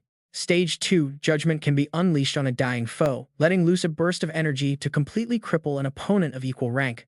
It permanently strips them of their magic. Bai Yi's eyes glow with intensity as he unleashes the final strike on his father. The shockwave shatters Ling Sheng's core, entirely wiping out his awakened abilities. Looking down with utter disgust, Bai Yi makes his declaration. He has permanently stripped Ling Sheng of his powers, turning him back into a regular human. Turning his back, he is done. He commands Ling Sheng to leave the city by tomorrow and stay away from his mother forever. Walking back to Ru Yun, he issues a final warning, promising that Ye Wuming will hunt him down if he ever comes within 3 kilometers of them again. He left his final words for Ling Sheng. Even if he had to spend his life in an awakened prison, he would still come for him. Then he ended him. He showed no mercy, leaving the dying man staring blankly as Bai Yi vanished into the sky. It felt like a message to Bai Yi, Ru Yun, and himself. He understood it now. Outside the apartment complex, the night had grown deep, with only a few scattered windows still showing any signs of light. Inside the home of Bai Yi and his mother, their D-class flower-type summon Ye Wuming was gently massaging her. Right next to them stood another summon. It was the D-class flower summoned Qi Wuming. Bai Yi stood nearby, ordering it to treat his mother. Qi Wuming babbled a response, offering a quick wink. He told Bai Yi not to worry since the enemy had not harmed their mother. With that, the D-class summoned Qi Wuming shifted back. He returned to his usual dutiful self. It was a relief they arrived in time. Ru Yun gently stroked Bai Yi's head, asking if they were okay. She gave him a warm smile, reassuring him she was perfectly fine. But he stubbornly shook his head, insisting that she had to be more careful. He resolved to find a protective jade stone for her soon. Suddenly, both of them froze, staring at each other in sheer disbelief. They blurted out in unison, asking if she had just spoken. Bai Yi was so overwhelmed with emotion that he could hardly believe his ears. This was no telepathic message, but actual words flowing from her lips. Even Ru Yun was startled quickly, raising a hand to cover her mouth. She wondered how she was finally able to speak again. Ye Wuming chimed in excitedly to explain that her speech block was caused by mental trauma. Her nerves had suffered minor damage, but he could heal it. A few days later, on a quiet afternoon on the hillside, a voice broke the silence. One of his summons pleaded, asking if he really had to leave, pointing out that his mother and all of his friends were right here. Bai Yi had already arranged everything perfectly, making sure their rent was fully paid. Once he saved enough money, he planned to buy that house outright. He had also prepared a protective jade pendant for his mother, promising to rush to her side the very second she was in any danger. With most of his time running out, he looked at Yi Wuming and Qi Wuming, who were crying nearby, asking them to protect his mother. She had always treated them with kindness. She knew he had to go on a spiritual journey, but she had no idea of his deep sorrow. He was no longer the same boy she once knew.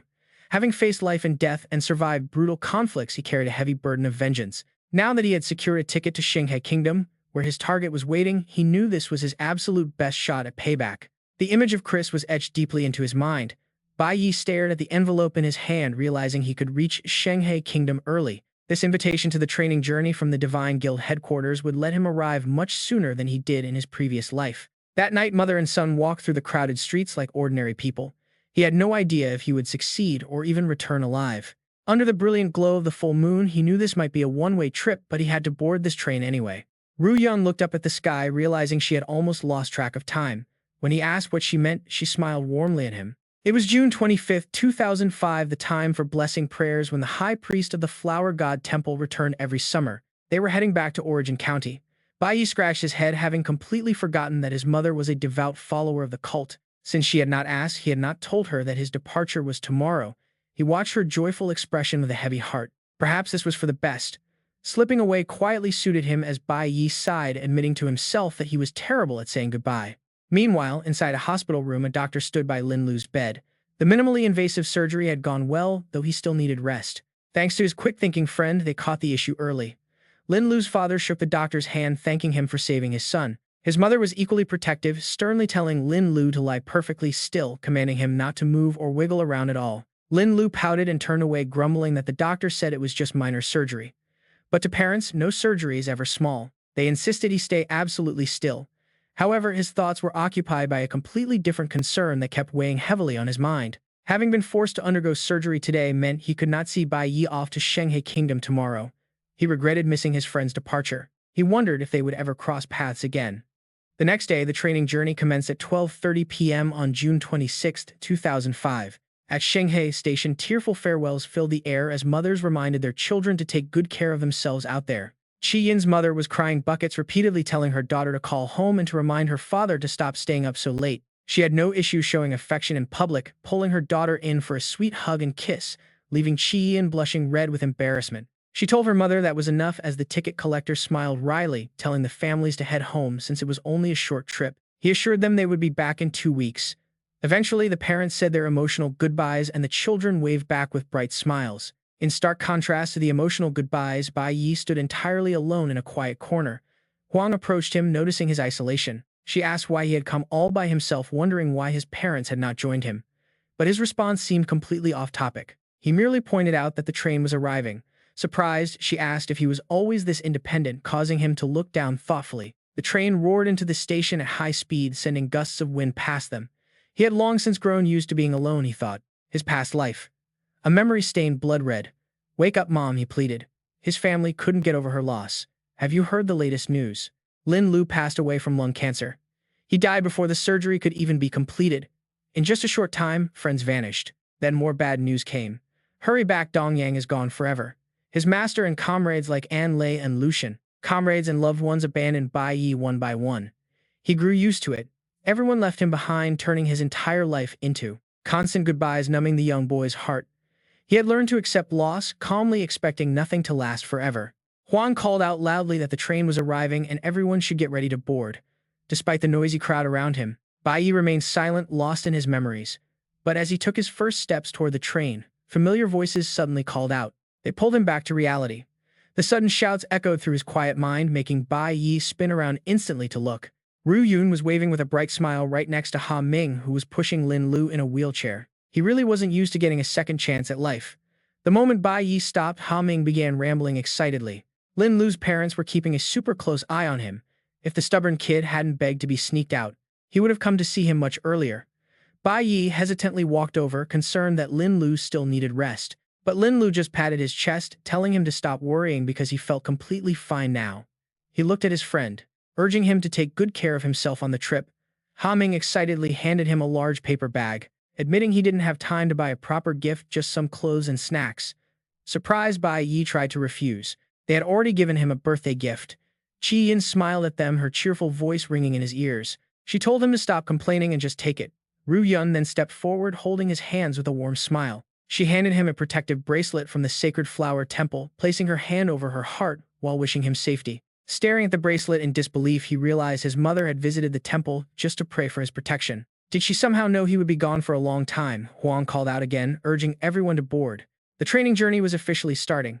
Carrying his gifts, Bai Yi stepped onto the train, leaving his loved ones behind. Finding his seat, he felt a deep warmth in his chest. In just 1 month back home, so much had changed. Just outside the window, Ha Ming, Lin Lu, and his mother waved goodbye, her face full of gentle care. She told him to eat well, while Ha Ming and Lin Lu shouted for him to send pictures when he arrived. He felt a wave of relief, realizing that the lives of his closest friends and family had truly transformed. Smiling, he waved back, knowing he had a home to return to. He made a silent promise to finish this quickly. The train sped away, but high above on a nearby roof, a mysterious figure watched them leave in secret. The watcher spoke into a communication device, reporting that the boy had safely boarded the train and would arrive soon. The map was successfully delivered to him. This mysterious observer, Zhang Jiang, asked if there were any further instructions. The sect master of the Flower Temple replied that nothing else was needed, and they must trust the boy now. Back on the train, Bai Yi had already settled into his seat, closely examining the mysterious map he held. Sitting right beside him was Qi Yin. Just then, Huang's voice echoed through the carriage, addressing the students.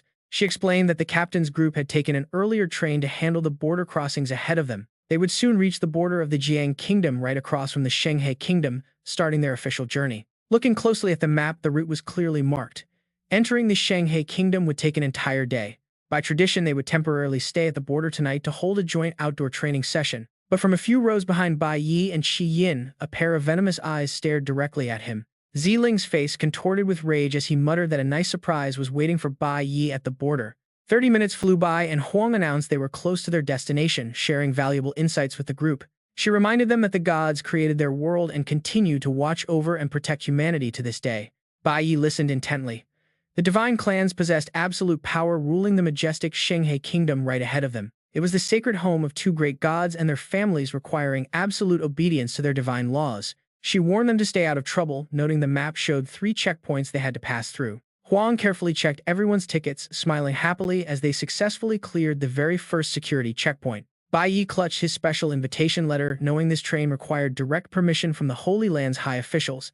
An invitation to the guild's grand training journey has arrived. As the train pulls into the station, they face the second checkpoint. It is located right at the border next to a massive island.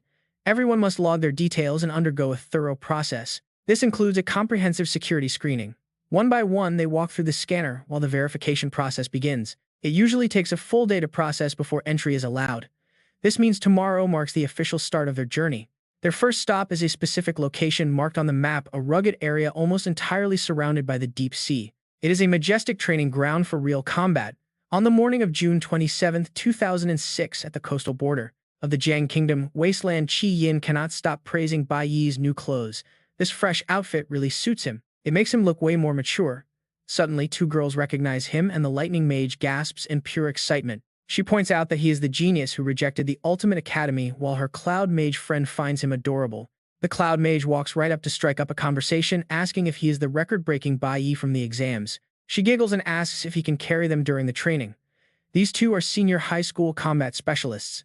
But Bai Yi completely ignores their excitement, giving them a cold, silent rejection before walking away without a word. Despite the harsh rejection, the girls only squeal in delight, finding his icy attitude and cold shoulder incredibly charming. He begins examining the area, but the local monsters are way too weak to help him level up his classes. Now that he is at the master tier, grinding experience is incredibly slow. Suddenly, a familiar arrogant face appears. Zhang Jun struts over with a smug grin, claiming he easily took the top rank back in his day too. He mocks school exams, saying real-world monsters are a completely different beast altogether as he steps in closer. He drapes his arm over the Cloud Mage and winks, claiming this real battle will show who has true power. This smug guy is Zhang Jun, a master-level astral warrior. The Cloud Girl immediately smiles and clings to him. She eagerly asks him to carry her, and the Lightning Girl quickly raises her hand to join the group too. Zhang Jun laughs proudly, promising to protect them both. Soon, the students gather as Huang addresses the crowd. She reminds them that only the absolute elite are here, warning everyone to take this training seriously. Even though the rules were explained on the train, she highlights the dangers of real-world combat once again. She lays out the rules clearly. First, they must stay strictly within the designated training zone. Second, absolutely no solo play. If a massive threat appears, they need to know when to retreat. Ignoring her entirely, Zhang Jun grabs the two girls and runs off, yelling that they will meet back at camp. The class laughs at his antics, but Ziling stands quietly at the back, wearing a sinister grin. Meanwhile, over in the Shanghai Kingdom, a guard quickly greets Hong Bingbing with deep respect. The soldier reports that the massive hunting event is starting soon and the local captain is already waiting. Yin Jixing sneers as he looks around, realizing the immense privilege of bypass checkpoints with a captain. He casually orders his subordinate Hong Qiangsheng to join the main squad immediately and wait for him there. Hong Qiangsheng nods with a dark look. Meanwhile, in the wasteland, Zhang Jun easily slays a massive beast. The girls cheer wildly behind him, gushing over the incredible raw power of a rare red-tier combat specialist. Slaying an E-class giant lizard is just too easy for him, and he smugly enjoys their endless admiration. Just a short distance away, Bai Yi ignores the noisy show-off, quietly checking his glowing system screen instead. He has successfully promoted all three of his unique classes to the master rank, viewing the detailed system breakdown. First is his level 21 Cloud Mage. With a 400% bonus, it boosts his strength to 8, speed to 20, stamina to 39, and elemental power to over 190. Next is his level 22 Core Warrior class, boasting a 300% bonus that massively scales his high speed and physical stamina. Finally, his third class is a level 21 Fire Summoner, bringing a massive boost to both his raw elemental power and mental strength. This Fire Summoner class grants an insane 350% stat multiplier, which amplifies all his physical attributes and base mana. The system highlights a key perk: after defeating a fire-type beast, he can instantly form a soul contract with it. The contracted beasts will serve him loyally, and the maximum number he can control scales up as his level rises. Once he evolves further, he will even be able to form contracts with powerful beasts of any elemental type. The success rate depends entirely on his mental strength. Bai Yi finishes reading and quietly calculates his current limits. He has been stuck at this bottleneck for over 10 days. While others rush to fight, he simply stands there. Rubbing his chin, Bai Yi calculates that to gain any real experience, he must defeat monsters of his own level or higher. But the highest beasts he can find in the local dungeons are only D rank. In his mind, Bai Yi starts running through the list. He visualizes every single beast. Scattered across this wasteland are only low-tier monsters that even the top guilds completely ignore. In these low-level D and E rank zones, killing monsters barely gives 2 or 3 experience points, sometimes just one single point. Farming beasts of a lower level is basically a massive waste of his time. Behind him, the other trio has run straight into a level 11 D rank 8-legged spider. Zhang Jun is already taking heavy hits. He screams as the beast lunges. Beside him, the archer girl pulls her bow in sheer panic, knowing this monster is way out of their league.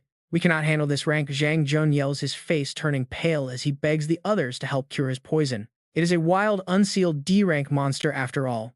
Suddenly, the Cloud-class girl shouts a warning over to Bai Yi. "Watch out, kid, the monster is heading your way." But while they are struggling for their lives, Bai Yi is completely calm. With one single clean slash, he effortlessly takes down the 8-legged spider. He gains a tiny 2 experience points. He also gets a poisonous spider leg. While the girls stare in absolute shock, Bai Yi just walks away without saying a word. These cheap drops only clog up his limited inventory. Besides, all the high-level hunting zones are tightly controlled by God's Guild. Bai Yi tosses the spider leg away. No wonder they say the gap between C and B rank is like night and day. The Cloud-class girl points at the discarded loot, asking if he is seriously just going to leave a D rank item behind. He simply waves her off and keeps walking deep in thought. He recalls hearing about high-grade magic crystals near the Holy River Kingdom border. If he ventures deeper into those uncharted lands, he might actually find some rare materials that are actually worth his time. His face remains completely expressionless the entire time. By 7:58 p.m., he is deep inside the dark, withered forest. Looking up at the barren branches, he spots several purple stones. He definitely found some magic crystals, but something is off. Normally, these crystals hold massive reservoirs of energy, typically forming deep within dungeons or highly concentrated beast zones. But as he examines one closely, he realizes its mana is completely drained, almost as if the energy was recently sucked dry. He pockets the depleted crystal and stands up, scanning the woods. Even the surrounding trees look completely withered and lifeless. It is like every drop of nutrients has been violently drained from the environment. What kind of beast could do this so quickly? Could a low-rank monster really possess such a terrifying energy-draining ability? Bai Yi remains deeply skeptical about the whole situation. Eventually, his search leads him to the base of a small waterfall. Finding a dead end, he looks down and frowns. On the ground sits a shattered glass vial with a strange green liquid pooling into the dirt. He squints at the label. Meanwhile, back at the student camp at 8 p.m., Huang announces dinner time, leaving the students in absolute awe. They gather around the campfire, amazed that their teacher single-handedly hunted down so many D-rank beasts. She smiles, busy grilling. She reminds them that practical training is all about survival, and securing food is a vital skill in the wild. After a long, exhausting day of fighting, she knows they are all starving, but some students still find room to complain. One boy pouts, grumbling that this training trip is way too cheap for not even providing proper rations. Another student warily eyes the freshly grilled mystery meat, wondering if it is actually safe to eat. While the others hesitate, Huang and Qi Yin happily dig in. Looking around, the teacher realizes Bai Yi and Ziling are still missing. She sets some skewers aside by the fire for them. Qi Yin speaks up, admitting she always thought Huang only knew theory. Seeing her combat skills today was a shocker. Huang laughs it off, humbly downplaying her impressive performance. She admits that before teaching, her ultimate dream was to join God's Guild or even become a divine officer. She looks down and sighs, admitting she just was not talented enough to even qualify for the exams. Huang leans in close, whispering to Qi Yin that this is actually her very first time visiting the Holy River Kingdom. She is incredibly grateful, smiling warmly as she explains that she only got to see this dream sanctuary because of her and Bai Yi. Qi Yin smiles back, telling her teacher she should enjoy it to the fullest, but suddenly right behind Qi Yin, a pair of glowing red eyes appear. The lurking danger does not escape Huang's sharp reflexes. Quick as lightning, she reaches out. She yanks Qi Yin out of the way toward the fire, throwing her own body in front of the girl to shield her. A split second later, a sharp claw impales Huang's chest. Hot blood splatters across Qi Yin's face as she screams her teacher's name. Panic erupts instantly as the surrounding students scream in terror, staring at the monster. Meanwhile, deep in the dark woods, Bai Yi is sprinting back as fast as he can, his face grim. He has to warn them to evacuate immediately before it is too late. The text on that glass vial burned into Bai Yi's mind. He knew a highly dangerous creature was lurking nearby, and his anxiety was reaching its absolute limit.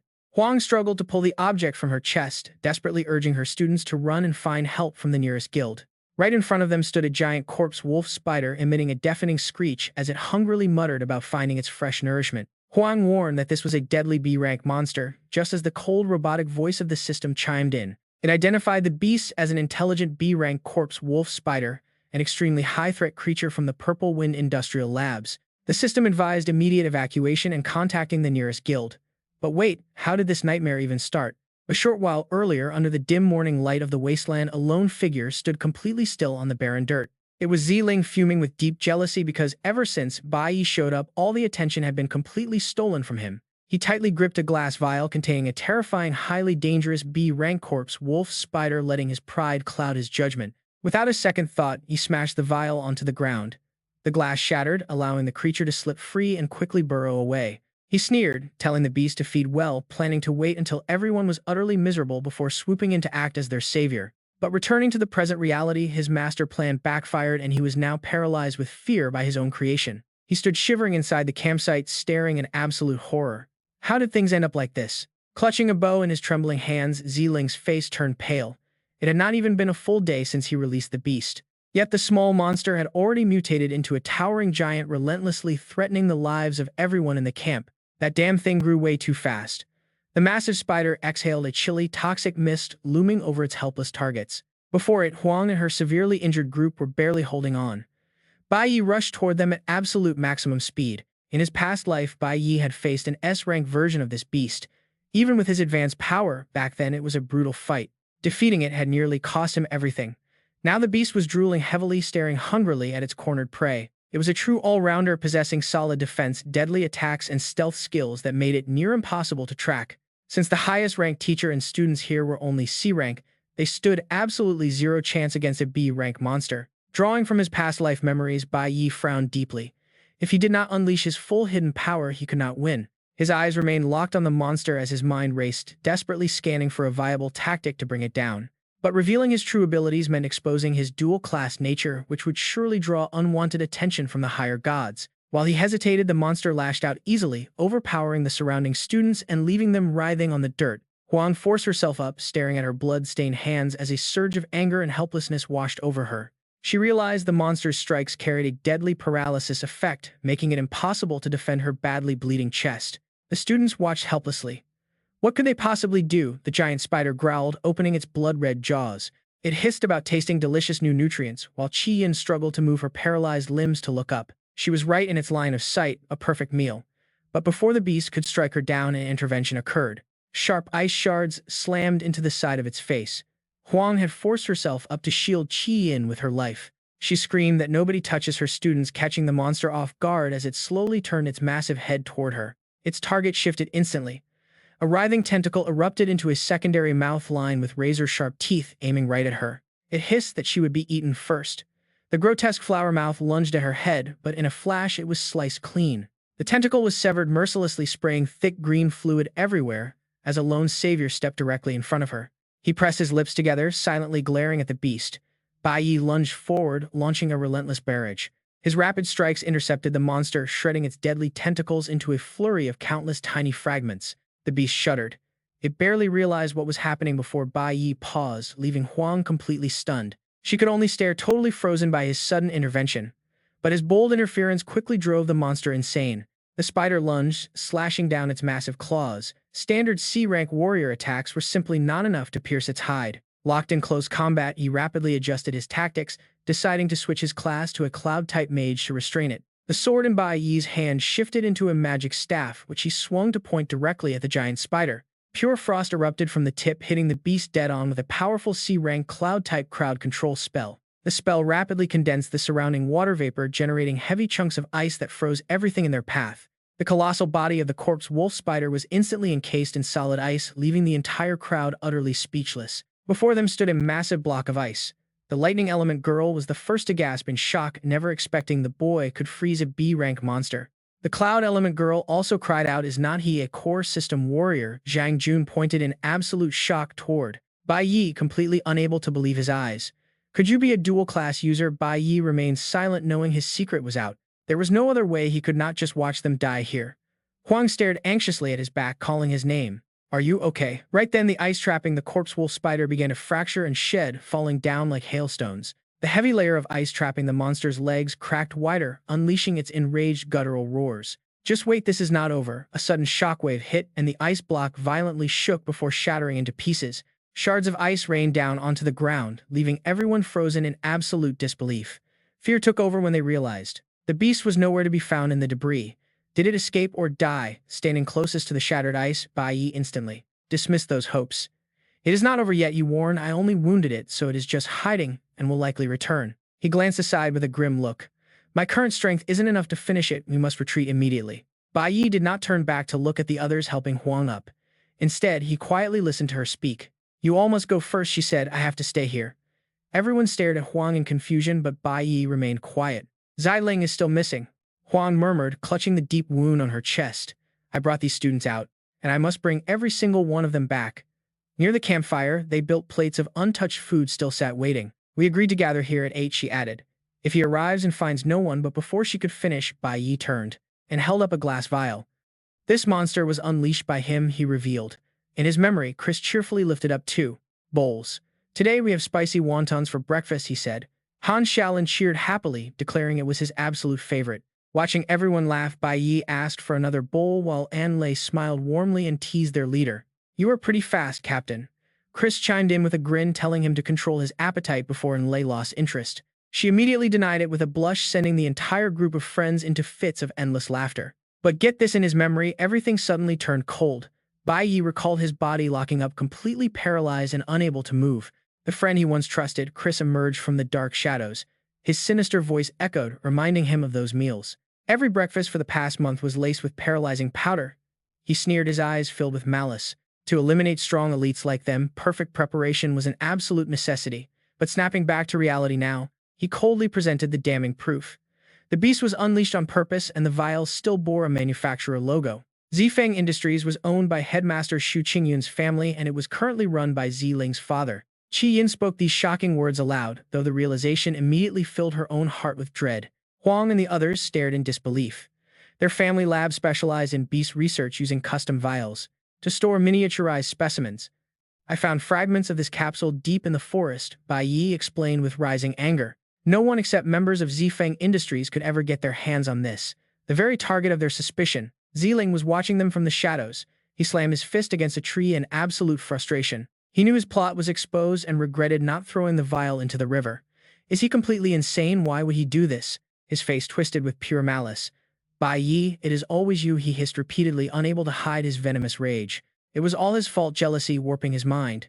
Back at the camp, the students were still in denial, asking why he would try to harm his own classmates, while on the other side, Ziling's eyes turned bloodshot as their angry whispers drifted over to his hiding spot. He deserves to be locked up, they argued endlessly, debating whether he was actually guilty. If he is truly innocent, why does he not dare to show up? His bloodshot eyes widened in pure rage. Huang lowered her head to mask her pain, pulling out her radio. No matter what happens, you all must escape. Right now, she urged, handing the device over to Qi Yin. She told her to find a rescue signal, but a sudden arrow shot out and shattered the radio in her hand. Huang gasped in terror, looking at Qi Yin's bleeding hand. Are you okay? She cried. Who shot that? The ruined radio lay on the ground, releasing thick black smoke as blood dripped from Qi Yin's injured fingers. Shock quickly turned to fury on Bai Yi's face as an overwhelming pressure erupted from him. He spun around, just in time to see canisters landing at their feet. Thick green gas filled the air, leaving everyone coughing violently. The students tightly cover their noses and mouths, squinting to see the chaos unfold. Suddenly, one of them quickly spots something. There is paralyzing powder in this mist. Out of the thick green smoke steps a figure wearing a gas mask, leaving them all deeply confused. Who could that be? Bai Yi silently stares at the figure, drawing closer. Behind the gas mask, Ziling speaks with a trembling voice. No, this is all on Bai Yi. He has completely lost control. Ziling's eyes are completely bloodshot, bulging with rage as he yells that everyone will blame him, that Bai Yi is the one trapping them all here. But Bai Yi just steps forward, coldly shocking the other students. Ziling watches him closely, surrounded by the blood-red fog. Are you trying to drag everyone down to their deaths? He asks, glaring back. Meanwhile, the heavy fog keeps growing thicker and thicker as heavy coughing echoes through the room. They slowly collapse, their limbs completely numb and refusing to obey. Their brains. What is in this fog? Someone asks, gasping that their body is too heavy before collapsing face first onto the floor. It is a B-grade paralyzing powder, an item meant for fighting magical beasts. Ziling tightly grips the canister in his hand. Zifeng Industries. He stays completely silent as his classmates desperately question him, demanding to know why he did this. Why use it on us, they ask. Ziling snaps at the question, yelling that this was supposed to be for that monster. He was supposed to be their heroic savior. But looking ahead, Bai Yi is still standing tall, completely unaffected by the gas. It is all because of this street rat. Ziling draws his bow, aiming directly at him, screaming that he ruined everything again. But Bai Yi just walks forward, completely ignoring the aimed arrow. Behind them, Huang clings to a tiny shred of hope. She begs Ziling to stop now while he still can, causing him to freeze up. She pleads with him not to make any more mistakes, ignoring the pain in her chest. Surely he did not mean to unleash that monster, right? He did not want to put everyone in danger, but instead of listening, Ziling slowly turns his arrow toward her. He screams that it is too late, that nothing can be fixed, and begs her to stop lying to him. Huang collapses as Bai Yi stands frozen, unable to move his sword. The paralyzing powder is starting to take effect. To keep from blacking out under the intense B-grade poison, he does not hesitate to plunge his sword deep into his own thigh. He lets the hot blood spray out to force himself awake. Hearing the wet slice, Huang gasps in pure horror. Bai Yi looks at the traitor, telling the teacher that Ziling is right. What he did is completely beyond redemption. His cold words leave her completely stunned. Bai Yi pulls the blade out, ignoring Ziling's panic, shouting as he aims. Panicked by Bai Yi's sheer madness, Ziling instantly looses his arrow. The flying projectile triggers an old memory, reminding him of Ci's betrayal. Fueled by raw rage, he completely breaks through the paralyzing powder's heavy binds. How dare you point your weapon at your own ally, he growls, slicing the oncoming arrow clean in half. In a flash, he appears right in front of Ziling, catching him completely off guard. Bai Yi has no words, left for a filthy traitor. With one swift, brutal slash, Ziling's bow-holding arm goes flying into the cold air. His gas mask shatters, revealing a face twisted in pure agony and terror. But Bai Yi is not done yet. Traitors deserve absolutely no mercy. He delivers another brutal slash straight across Ziling's chest, leaving him clutching his stump. Tears of agony stream down the coward's face as he screams that it hurts, calling Bai Yi a total psychopath. Yet he still blames everyone else, sobbing that this is all Bai Yi's fault. Bai Yi's blood-soaked blade drips onto the floor. He stares down at him with ice-cold eyes, asking if he has been hiding here like a rat this entire time. Exposing his cowardice leaves Ziling utterly speechless. He could only watch the disaster unfold in sheer terror. He had to watch his own self-made disaster spiral completely out of control, exactly as Bai Yi described. The coward was simply too terrified to act, crouching in the shadows while his friends fought the monsters completely alone. Fighting the corpse wolves was a losing battle, yet he chose to hide in this dark corner, paralyzed by his own cowardice. He watched his classmates get torn apart by the very beasts he set free. Ziling begins to sob hysterically. Laughing and crying, he finally confesses that he was too weak and terrified of the monsters, begging him to listen. But Bai Yi is done listening to pathetic excuses. He decisively silences the traitor for good, leaving him clutching his bleeding mouth. Ziling panics, staring at his bloody face. Bai Yi aims his sword, cold-bloodedly reminding him to face his consequences. Trembling with absolute terror, he screams that Bai Yi is a lunatic before scrambling to turn and run away. No, Ziling is the real psycho here. Weeping silently, he realizes the terrifying truth: this guy is going to kill him. Bai Yi coldly raises his sword high. Showing zero mercy, he instantly unleashes his devastating dual judgment skill. The enemy's near-death state unleashes all stored energy, which can completely cripple anyone of the same rank or lower. Stripping away all magic power, sharp strikes repeatedly slash into Ziling's body, making him scream in pure agony. Bai Yi calmly glances at the scene. Without stopping, he raises his sword high once again, determined to cripple him. Ziling crawls on the ground, crying and begging for someone to save him as he falls into deep despair. Tears stream down his face as he cries out for help while Bai Yi stares down at him. Suddenly, a voice calls out. It's the teacher's voice. Bai Yi quickly turns his head and sees that the corpse spider has already caught someone. Only 2 legs are left sticking out of its mouth. He frowns in anger as that monster begins its deadly move again. Bai Yi quickly moves to engage, preparing to fight it. But the paralyzing powder is drastically reducing his speed. Even if he gives this battle everything he has, he might not win. Yet, he still rushes forward with absolute determination. There is no other choice because he's the only one left who can save them. Just then, a bright flash of lightning tears through the space. It stretches out like a massive whip of pure electricity, lashing forward, while Bai Yi watches in total disbelief. He stands frozen as the electrical current sweeps right past his face. The corpse spider is forced to stop. The corpse spider, which was busy swallowing Qi Yin, is forced to spit her out as the electricity instantly slices its body in half. Huang catches the unconscious Qi Yin looking up to see their savior, and Lei arriving just in time. Bai Yi warns her that this monster is a golden assassin and she can't easily handle it alone. And Lei turns to him and asks if he can still fight, but Bai Yi is still too dazed to answer. The two of them stand together, facing the wounded corpse spider as it stares back at them with a creepy, expressionless face. A second later, the monster's giant body strangely blurs into thin air, leaving Lei completely shocked as it vanishes. She mutters in shock if it really vanished, while Bai Yi catches his breath and quickly warns her about what is coming next. He explains that the monster possesses color-changing camouflage, and it loves to hide in the shadows right after being slashed. He grits his teeth and stares at the empty space while the wound on his own leg continues to drip blood. The sight of his bleeding leg immediately draws Lei's attention. He doesn't notice her look, turning his focus to the remaining students. He points out that the paralyzing powder has fully taken effect, which means all of them will remain unconscious for a while. Even Huang is out cold on the grass, and Lei tosses something over, surprised he held out this long. She throws a bottle of recovery potion right into Bai Yi's hands, telling him to drink her only supply first. He quickly gulps down the cleansing water without hesitation, while Lei turns her head to assess their dangerous situation. The guild is moving way too slow. As an X-rank lightning assassin, Alm knows they are on their own. Bai Yi nods, confirming the beast is still hiding nearby.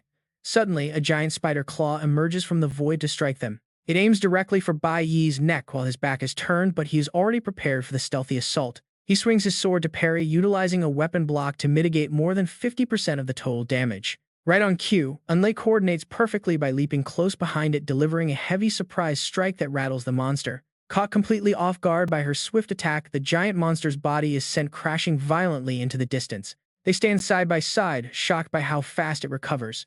And Lei asks again if he can keep fighting. Bai Yi's lips curl into a smirk as he suggests they form a quick party and cooperate on this hunt. As they watch the spider struggle to get back on its feet, he smiles and offers a bit of encouragement. He praises her excellent combat reflexes but warns her that since they are still students, keeping safe must be the top priority. She smiles and retorts that he talks as if he isn't a student himself, though their friendly banter is short-lived. The corpse spider plants its razor-sharp legs firmly onto the ground, lifting its massive body once again in sheer fury. It glares at the two humans who dared to wound it. Bai Yi does not give it a second to recover. He leads the charge, calling for her to move in while Lei quickly syncs up for a pincer attack. Bai Yi's expression turns dead serious as his sword clashes violently with the beast's scythe-like front leg. The brute strength of the corpse spider is immense, easily shoving him back. From behind, Lei shouts to draw its focus. Without a moment's delay, she leaps in to deliver a heavy slash, but the monster reacts with terrifying speed. Right before her eyes, a massive green claw swings up and blocks her blade completely, halting her offensive momentum. Bai Yi watches in absolute panic as the powerful claw flings Lei backward, leaving her exposed to a deep cut. A deep wound bleeds heavily on her chest, and Lei drops down, staring at her blood-soaked hands. This is bad. The beast is venomous. She is poisoned. As she stands frozen, its giant pincers strike again, but Bai Yi teleports right in to shield her. He blocks with his weapon, neutralizing over 50% of the crushing damage. His body trembles slightly under the massive difference in physical power. Behind him, Lei watches in utter shock. Its defense is at the level of a peak B-rank swordsman. Even Lei's explosive attacks did absolutely nothing. Furious at the two of them, the corpse wolf spider goes completely berserk. "You will all die," it screeches in fury. But wait, it is also absorbing nutrients from the area, releasing a thick green mist that blankets the forest. The mist spreads through the woods as the creature grows stronger. Both its power and intelligence are rapidly evolving. Their unconscious classmates lie nearby, unable to fight. If this keeps up, the two of them will not hold out. They cannot hold out until the guild forces arrive. Right now, they are only C rank and Lei is already injured. Leaning on her sword, she anxiously watches the battlefield. They must find a way to break its defense as quickly as possible. Bai Yi frowns, finally getting serious. His mind drifts back to a past lesson, to a much calmer version of himself. In battle, if the odds are heavily stacked against us and the enemy is far stronger, what should we do? Han Shaolin suggested a quick retreat, but Lei just smiled beautifully, saying the Divine Legion has no such option. Bai Yi had pointed at the naive Han Shaolin, explaining that this was the bait strategy they would use today. Turning to Lei, he said that he would first draw all the enemy's fire by launching a full-scale attack. He would draw the enemy's attention. Back in the present, Bai Yi applies that very same tactic, leaping forward to strike. Once the target is successfully baited, it will focus all its energy on the attacker right in front of it. With determination in his eyes, he waits for the moment. Lei drags herself up to flank the beast from behind. But Bai Yi glances back and shouts to stop her. "No, Lei, do not attack, just stand back and charge your power." His words make her pause. Does he plan to fight this thing alone? She cannot understand it. It is just too risky. No matter how talented he is just a green-grade C-rank warrior. He is nothing more than a student. Her eyes lock onto the small figure standing before her. She is supposed to be the gold-grade class user here. Yet watching Bai Yi bravely face the corpse wolf spider, he looks like a true leader in every way. He charges forward with his sword, showing zero hesitation. However, his incredibly simple moves leave him completely wide open. The corpse wolf spider easily exploits this weakness, knocking the sword clean out of his hands in an instant. Lei gasps at the sudden danger as one of its massive pincers stabs straight through his small body. Blood drips from his mouth, yet Bai Yi remains completely calm, raising a hand to signal her to stay back. She is stunned by his gesture. Is he really telling her to stand down? Talk about a high-stakes gamble. Suddenly, she realizes his plan. The beast is gloating, rearing its head back to celebrate its apparent victory. It mocks humanity as its gaping tentacles reach out, aiming to turn the suspended Bai Yi into its next meal. But Bai Yi keeps his eyes closed, waiting for this exact moment. He spits out blood and yells. He firmly grabs the pincer, impaling him, locking the beast in place. He calls out for Lei to strike, and Lei immediately unleashes her attack. The divine flash current surges through her whole body, boosting her speed tenfold. As the gaping tentacle closes in on him, Bai Yi remembers that its previous wounds occurred during consumption. He discovered its weakness. When the beast tries to devour someone, its defensive stats drop to almost nothing. That is why he had her wait. The crucial step of the bait tactic is capitalizing on this brief vulnerability. Once the prey is hooked, the real hunter strikes the exposed spot. Her blade delivers an extra paralyzing effect. Without a single moment of hesitation, she drives her attack deep into its body, waiting for the results. It is a success. The massive frame of the corpse wolf spider trembles violently, its defenses completely shattered. Bai Yi breaks free from its grasp and lands safely. Now they just need to execute the final blow. The paralyzed beast stands frozen in place. Still, Anlei keeps her guard up, watching its every movement. Her stun skill only lasts a few seconds, and she fears it might recover. But Bai Yi gets back up. This is more than enough time. He switches to his Cloud Element Mage class, his sword turning into his staff. With a flash, he freezes the creature solid. Anlei watches in absolute disbelief as he wields two classes. Bai Yi just pulled off a shocker. He actually mastered dual classes. Ignoring her absolute disbelief, he simply smiles and switches his class to Warrior, specifically a Core Warrior. His eyes harden with pure focus. All the power built up from his injuries and exhaustion is finally ready to explode. One single slash. The ice trapping the corpse spider wolf shatters completely, along with the beast itself. Pure land domain. And just like that, game over. The creature's severed parts rain down as system notifications keep chiming in. Gain 10,100 experience points and 300 flower element points. His Cloud Mage level has officially reached 22. He also receives the Wolf Steel Armor material, a Tier 8 item. Bai Yi watches quietly as his chest wounds rapidly mend themselves. No doubt about it, hunting high-tier beasts is definitely the only way to rake in serious experience. Healing wounds just like that, and Lei is utterly speechless. Geniuses who can control dual elements are already rare enough in this world. But someone this young awakening multiple complete classes, that is something she has never even heard of before. And get this, her jaw drops again when Bai Yi switches classes for a third time, turning into a flower summoner. She is completely stunned. At his level, a summoner can contract up to 6 magical beasts, and he currently has 4 empty slots left. Bai Yi stares at the dead beast and reaches out. He activates his Flower Spirit Contract skill. Defeating a flower attribute beast lets him bind its soul to serve him. Right before their eyes, the contract magic begins to take form. He calls it over, and the contract is sealed. He just acquired an E-rank flower warrior, the corpse spider wolf. Bai Yi stands tall as the beast bows. That name is way too long to remember, so from now on your name is Qiangzi. Its eyes sparkle with joy. The new E-rank summon seems pretty happy as its form slowly fades away. Clutching her wound, Anlei walks over. Did you seriously just switch classes again? Do you have 3 of them? He turns to her with a calm smile, asking if she can keep what she saw today a secret. She nods. Having so many classes but completely hiding them during the exam makes zero sense. He obviously wants to keep a low profile. Anlei looks him in the eye. Do not worry, I can keep a secret. Just as they reach an agreement, 2 figures land nearby. Team 26 has finally arrived on the scene. The newcomers ask if everyone is doing okay. They are part of Team 26 of the Shanghe Kingdom Guild. One of them looks at the ground completely horrified. How did they take down a B-rank corpse spider wolf? They actually defeated it already. The guild members quickly start helping all the unconscious students recover. With the medicine, everyone is waking up. Time for a quick roll call. Qi Yin is still visibly shaken. She asks if she was almost swallowed by that thing, but Huang gently reassures her that it is all over. The guild members look at Bai Yi and Anlei. A B-rank monster like this is too tough for even elite C-rank teams. The two just stand there in silence. To think 2 students actually defeated a B-rank beast. Zhang Jun scratches his head in total embarrassment.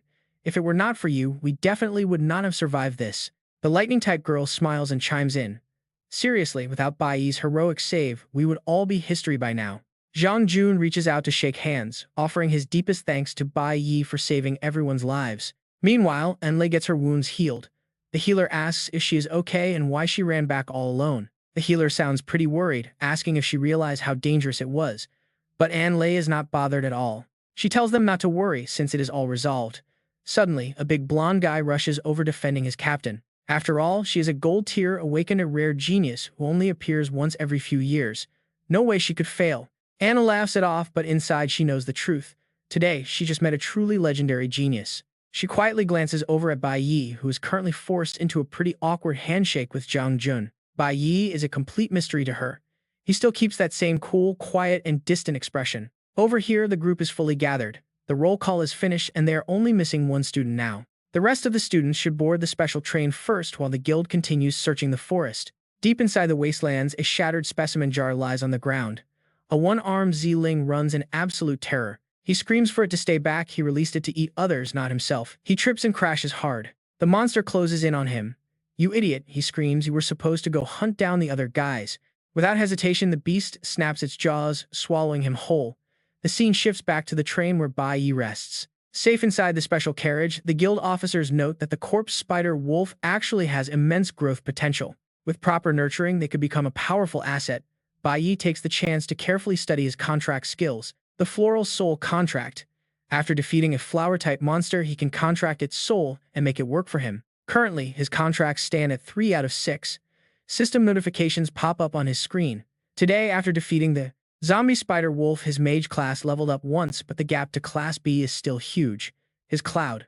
Mage level 22, Class C times 400%. Strength 8 times 4, Speed 20 times 4, Stamina 39 times 4, Luck 31 plus 30 times 4, Elemental Power 62 plus 146 times 4, Spirit Power 40 plus 76 times 4, Core Warrior level 22 times 300%, Strength 53 plus 107 times 4, Speed 41 plus 82 times 3, Stamina 61 plus 59 times 3, Luck 26 times 3, Elemental Power 8 plus 4 times 3, Spirit Power 11 times 3, Flower Summoner level 21 times 350% Strength, 10 times 3.5 Speed, 10 times 3.5 Stamina, 50 times 3.5 Luck, 30 times 3.5 Elemental Power, 20 times 3.5 Spirit Power, 80 plus 240 times 3.5. After defeating a flower-type monster, you can contract its soul to make it serve you. The number of monsters increases with rank. Class E is 2, Class D is 4, Class C is 6, and Class B is 10. After evolving, you can contract monsters without elemental limits. The success rate of the contract depends entirely on spirit power. He reflects that Class C monsters and above are mostly controlled by the Divine Clan and the Guild Alliance.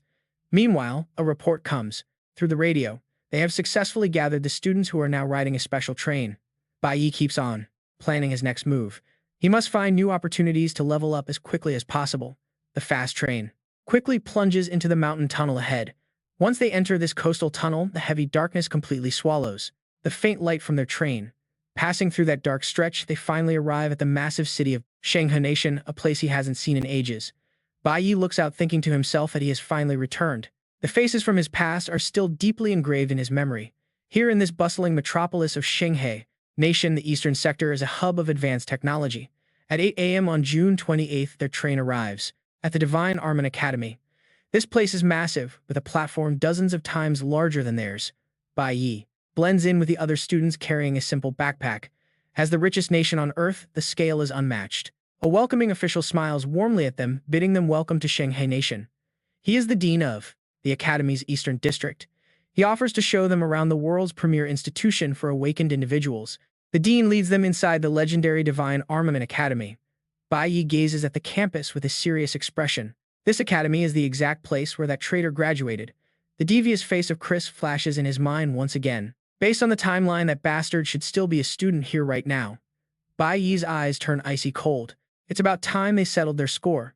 The tour begins outside, standing before a giant stone statue of a warrior. This is Garmoth, one of the 5 great creator gods. The lifelike carving on the statue's face leaves the students completely awestruck. Standing at its base, they look up with starry eyes, thrilled to finally see their idol. Some whisper about how the Thip family is now the most powerful house, wishing they could meet them. Classmates quickly tell them to keep dreaming since they are demigods, though rumor says they might recruit humans this time. Everyone is buzzing with anticipation.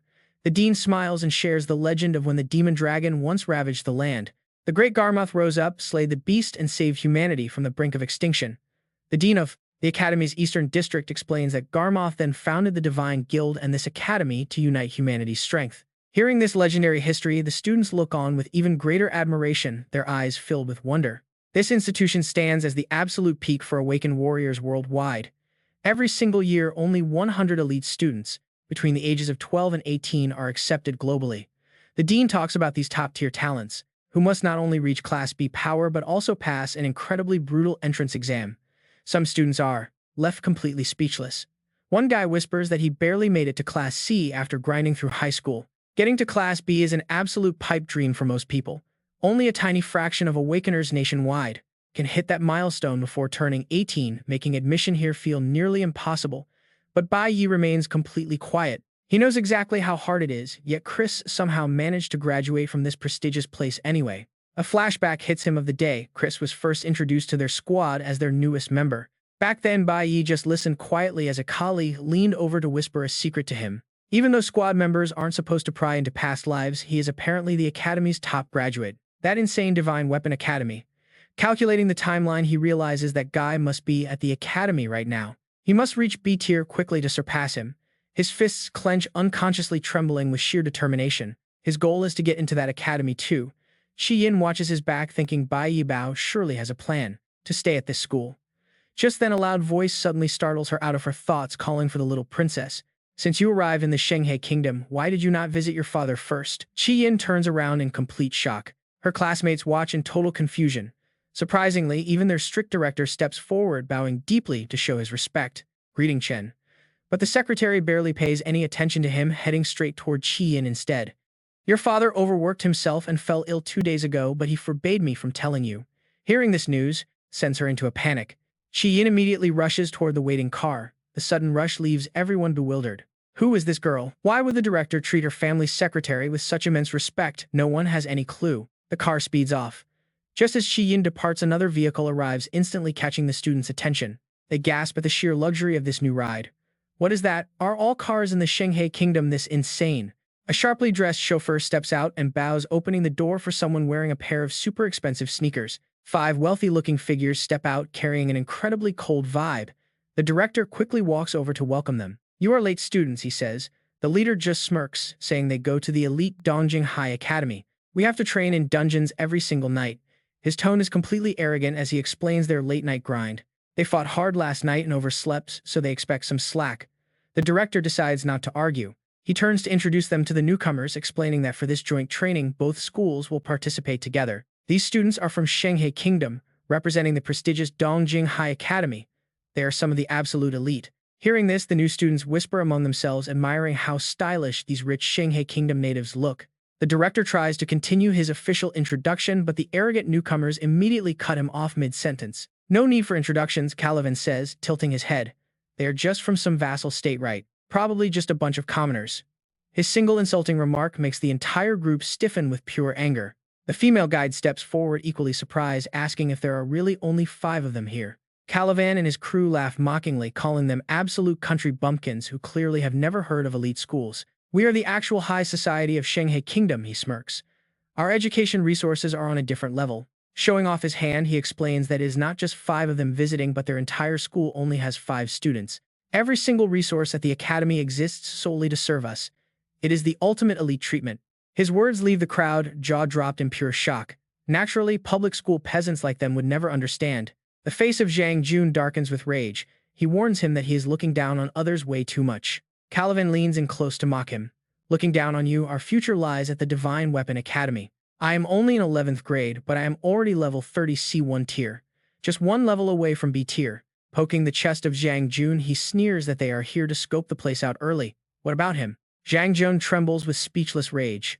Turning around, he desperately tries to introduce the group of Anlei instead. He claims their team captain can easily match them, but his weak threat does not scare these rich kids at all. You are highly overestimating yourselves, they scoff. The 5 of them have already achieved flawless team synergy. Just yesterday, they cleared a D-tier dungeon set to break a legendary record for high school teams. The girl in the green hat smirks, asking why they are even wasting their breath on these clueless country kids. They probably do not even know what a D-tier dungeon looks like. Their intense arrogance drives the others absolutely mad. How could commoners ever understand the luxurious lives of nobility? Bai Yi silently listens to their endless bickering. Our ultimate goal is to become the God-blessed, while these peasants will remain losers for the rest of their lives. He frowns slightly, remembering that in his past life, the God-blessed was the highest status a commoner could achieve. Images of being locked in chains flash in his mind, recalling how he had to endure endless disrespect, living like a dog just to please some god. He swears he will never live through those dark days again. Before the argument can continue, the deafening roar of a jet engine echoes from above. The students look up in wonder. Everyone stares in confusion. What on earth is that? Someone quickly spots the luxurious vehicle. It is the noble carriage of the Divine Clan. Why is it showing up here of all places? The carriage spews a thick white mist and a figure gradually emerges from within. It seems all the students are gathered here. The class turns around to face the newcomer as the white mist clears to reveal a tall, handsome figure. Meet Lin Feng, the blessed champion of the prestigious Thief Clan. He adjusts his glasses, looking calmly through them to scan the crowd. Surely Bai Yi must be here. Hearing that legendary name come straight from Lin Feng's mouth leaves the other students completely stunned. Who is Bai Yi anyway, and why is Lin Feng looking for him? Bai Yi keeps a serious face, watching the man approach. Lin Feng adjusts his glasses, confirming that Bai Yi is indeed the one who cleared the D-rank dungeon completely solo during the mock exam. He does not beat around the bush. The Divine Thief clan is extremely interested in the young man's incredible performance. Bai Yi looks up as Lin Feng delivers a special invitation to attend the upcoming hunting festival hosted by the Divine Clan. Calivan and his friends stand frozen, utterly shell-shocked. Clearing a dungeon alone, getting a direct invite from the gods. It makes no sense. Lin Feng ignores their shock entirely, stepping aside to invite Bai Yi into the luxury carriage. He politely requests the boy to follow him. Bai Yi remains silent, simply staring back. Suddenly, a wave of ancient history flashes through his mind, going back 100 years. Back then, the world fell into utter chaos as hordes of monsters wielding terrifying magic invaded the realm, leaving humanity powerless. Without the strength to fight back, humans seemed doomed. But then, 5 great gods descended upon the earth to save them. These supreme beings slaughtered the monsters and secured the human world under their absolute protection, earning endless devotion from the survivors. From that day forward, humanity worshipped these gods, blindly holding them in the highest regard as the ultimate protectors of their species. The deities remain on Earth to guide and protect mankind, establishing their holy teachings and fully integrating into the human world. They gifted humans vast knowledge and power, built mighty armies, and established new laws, forever altering the course of human history. Eventually, their descendants emerged, born from the union of gods and humans. Those carrying this pure divine bloodline are known as the demigods. But Bai Yi remains completely unfazed. To him, this is just a history lesson everyone in this world has already memorized. A world ruled entirely by divine beings. Seeing his chance, Calivan steps forward and eagerly calls out to Lin Feng. He asks if he can tag along, since the hunting festival is held deep within the exclusive territory of the gods, a place normal people can only dream of visiting. Lin Feng merely smiles, explaining that the event is actually open to others. They originally planned to invite all the top students anyway, since there is still time before the official guild visit begins. Any interested student is welcome to join them. Hearing this, Jiang Jun and the rest of the class gasps in disbelief. They actually have a chance to enter the holy domain. Yin Jixing stands nearby with her arms crossed, watching them closely. After all, that territory is normally reserved only for high nobility. Anli smiles, calling it an incredibly lucky break. Lin Feng welcomes them all aboard. Soon their carriage is flying high toward the massive floating island in the sky. This is the legendary Sky City of the Thief Clan, a bustling metropolis far more magnificent than anything on the ground. The clans of the 5 gods rule different lands.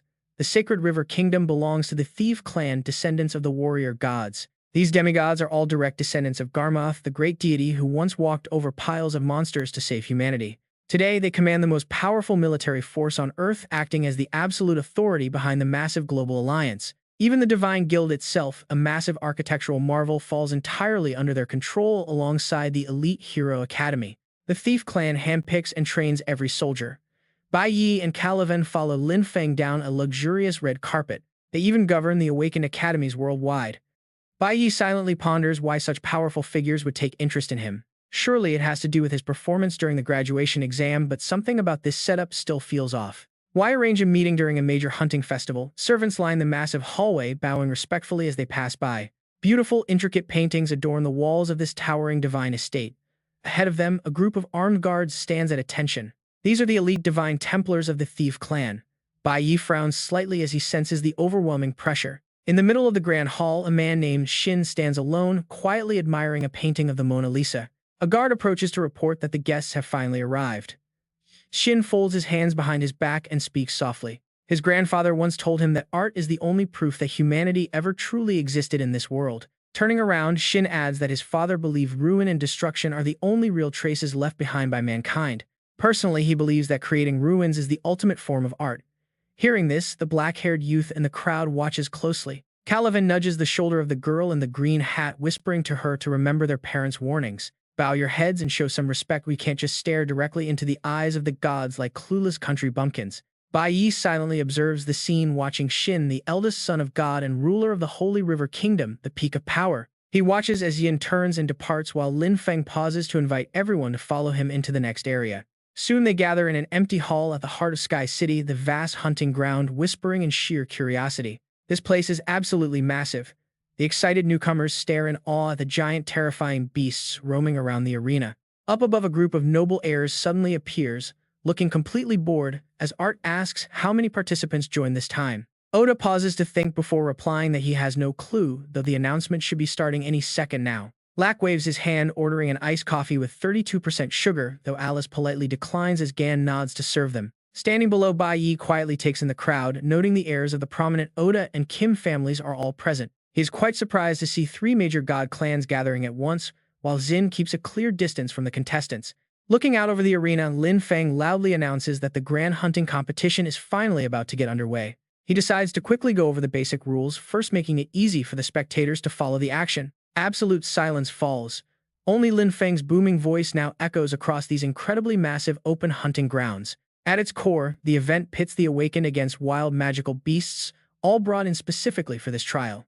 These are rank C beasts captured from around the globe by the Gods Guild and kept here just for this hunt. The hunters themselves are volunteers from all corners of the world, eager to prove their worth on this stage.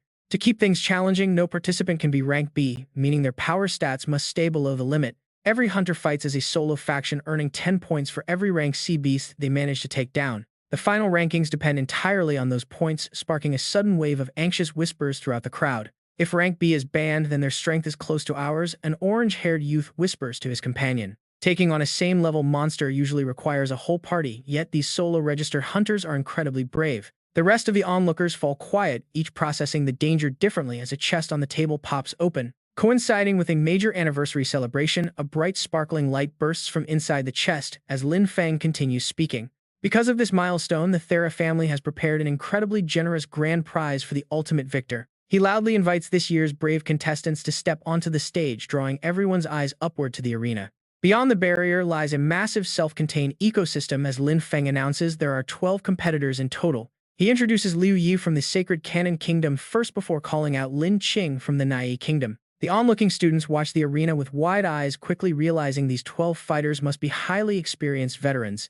Facing a same-level monster is dangerous enough, but thousands of them talk about an absolute nightmare. With only 12 players against thousands of beasts, someone quietly mutters about how insanely reckless this is. Still, the rewards are legendary. Rumor has it the victor might even walk away with rank S gear. Plus, if a hunter stands out, they might even catch the eye of the gods and get custom rewards. Others scoff, saying they would rather keep their lives than face a beast that would make them wet themselves. Suddenly, Shin speaks up, throwing a sharp, icy glance directly toward Bai Yi, as if silently testing his resolve. Bai Yi glares right back at him, unbothered, remembering how he conquered a rank D dungeon solo back in school. Shin demands to know if Bai Yi is still hiding his true power, his tone dropping to a threat. He challenges Bai Yi to kill a rank C beast right now, while the green-hatted girl grabs Calivan's arm.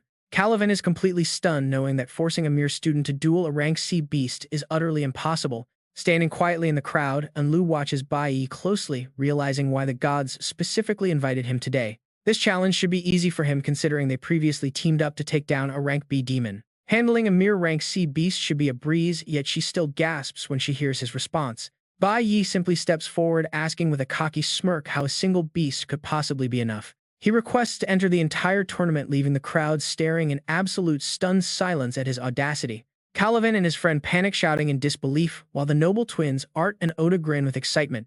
This guy actually wants to join the fray, making Lack scowl in annoyance while Bai Yi smirks back. Grinning, he knows class beasts are incredibly rare now. Bai Yi stares intently through the glowing protective barrier. Reaching B class is his only shot, the absolute fastest way. He quietly makes up his mind. Today, 3 demigods are attending.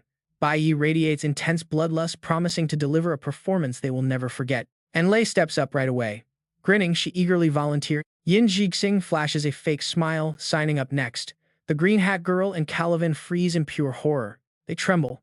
Behind them, the massive crowd erupts into loud and chaotic shouting. Shin glances at the screen and Lin Feng's hand, noting their class ranks perfectly meet the requirements. He nods in agreement, finding it highly amusing that actual students are entering the grand hunt for the first time. The red-clothed guy grits his teeth, annoyed by these country bumpkins trying to show off in front of the demigods. He stands nearby with folded arms, remembering how outstanding hunters were once chosen directly as blessed warriors. But these kids are rushing it. Calivan gathers his courage, pointing to himself and declaring he will join too. He warns them with a stern face to think carefully, as this hunt has no emergency teleportation safety net. If danger strikes, no one is coming to save them. Calivan squeezes out a tense, sweaty smile toward Bai Yi. Only class. What is the big deal? He completely scoffs at the thought of losing. Surely they cannot be inferior to some low-class commoners. The scene shifts to the arena as Oda speaks. 8 new participants have suddenly joined. He cannot hide his excitement as the Shanghai Academy squad steps up. Along with the Jiangmation trio, At rests his chin in anticipation. Things are finally getting interesting. Lack asks who everyone is betting on. Oda grins instantly, placing 1 million on the elite academy students. At agrees, matching the bet with another 1 million. The brothers are completely in sync on this one. Raised as elite nobles, second only to them, those students cannot be compared to random unknown pests. Shin appears. He startles the young nobles thoroughly with his cold, quiet voice. He places his bet on Bai Yi. Oda spins around, questioning if he means that white-haired kid. At laughs, mocking him to prepare to throw his money away. Shin merely watches them in silence. Lack sighs, deeply wondering who he should support. Meanwhile, Lin Feng stands quietly in the background.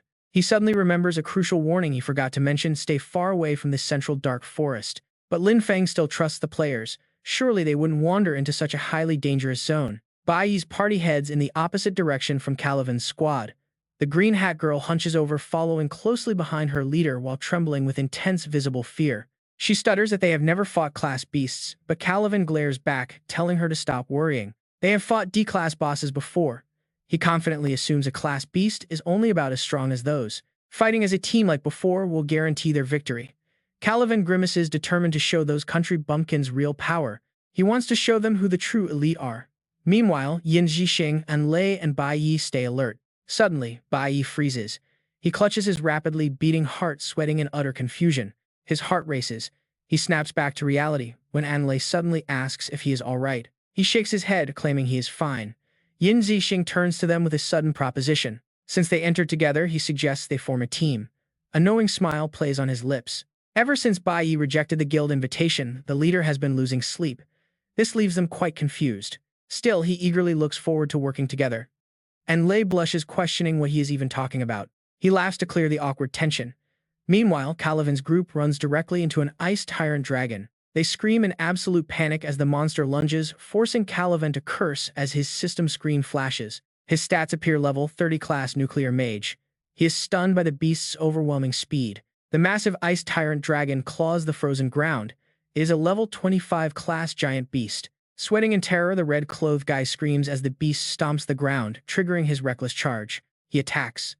Swinging his blade with murderous intent, he activates his Poison Abyss Slash. The toxic floral strike lands perfectly, sending the massive beast roaring in agonizing pain from the poison. Shaking off her fear, the green hat girl casts her freezing magic quickly, locking the monster in solid ice. The cloud skill activates, freezing the massive frost tyrant dragon solid. Suddenly, she screams out a sharp warning. She yells that the beast is frozen and controlled. Seizing the moment, the archer draws her bow as a red screen flashes. Simultaneously, the warrior in red charges forward, slashing the dragon multiple times while the archer fires a fire-type poison arrow. The arrow inflicts deadly poison damage, followed by a cloud attribute sword skill that transforms his next strike into a flying energy blade. Just as the sword energy flies, Calivan leaps into the air, a massive fireball crackling in his hand. He yells that he will finish the beast, sweating profusely as he hurls the destructive fireball with all his strength. He screams for it to die. Helplessly frozen, the dragon watches the fire zoom closer before a deafening explosion rocks the area. The system displays the Blazing Flame Bomb skill, a powerful core attribute spell that requires a lengthy charge before unleashing massive destruction. The impact completely shatters the beast into tiny fragments. Calivan stares at the raging sea of fire in sheer excitement. They did it! Success notifications immediately flood his ears, rewarding him with 2 ice dragon mystic bones and other rare loot. Gloating loudly, Calivan tells his team that he knew they could pull it off, reminding them that they are elite. Another system chime rings out, awarding him 10 points. Seeing his score rise, the rest of the group erupts in cheers. They praise him as the absolute best for gaining 10 points. They have actually taken down a dangerous C-tier wild monster. Calivan tells them to keep helping him secure kills first, promising that the next targets will be reserved for them. But then a girl in a green hat spots the leaderboard behind them and frantically yells for everyone to look. She stammers in shock, pointing out that those 3 top players have already slain more than 10 high-level monsters each. Calivan pales in sheer disbelief at the sight. Nearby, Ace growls in frustration and violently smashes his wine glass to the ground. Cursing under his breath, Ace mutters that this elite training is a joke, while Oda grumbles about them struggling with low-tier beasts. It makes no sense for so-called prodigies to struggle this much against weaker prey. Meanwhile, those who bet on Calivan panic. They realize they are about to lose 1 million. Ace clenches his fists, looking up at the board with a sigh. He mutters that the guy got lucky. Hearing this, Sin glances at the board, amused that a random bug did so well. Shin casually remarks that one should never underestimate the power of insects, recalling a piece of advice his father once gave him. Suddenly, Lag interrupts. Leaning back in his chair and rubbing his stomach, he complains that he has not even placed a bet. Looking down at the arena, Lag sighs that this is getting way too boring and asks what they should do next. When they suspect he has another scheme cooking, Lag stands up with a devious grin and announces his plan to join the game. He declares he will bet on himself, casually squeezing Gorp's ear until it turns bright red as he outlines his next move. But instead of going himself, he plans to send his dog. Oda warns him that the pet is actually a divine creature. Ace grumbles that the rules only allow class awakeners, but Lag merely scoffs, declaring that divine beings make their own rules. Lag grabs Ace's hair coldly, ordering him to unleash the chain high-level demon beasts to spice up the hunt even further. He adds that if his dog fails to win first, Gannicus, who is silently enduring the insults, might as well die. Suddenly, Luz screams in terror as a massive foot stomps down, revealing a level 29 class Colossus beast from the star system. His teammates tremble in fear, shouting his name and wondering why so many high-tier beasts are suddenly flooding the battlefield. Trapped at death's door, Louis screams for help and begs the system to let him forfeit before he gets crushed. Accepting his forfeit, the system officially announces his elimination, sending shockwaves of worry through the players watching from the lobby. They mutter among themselves about yet another awakened player getting disqualified, shivering at how brutal the competition has suddenly become. Sensing the cruelty, the princess looks back toward the VIP stands, watching the reactions of Sin and the other nobles. Instead of being horrified, the nobles clap in amusement, clearly enjoying the chaos, while Ace and Oda cheer in excitement. Ace yells that this is how a real game should be, demanding Sin unleash whatever trump card beasts he has left. Sin silently stares back before looking up at the giant screen where Bai Yi's squad is confronting a new threat. They face a level 28 class stone ape that stomps the ground to pieces, though, and Lei quickly dodges the shockwave. She is stunned that the beast is still incredibly fast despite missing a leg, barely flinching as its wind cuts her hair. Suddenly, a red foot strikes the stone ape directly in the face, delivering a heavy blow that sends the massive creature flying back. Working together, Bai Yi, Anlei, and Yin Zhuxing coordinate their attacks flawlessly, leaving the stone ape completely unable to fight back. Soon, the beast collapses heavily as the system confirms a speed debuff, prompting a small, confident smirk from him. The crowd is fully controlled now as Yin Zhuxing's impressive class Star Mage profile flashes onto the screen. Meteor Pressure, a single target skill of the Astral Mage class that exerts crushing force on the target. Bai Yi gently touches down on the ground. Tightening his grip on his sword, his intense gaze locks forward. With a single decisive slash, Bai Yi shatters the stone ape, successfully slaying the level 28 beast. System notifications chime in succession. He receives a 4 times meteorite multiplier plus 10 points for Bai Yi, and Lei calls out his name. Biting her lip, she sinks into quiet thought. This is already the 3rd time he has saved her. Even though they are teaming up, he is the one calling all the shots. Plus, and Lei keeps her eyes glued to him. He has only been using his warrior class. Just then, the system chimes again. 1,700 experience points gained. Bai Yi gets lost in thought. Coming here was definitely the right move. In no time at all, his warrior class has jumped up 2 levels. He taps the blue screen, displaying his level 24 warrior core stats now tripled. Strength, 53 plus 119 times 3 speed, 41 plus 92 times 3 stamina, 61 plus 61 times 3 chance, 26 times 3 elemental power, 8 plus 4 times 3 mental power, 11 times 3. Looking at the lifeless stone ape on the ground, Bai Yi notes how any class he uses in battle gains experience, but he keeps a wary eye on the camera overhead. He must not expose his other classes. Biting his lip, he peers nervously deeper into the dark, shadowed woods. He needs to find a way to secure a completely private space. Ultimately, Bai Yi resolves to check out the black-boned forest at the center. Meanwhile, Art and Ova cross their arms and sigh, looking at the screen. Yin Jixing grins at the scoreboard, highly amused. He boasts that their group has some surprisingly good teamwork, sounding extremely proud. He proudly claims first place will go to one of them, and Lei listens in silence. Meanwhile, the 4th place score lags far behind. But then she notices something bizarre. Gannis has suddenly entered the fray, prompting her to gasp out for the others to look at the screen. Someone's rank is shooting up at an unbelievable speed. Bai Yi notices the name too, breaking into a nervous sweat. Why is he in this tournament? The system keeps chiming as Gannis slaughters monsters left and right, successfully taking down the level 29 pillar beast, earning 10 points.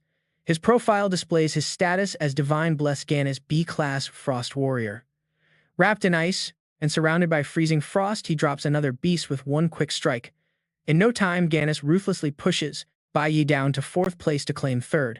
Lack cannot hide his absolute glee, bursting into laughter and boasting that his ranking has finally surpassed yours.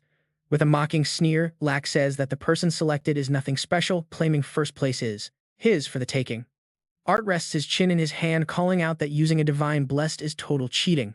Ova speaks up to tease them, pointing out that Shin has never lost a bet until now. Shin watches them in silence. Finally, they might actually get to see him experience defeat. Shin calmly speaks up, drawing everyone's attention as he asks them if they want to raise the stakes. He tells them they are completely free to change their betting targets if they wish. He raises the challenge, betting an additional 100 million on Bai Yi, daring them to match him. Ova is utterly shocked, asking if he has lost his mind. Art's face pales in disbelief, noting that 1 million is a whole week of tribute. But Lack is ready to go all in, bragging that Gannis is his most loyal dog. If Shin wants to throw away money, then so be it. Shin calmly agrees. He moves his hover platform closer to the screen to drive their competitive spirits higher. Shin casually orders them to make the game even more exciting. Hearing this, Lin Feng quickly begins operating the controls. Understood, he replies. Soon, an announcement echoes through the arena declaring that the final stage of the hunt has officially begun. Even more deadly monsters will now be released, striking panic into the participants. However, the organizers also provide a few choices. All contestants can now decide whether they want to stay and continue the hunt or safely withdraw from the tournament. A girl in a green hat immediately speaks up, choosing to withdraw right away. Meanwhile, the speakers continue to broadcast the update, announcing that the Shin family has added an incredible new prize to the reward pool. The final winner will receive a special item. Bai Yi feels a shiver run down his spine. The Sacred Decree, a ring that gods can only bestow once in their entire lives. For an ordinary person, holding the Sacred Decree is basically a clean slate. Even if they commit a capital crime, they can get a one-time pardon. He remembers all too clearly how in his past life his master used it to rescue him from the awakened prison. Bai Yi is stunned that the Shin family is being so generous this time. He has to start planning his moves. Competition will only get fiercer, and there is very little time left for him to level up. Suddenly, Yin Jixing speaks up, proposing a new plan. Though working in a group keeps success rates high, points accumulate too slowly. Since monsters on the outskirts are getting scarce, they might as well split up and fight alone. Yin Zixing points out that the aggressive newcomer is about to leave them all in the dust if they do not act. A giant screen suddenly appears above them, showing the massive gap between the top spot and second place. Anlei and the others. Bai Yi suddenly asked if they could protect him. She immediately confirmed her suspicions. He was indeed only agreeing to team up because he was worried about their safety. Anlei cheerfully made a proposal. Don't look down on us, let's see who can get first place. Meanwhile, Ganji was busy sweeping through monsters. Slaying monsters, but constant static rang in his ears. That's right, do it. Rip those demonic beasts apart, Lack. The arrogant barked his orders. If you do not hold first place, you can die in there. He burst out laughing wildly. See that, the dog I raised is a hunting hound. Lack truly believed victory was already in his grasp. Sinew are going to lose. Look at the Bai Yi you chose. He mocked him, saying even his teammates wanted to abandon him, calling him a total loser. Suddenly, Bai Yi stared straight into the camera as the feed began to blur. Sin frowned in deep confusion, while Lack jumped up in anger. Why did his live stream cut off? What just happened? Shin remained calm, waiting. Is he finally showing his true power? Bai Yi actually had his own plans after breaking the formation, intentionally heading into the dangerous center zone, a place most feared to enter. His pro livestream device was broken. He switched to his Cloud Mage class, remembering his master's lesson that forest monsters love hiding in dark spots. Right before Bai Yi was a pack of lightning beasts level 29 C rank. He calmly noted that finding these walking experience packs would be easy. He was determined to wipe them out, leveling up each of his classes. At the exact same time, the crowd watching the big screen panicked when Bai Yi disappeared. Why did his broadcast cut out of nowhere? Could he be in some serious danger? Meanwhile, Huang was incredibly restless, completely unable to sit still. What on earth happened to Bai Yi? Suddenly, Zhang Zhong pointed at the screen and yelled, "Look at Bai Yi's score. How is this possible? He just gained 30 points in an instant, launching straight into second place." The crowd went wild. Then another 20 points. He was breathing down first place's neck. The commotion caught the organizers' attention. Could the system be glitched? Lack's face went pale with dread. How could his score skyrocket like that after his feed went completely dark? Lin Feng spoke up confidently. The scoring system cannot be wrong. We implanted tracking chips inside every single monster. Only when a beast is slain does the killer get points.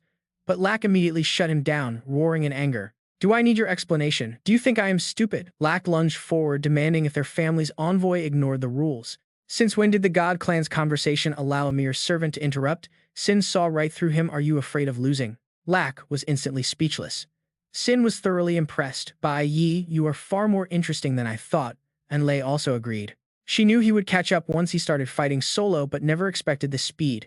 She felt full of anticipation. If he keeps this up, first place is practically his. Meanwhile, Yin Jixing simply could not believe what he was seeing. How is this possible? Is this even something a human can do? But then a sudden realization hit him. Was Bai Yi hiding his true strength while teaming up with us? Shaking it off, Yin Jixing realized this was a rare opportunity to show off his power in front of the God clan. Sure, the central area is dangerous, but there must be more monsters. He stared ahead greedily, deciding to head toward the center as well. He could not afford to fall too far behind. He resolutely pushed forward. As long as he stayed away from the Black Mist Forest, he would surely be safe. Meanwhile, Bai Yi was already deep within the Black Mist Forest, patiently waiting for his moment. The black fog has finally arrived. And then his stats skyrocketed as he slaughtered almost every single demonic beast in the inner ring. His Cloud Mage class reached level 25 with a 400% multiplier, pushing his power to 8 speed to 20 and elemental force to over 200. His spirit power reached 128, while Core Warrior hit level 27, boosting his shield to 300%. His core attributes soared. Stamina hit 141 with high luck and mental force. Meanwhile, his Flower Summoner class advanced to level 24, unlocking new potentials. With a 350% boost, his strength, speed, stamina, and elemental power all grew exponentially under this terrifying multiplier. Mental power reached 356. He calmly looked at his panel, satisfied with how much each class had grown. His Cloud Mage stayed at level 25, keeping that massive 400% multiplier across all of his core elements and spiritual reserves. With such highly optimized stats, he was practically a walking boss, ready to tear through the forest with absolute ease. His Core Warrior class remained at level 27, holding a 300% boost to physical strength, speed, and endurance, and his Flower Summoner boasted a 350% boost, pushing his mental and raw power to unmatched heights. He looked down at his system panel, hoping to upgrade his Warrior class today. He also signed 2 new summon contracts, a skill allowing him to contract defeated flower-type beasts. With the contract finalized, it now serves him. 5 out of 6 packs are complete. He delegates the tasks. Han Shaolin will map the area and hunt enemies. This flower mage, formerly Wen Xiao, gets a fresh new name. Jing Jiyuan, now named Kong, is an aerial flower warrior who fights alongside him. Bai Yi orders Han Shaolin to search. He tells his summon to scan the area for monsters. Suddenly, a crushing pressure hits. His body turns heavy as lead. His breath hitches under that familiar, terrifying weight. Staring straight ahead into the thickening fog, Bai Yi demands to know who is there. The mist thickens as a chilling voice responds. The proud demon king Beigou, also known as Belphegor, offers his aid. He offers a strange pulsing heart as a gift, but Bai Yi remains on high guard. The danger is real. He questions the price of trading with a demon king. Beigou just chuckles. He slowly whispers his reply. Wait until you regress to the past. This shocking revelation is whispered only to him. No one else hears. Hearing truths that shook his past self, he snaps back to the present. He is fully prepared for what comes next. He prepares to venture deeper. It is time to fulfill his promise. Meanwhile, the system leaderboard displays some absolutely shocking results. No one expected the grand hunt to take such a dramatic turn.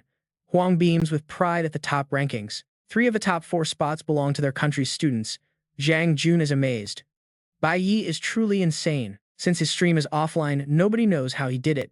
But the healer girl has a theory. He probably reached the central zone, a dangerous area their instructors warned them about before they even entered the hunt. The grounds are massive, too large to fully show. They can only track players using floating camera drones. The layout consists of Zone A, the basic area, and Zone B, the high-difficulty Black Mist Forest. The entire hunting ground spans across these perilous sectors. Currently, most participants are sticking to the safer basic areas. Here, the monster levels are pretty low, but if any hunter dares to venture deeper, things change fast. The beasts appear in massive hordes. This leads to her conclusion about Bai Yi. He must have entered the inner zone to rack up points so fast. Zhang Jun nods in agreement. Still, everyone knows the Black Mist Forest at the center is a complete death zone, a place of no return. People whisper that it is a cursed land. But look at that vice leader Yin Jixing appears near the border. Why would he go there? He originally just wanted to hunt higher-tier monsters in the inner zone. Yet, without realizing it, he ended up right at the forest's edge. He frowns, seeing another figure. Why is Bai Yi heading inside? Doesn't he know the extreme danger? Yin Jixing raises a hand to stop him, but he hesitates and pulls back. Why help a rival? Yin Jixing starts calculating a much more devious outcome. He smirks, letting him go. If this kid disappears, the gods will focus their attention on him instead. Deep in the forest, Bai Yi touches a tree. He is right back where he started. His mark is right there. He kept walking in a straight line after carving that mark, yet somehow he ended up here. He didn't turn. Skeletons cover the ground. Is this some kind of ghost trick? Bai Yi starts searching for the cause. Countless hunters got lost here forever. He wonders who could have cast such powerful magic on these woods. What secrets are hidden here? Back at the monitors, Anlei keeps a close eye on his ranking. She wonders why Bai Yi's score is stuck at 750.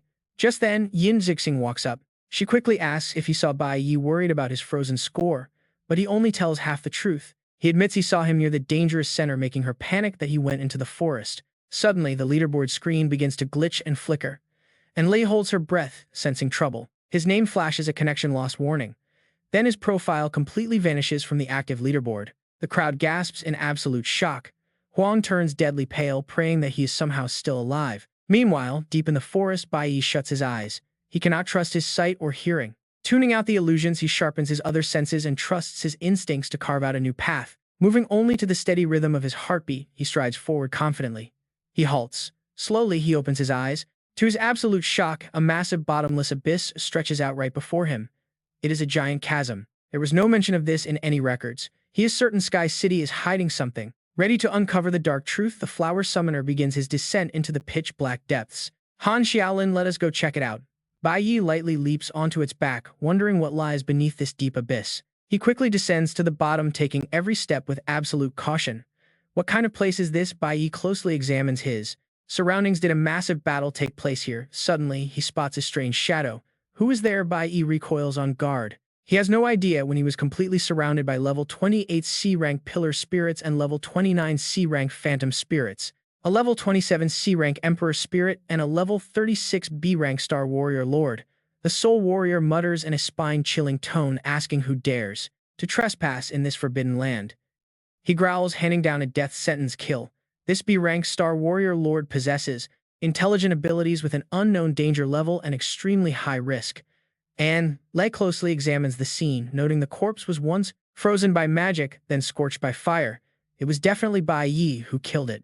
She confidently declares that she already checked the surrounding area and Bai Yi's tracks only lead down this path. Anlei insists the monsters here are not strong enough to threaten him, so he must have gone deeper inside. Yin Zixing urgently suggests they should quickly hunt monsters instead, assuming he is still alive, but she flatly refuses. No, Anlei makes her final decision. She will go in to find him. He never expected this. She feels responsible, blaming herself entirely for not warning him about the dangerous Black Mist Forest. Yin Zixing tries to stop her, warning her about the dangerous territory, but then he secretly realizes if she goes in, wouldn't that eliminate one of his main competitors? Lack's laughter echoes as he points at the static-filled monitor. Is she stupid? Why would she run into the Black Mist Forest? Lack casually rests his chin, waiting. What now? He thought this would be an exciting competition, feeling extremely confident. Now it looks like first place will definitely go to his lapdog. Curiously asks Shin about the dark forest, wondering what exactly is inside and why no one ever comes out. Shin shrugs, saying there is no need to care since the final banquet is arriving soon. He calmly notes that it is almost 12 o'clock, 11:59 p.m., June 29, 2005. Inside the Skyland hunting ground, a woman cries out in pain. Her partner encourages her to hold on, both reassuring themselves that the match will end at 12 o'clock. But it hurts so much. Calivan grumbles angrily, complaining about the exit system, which claims they can withdraw but actually leaves them trapped. He looks around, grateful they found a spot with fewer monsters to hide in. Calivan turns pale with fear, muttering that points do not matter as long as they hold out until 12 o'clock. The others nod in agreement. Calivan glances darkly at the struggling couple, thinking his life is far more valuable than these poor peasants and he must survive. Suddenly, a ringing announcement chimes. Time is up. Hunters, please pay attention. The official tournament phase has officially ended. The official tournament phase has officially ended. He is stunned, releasing a deep breath with the others. It is finally over, or so they thought before the real hell begins. Now the final surprise phase begins, the boss battle. Everyone turns pale with terror. What? The entire area shakes violently as the ultimate boss is about to descend. This will be the hunter's last chance to turn the tables. He cannot believe it. An earthquake. The woman cries in fear, wondering why it is not over yet. The announcement continues to echo. Whoever defeats the boss will immediately receive 1,000 points. The ultimate reward awaits. Calivan impatiently demands to know what kind of joke this is. What boss battle? Let me out of here. Didn't they say the hunt would end at 12? He demands to be released, shouting that he doesn't need any final rewards. Caliban arrogantly boasts about his noble bloodline, when a sudden excruciating pain makes him grimace. A sharp vine pierces right through Caliban's body. In an instant, his flesh visibly shrivels up as a massive silhouette slowly approaches them. Everything happened too fast, leaving everyone in absolute shock. Caliban is dead. The girl in the green hat cries in terror, asking why this monstrosity is here. It is a level 36 B-rank flower mage overlord. The guy with earrings whispers that it is a B-rank boss. The guy in the red shirt turns pale. Even if all the awakened hunters in this tournament charge together, they could never defeat a C-rank being. He is absolutely sure they stand zero chance against this B-rank boss. Meanwhile, Bai Yi is in Skyland on the second floor of the Abyss, wrapping up his fight against the monsters. Only you are left, he calculates. During this hunting tournament, all class levels have been significantly boosted.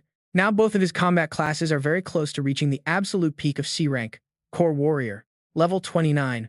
Human rank 300% strength boost, 53 plus 132 times 3 speed, 41 plus 110 times 3, 8 plus 4 times 3 mental strength, 11 times 3.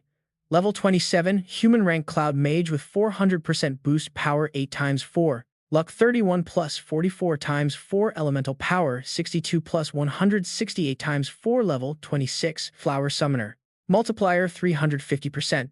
Strength 10 times 3.5 Speed, 10 times 3.5 Stamina, 50 times 3.5 Luck, 30 times 3.5 Elemental Power, 20 times 3.5. Mental Strength 80 plus 300 times 3.5. Flower Spirit Contract allows him to claim the soul of defeated flower-type monsters, binding them forever. Currently 5 out of 6 slots are complete.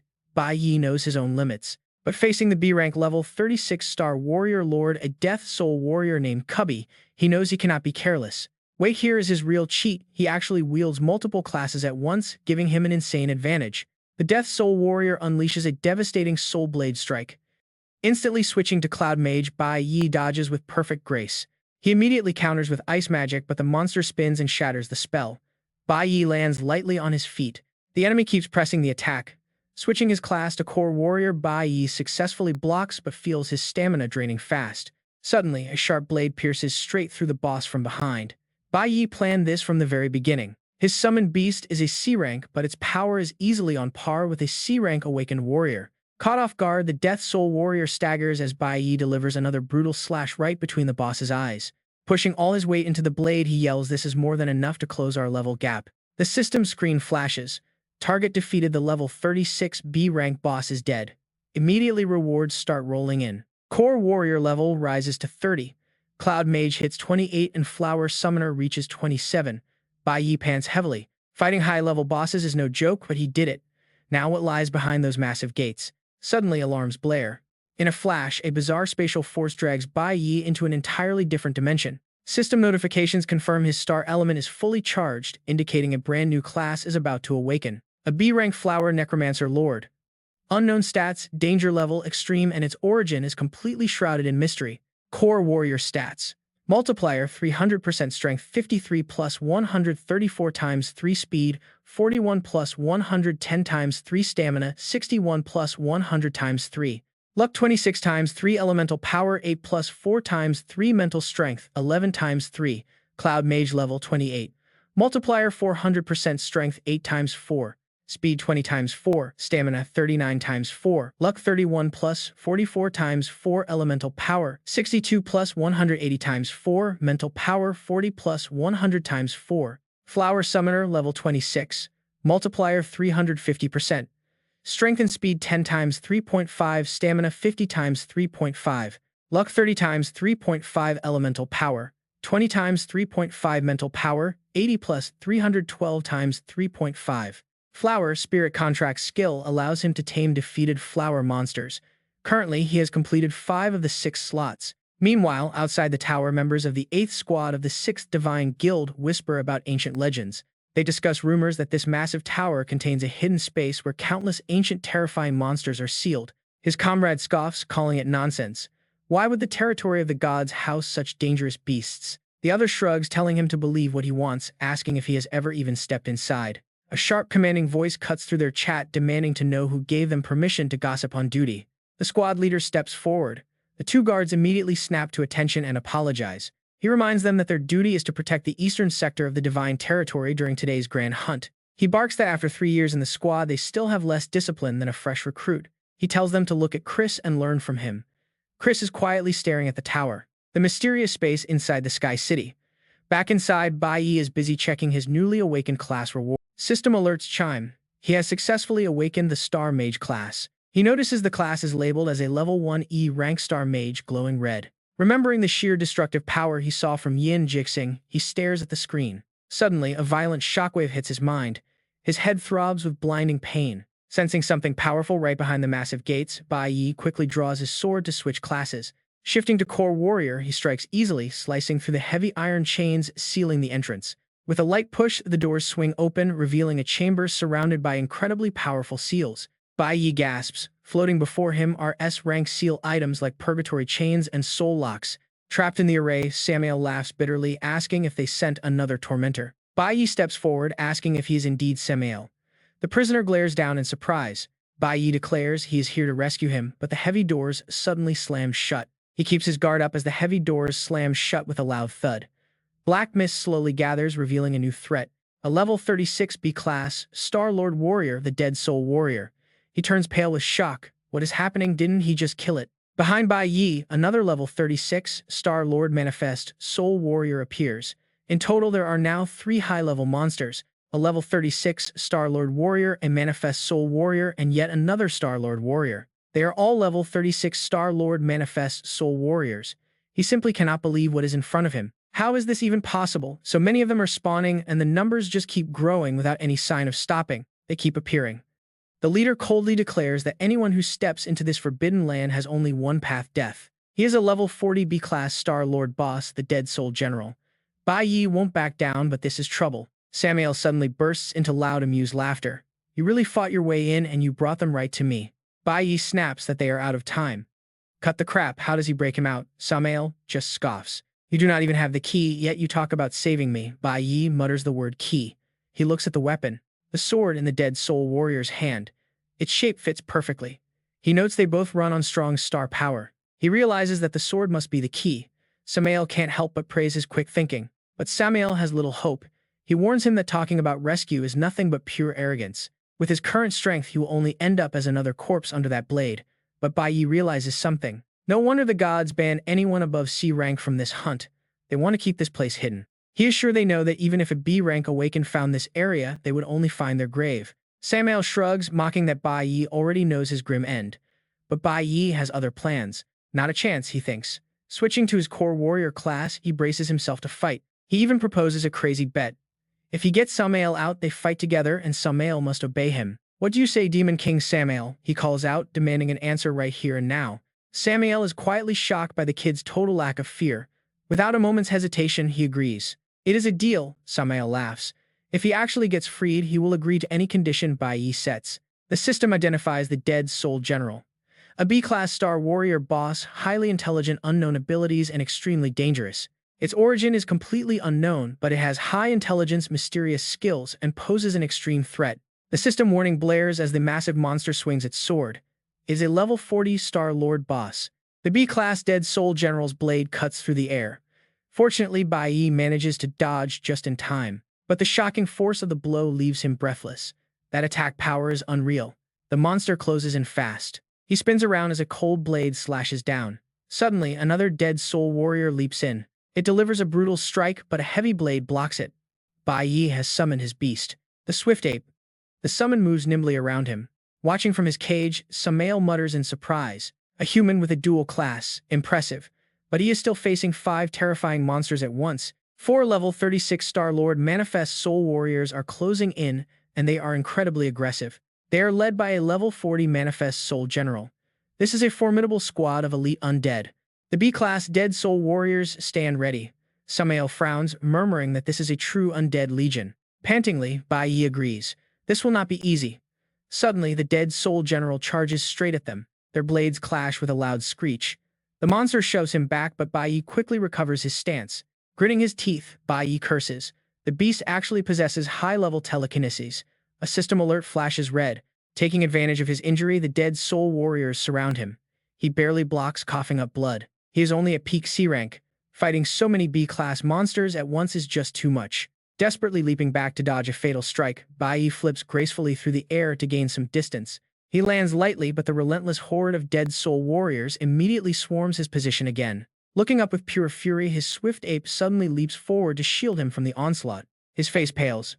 "No, get back," he yells, recalling the beast just before it gets crushed. Gritting his teeth, Bai Yi realizes every single one of these monsters outlevels him. Surviving this won't be easy. Using up every ounce of his remaining strength, he barely managed to kill that death soul warrior. But now, 10 more warriors and their general stand in his way. And they are much stronger. 3 massive beasts tower over him, including a level 40B rank Star Lord General. They are joined by 2 level 36B ranked Death Soul Star Warriors, and the crushing pressure they emit is absolutely suffocating. Samael suddenly speaks up, saying that against absolute power the weak have no hope, but Bai Yi snaps back that this is not a death match. The moment those words leave his mouth, Wen Xiao appears right behind them. Bai Yi immediately barks out an order. Commanding Han Xiaolin to attack from behind, a barrage of blue fireballs rains down on the enemies like arrows. By the time the Death Soul warriors react, it is too late as blue flames engulf them. Bai Yi roars, unleashing his pure killing intent. Suddenly, his figure vanishes. Flash. Teleporting directly behind the leader, he grits his teeth, preparing his next move. Activating Swap to trigger a freezing ice spell, he strikes without hesitation while the enemy is momentarily paralyzed. Since they are busy trying to break free from the ice, it is the perfect time to unleash an all-out strike. Striking hard at the hilt, he quickly disarms the general, causing the giant monster to momentarily falter as the key is exposed. Spotting the key, Bai Yi spins around, reminding himself that this battle is not about a brute force struggle. As his sword whistles through the air, his summoned Thorn Ape rushes forward to seize the crucial opening. Control the key point, win the match. But the general suddenly lunges forward, seizing the hilt once again. Reclaiming his weapon in a flash, the general leaves Bai Yi shocked as the massive blade swings down. Thorn Ape collapses instantly, its defeated form beginning to disintegrate. That final look warns of the dark despair ahead. Deep in the dark abyss, utter despair takes hold. Bai Yi can only stare, muttering no, no. Samael's cold voice suddenly echoes, telling him that he severely underestimated their power. Now the level 40B rank general closes in. Quietly, he reminds Bai Yi that these undead are completely different from any magic beasts he has faced. They used to be his loyal subordinates. Surrounded on all sides, Bai Yi finds himself trapped in a tight corner. Raising his sword with grim resolve, he quickly dodges the oncoming energy, retreating with instant movement. But another Death Soul warrior takes this chance to ambush him. Spotting the threat, Bai Yi spins to avoid a lethal blow. Whirling around, he delivers a swift kick to push them back. But 2 more Death Soul warriors immediately rush forward. Slipping his sword into a reverse grip, he quickly executes a sweeping slash against the oncoming attackers. Samael watches with slight admiration, noting his skills are indeed impressive, as the 2 warriors trap him again. Musing that the boy has reached the peak of human potential, he watches the outstanding young warrior. But he is only one man against a coordinated army, effortlessly blocking every single strike Bai Yi throws at him. Declaring there is 0 chance of winning, Samael watches. Honestly, standing alone against this army looks completely hopeless. His eyes burn with determination. A team, he thinks. He once had a team too, as memories of the past flood in. Back then at the guild headquarters, a stubborn younger Bai Yi argued that he did not need any teammates. Insisting on fighting solo, he listens as Dong Yang chuckles, asking if others will just drag him down. Bai Yi awkwardly clarified that he was simply not great at dealing with people, not that he felt superior. Dong Yang scolds him, calling it complete nonsense since the 2 of them get along just fine. Mumbling that it was only because he was his master, Bai Yi listens as Dong Yang orders him to stop whining. Encouraging him to make friends with the elite fighters, Dong Yang smiles as Bai Yi remembers them now. Believing their different backgrounds would divide them, he was surprised when they quickly grew closer over the years. Never fighting alone, not then and not now, he carries their shared hatred with him since his return. Unleashing his core power with cold focus, he switches to his Star Mage, triggering the Star Ground technique as the earth trembles. Star Mage skills allow him to manipulate the very battlefield terrain, shifting the landscape to his advantage. Massive stone pillars erupt from all directions, trapping the Death Soul warriors. Bai Yi clenches his fist tightly. The rising rocks slam shut, completely locking the enemies inside as this strategy plays out across the entire battlefield. Only 2 remain active on the field.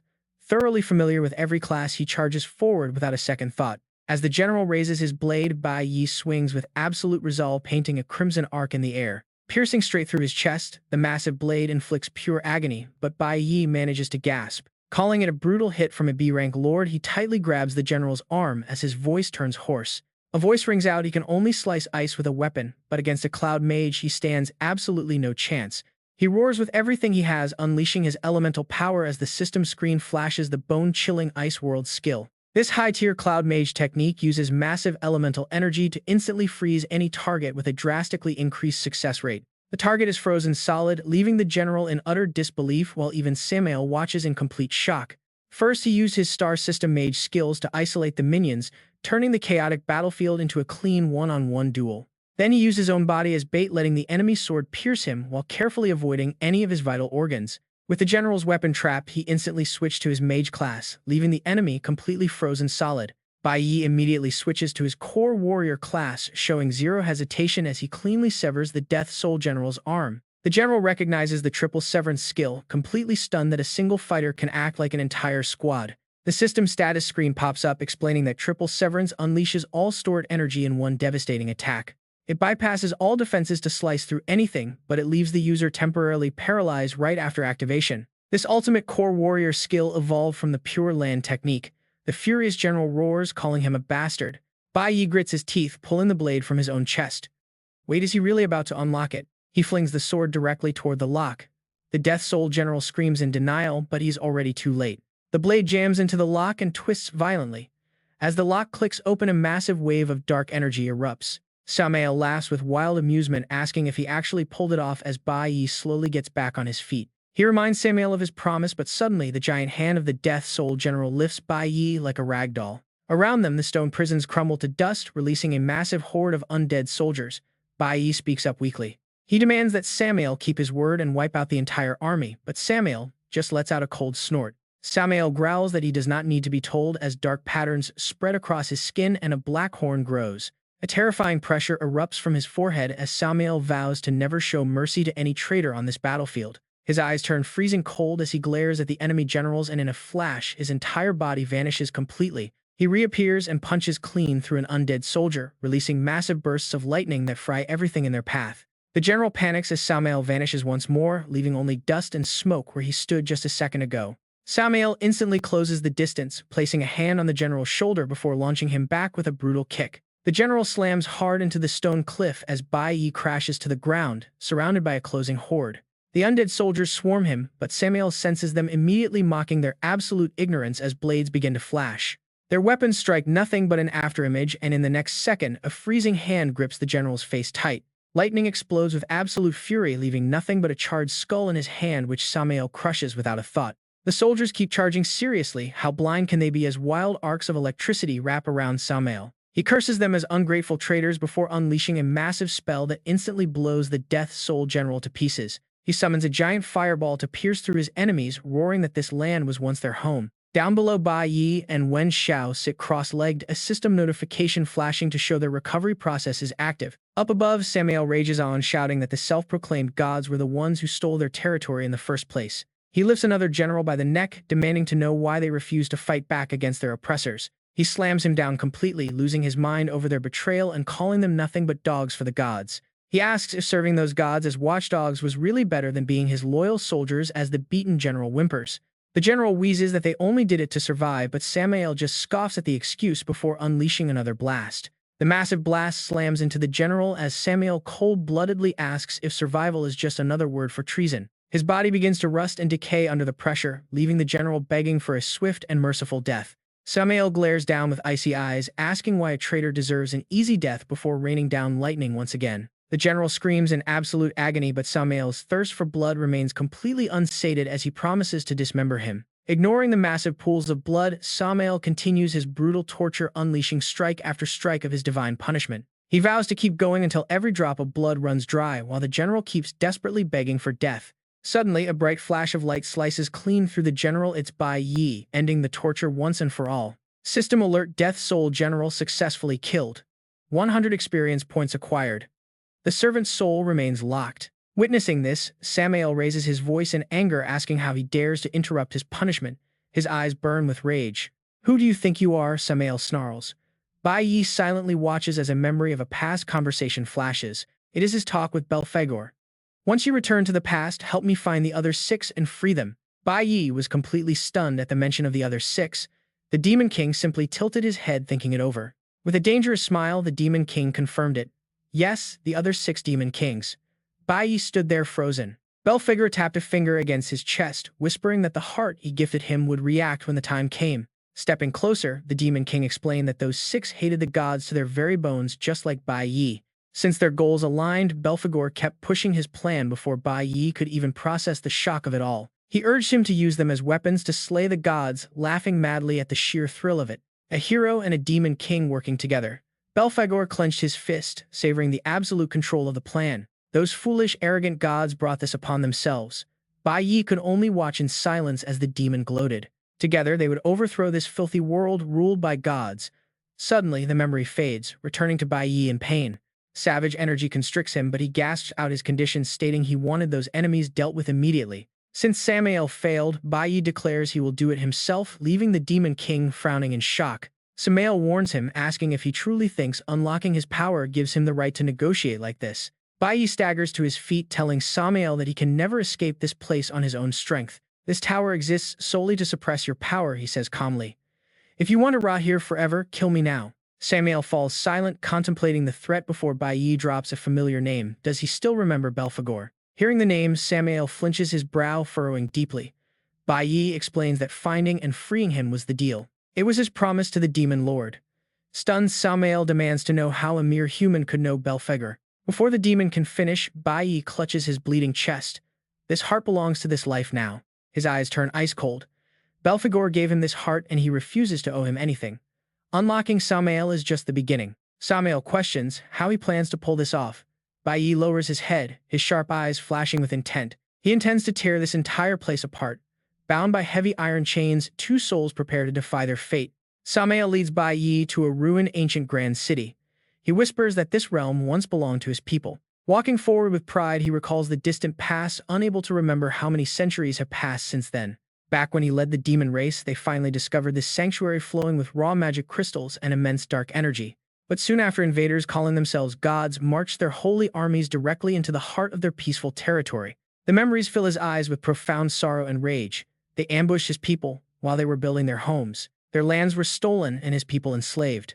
The gods split the sky realm into 2 distinct massive layers. The upper domain was a luxury paradise for the gods, while the lower layer became a prison for rebels. His former allies were trapped there alongside the human rebels, sealed away forever beneath the gods' powerful defensive barrier. Enslaved souls must labor endlessly without rest, and some are even turned into raw crystalline fuel blocks. Their life force is drained to keep the Sky City afloat, powering the endless decadent pleasures of the gods above. These innocent souls did nothing wrong, yet they endure absolute humiliation. Some have even forgotten their very own names. Since those gods could not kill Samael, they locked him away. Deep in his eyes, raw hatred burns fiercely. He would have died long ago without his immortal strength. Bai Yi nods, understanding the grim truth of Sky City. It is the harsh reality of their world. Those in power look down from above, ruthlessly enslaving the weak. True fairness does not exist here. Bai Yi glances toward a massive fuel tank, a sudden plan taking shape. If the entire power supply of Sky City comes from this single location, things just got a lot easier. Samael turns to him with sudden curiosity. Bai Yi proposes that the Demon King unlock everyone here and destroy the engine. Meanwhile, Bai Yi will infiltrate the upper domain and shatter the barrier. Samael stares back, utterly speechless. Breaking that barrier is impossible alone, the demon warns. The gods did not make something so easily shattered. A knowing grin spreads across Bai Yi's face. Who said anything about me being alone? Before entering the hunting grounds, he already planned ahead. Back to plan B, everything is finally set. With ultimate confidence, he looks up at the sky and declares he will get every single one of them out of this hellhole. He vows to return everyone to their original world, his sharp golden eyes burning brighter with sheer determination. With absolute resolve, he declares his mission to tear down this tower of the gods, but Samael hesitates to agree. Suddenly, a system notification flashes before their eyes. A Flower Mage Lord class level 36, B tier, the dreaded Ni Lingxi. A sudden scream echoes. No, even if every competitor teamed up right now, they would not stand a chance. The boy in red backs away, his voice cracking with fear. AC tier awakening can never beat a B tier boss. The other player tries to calm him down, urging him not to panic because together they might stand a chance. The red-clothed boy screams back, calling him a lunatic and asking if he thinks their lives are as cheap as dirt. Pale with horror, he yells that they are private academy nobles, and if he had known the danger, he would have never entered. Meanwhile, the Ni Lingxi is relentlessly devouring its prey.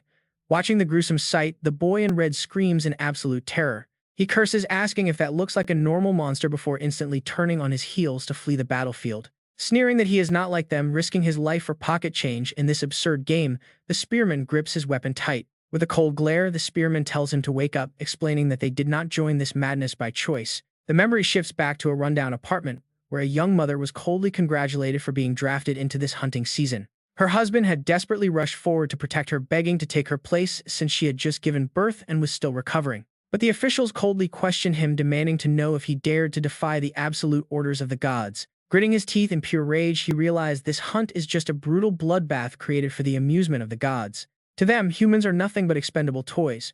Far away, Shin and his wealthy companions watch the screens and burst into laughter. Oa points and laughs at their absolute terror, finding it hilarious, while Ace eagerly urges the boss to make its move. He demands action, wanting to see the main event of the hunt as deep horror washes over the faces of the survivors. Someone screams that the beast has completely swallowed Kevin, and now its deadly gaze is locked right on them. Red mist pours from the Ni Lingxi's mouth as it whispers about the sweet scent of blood, its eyes locking onto its next prey. It charges toward the terrified woman cowering in the corner. Her husband spins around in a panic. A sharp claw shoots forward, but the husband throws himself in the way to take the blow. She screams out for him in agony.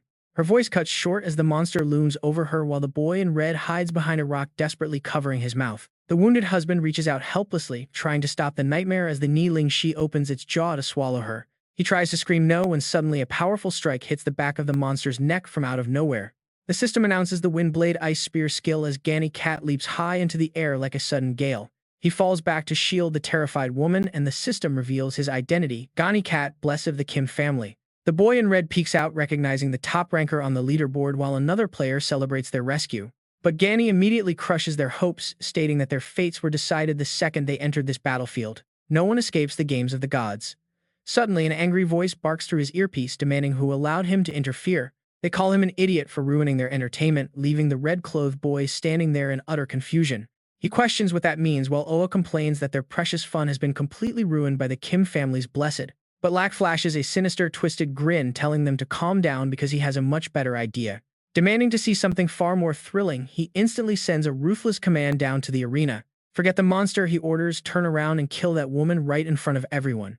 Meanwhile, Bai Yi remains entirely calm. He instructs Samael to unlock everyone on this floor and destroy the energy reactor while he goes back up to break the barrier. Samael shrugs, warning him that destroying the barrier alone is impossible, as the gods would never build something so fragile. They would never make a barrier that can be broken from the inside. But Bai Yi simply smirks with absolute confidence. He asks who said he was doing this alone, revealing that his plan B was set in motion before they even entered. Declaring his ultimate goal, he vows to free everyone from this hellhole and send them back to their home world. I will tear down this tower of the gods, he says. Samael falls silent, then bows his head with a quiet chuckle. The one Belphegor chose is certainly interesting. He remembers a certain promise that has yet to be fulfilled. Suddenly, crackling lightning erupts from Samael's body as he extends his hand, offering an early gift of his own choice. Consider this my thanks. Belphegor's core can absorb any elemental power. I have transferred all the elemental energy that I accumulated over the years straight to you. It then starts flowing directly into Bai Yi's body, filling him with immense power. Elemental energy overflows as a massive bolt of lightning strikes him directly. He is finally awakening the Lightning Mage class.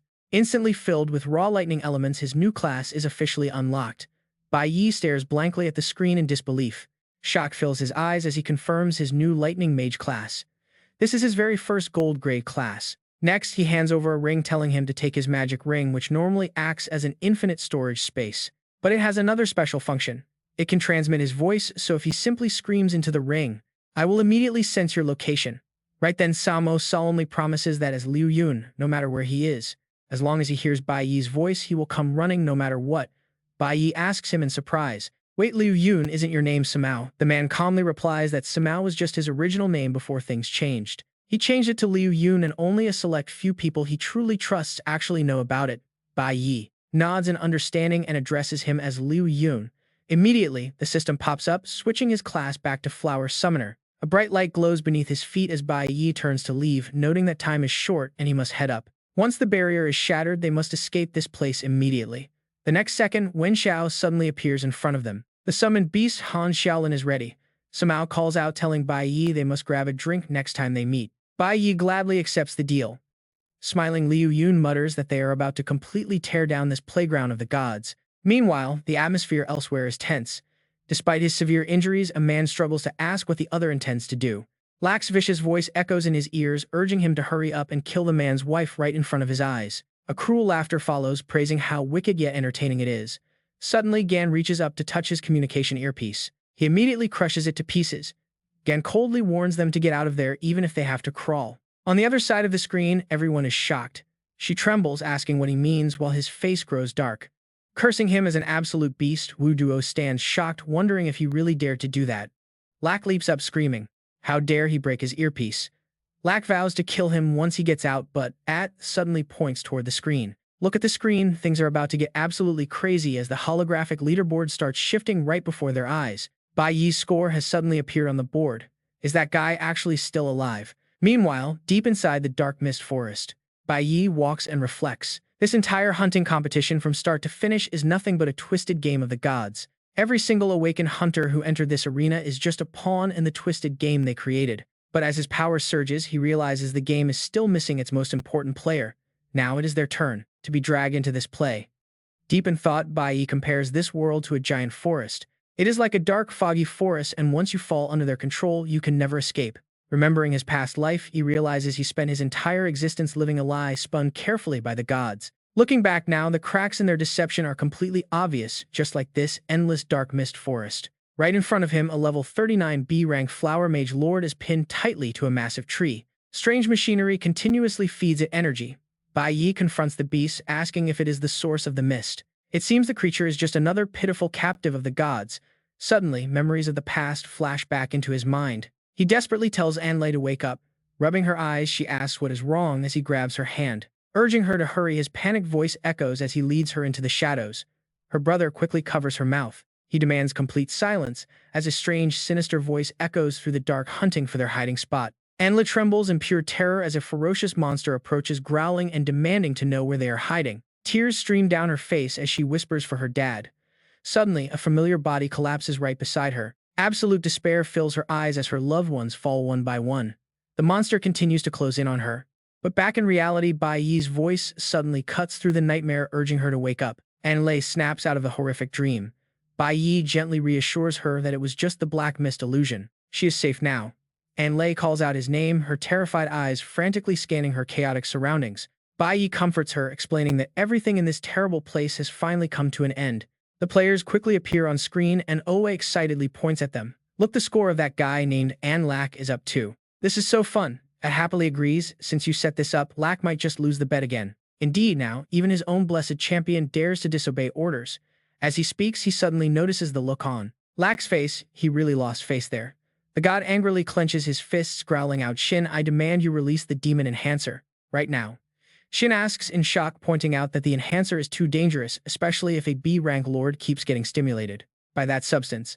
Lak's face darkens as he confirms, that's right, I don't care about winning or losing anymore. I only want them to die right here, so vote now. With 5 gods present today, Lak turns to them, burning with rage, to demand. You all want to see something more brutal, don't you? Owa, always loving chaos, replies, if there's a good show we must watch. At chimes in, asking if he has no pity for his own blessed one. Hearing this, Alice calls out in worry. Her master grits his teeth and announces, very well, that's 3 votes. Lak then moves his pedestal forward, coldly ordering them to hurry up and do it. Sin reluctantly complies, fine.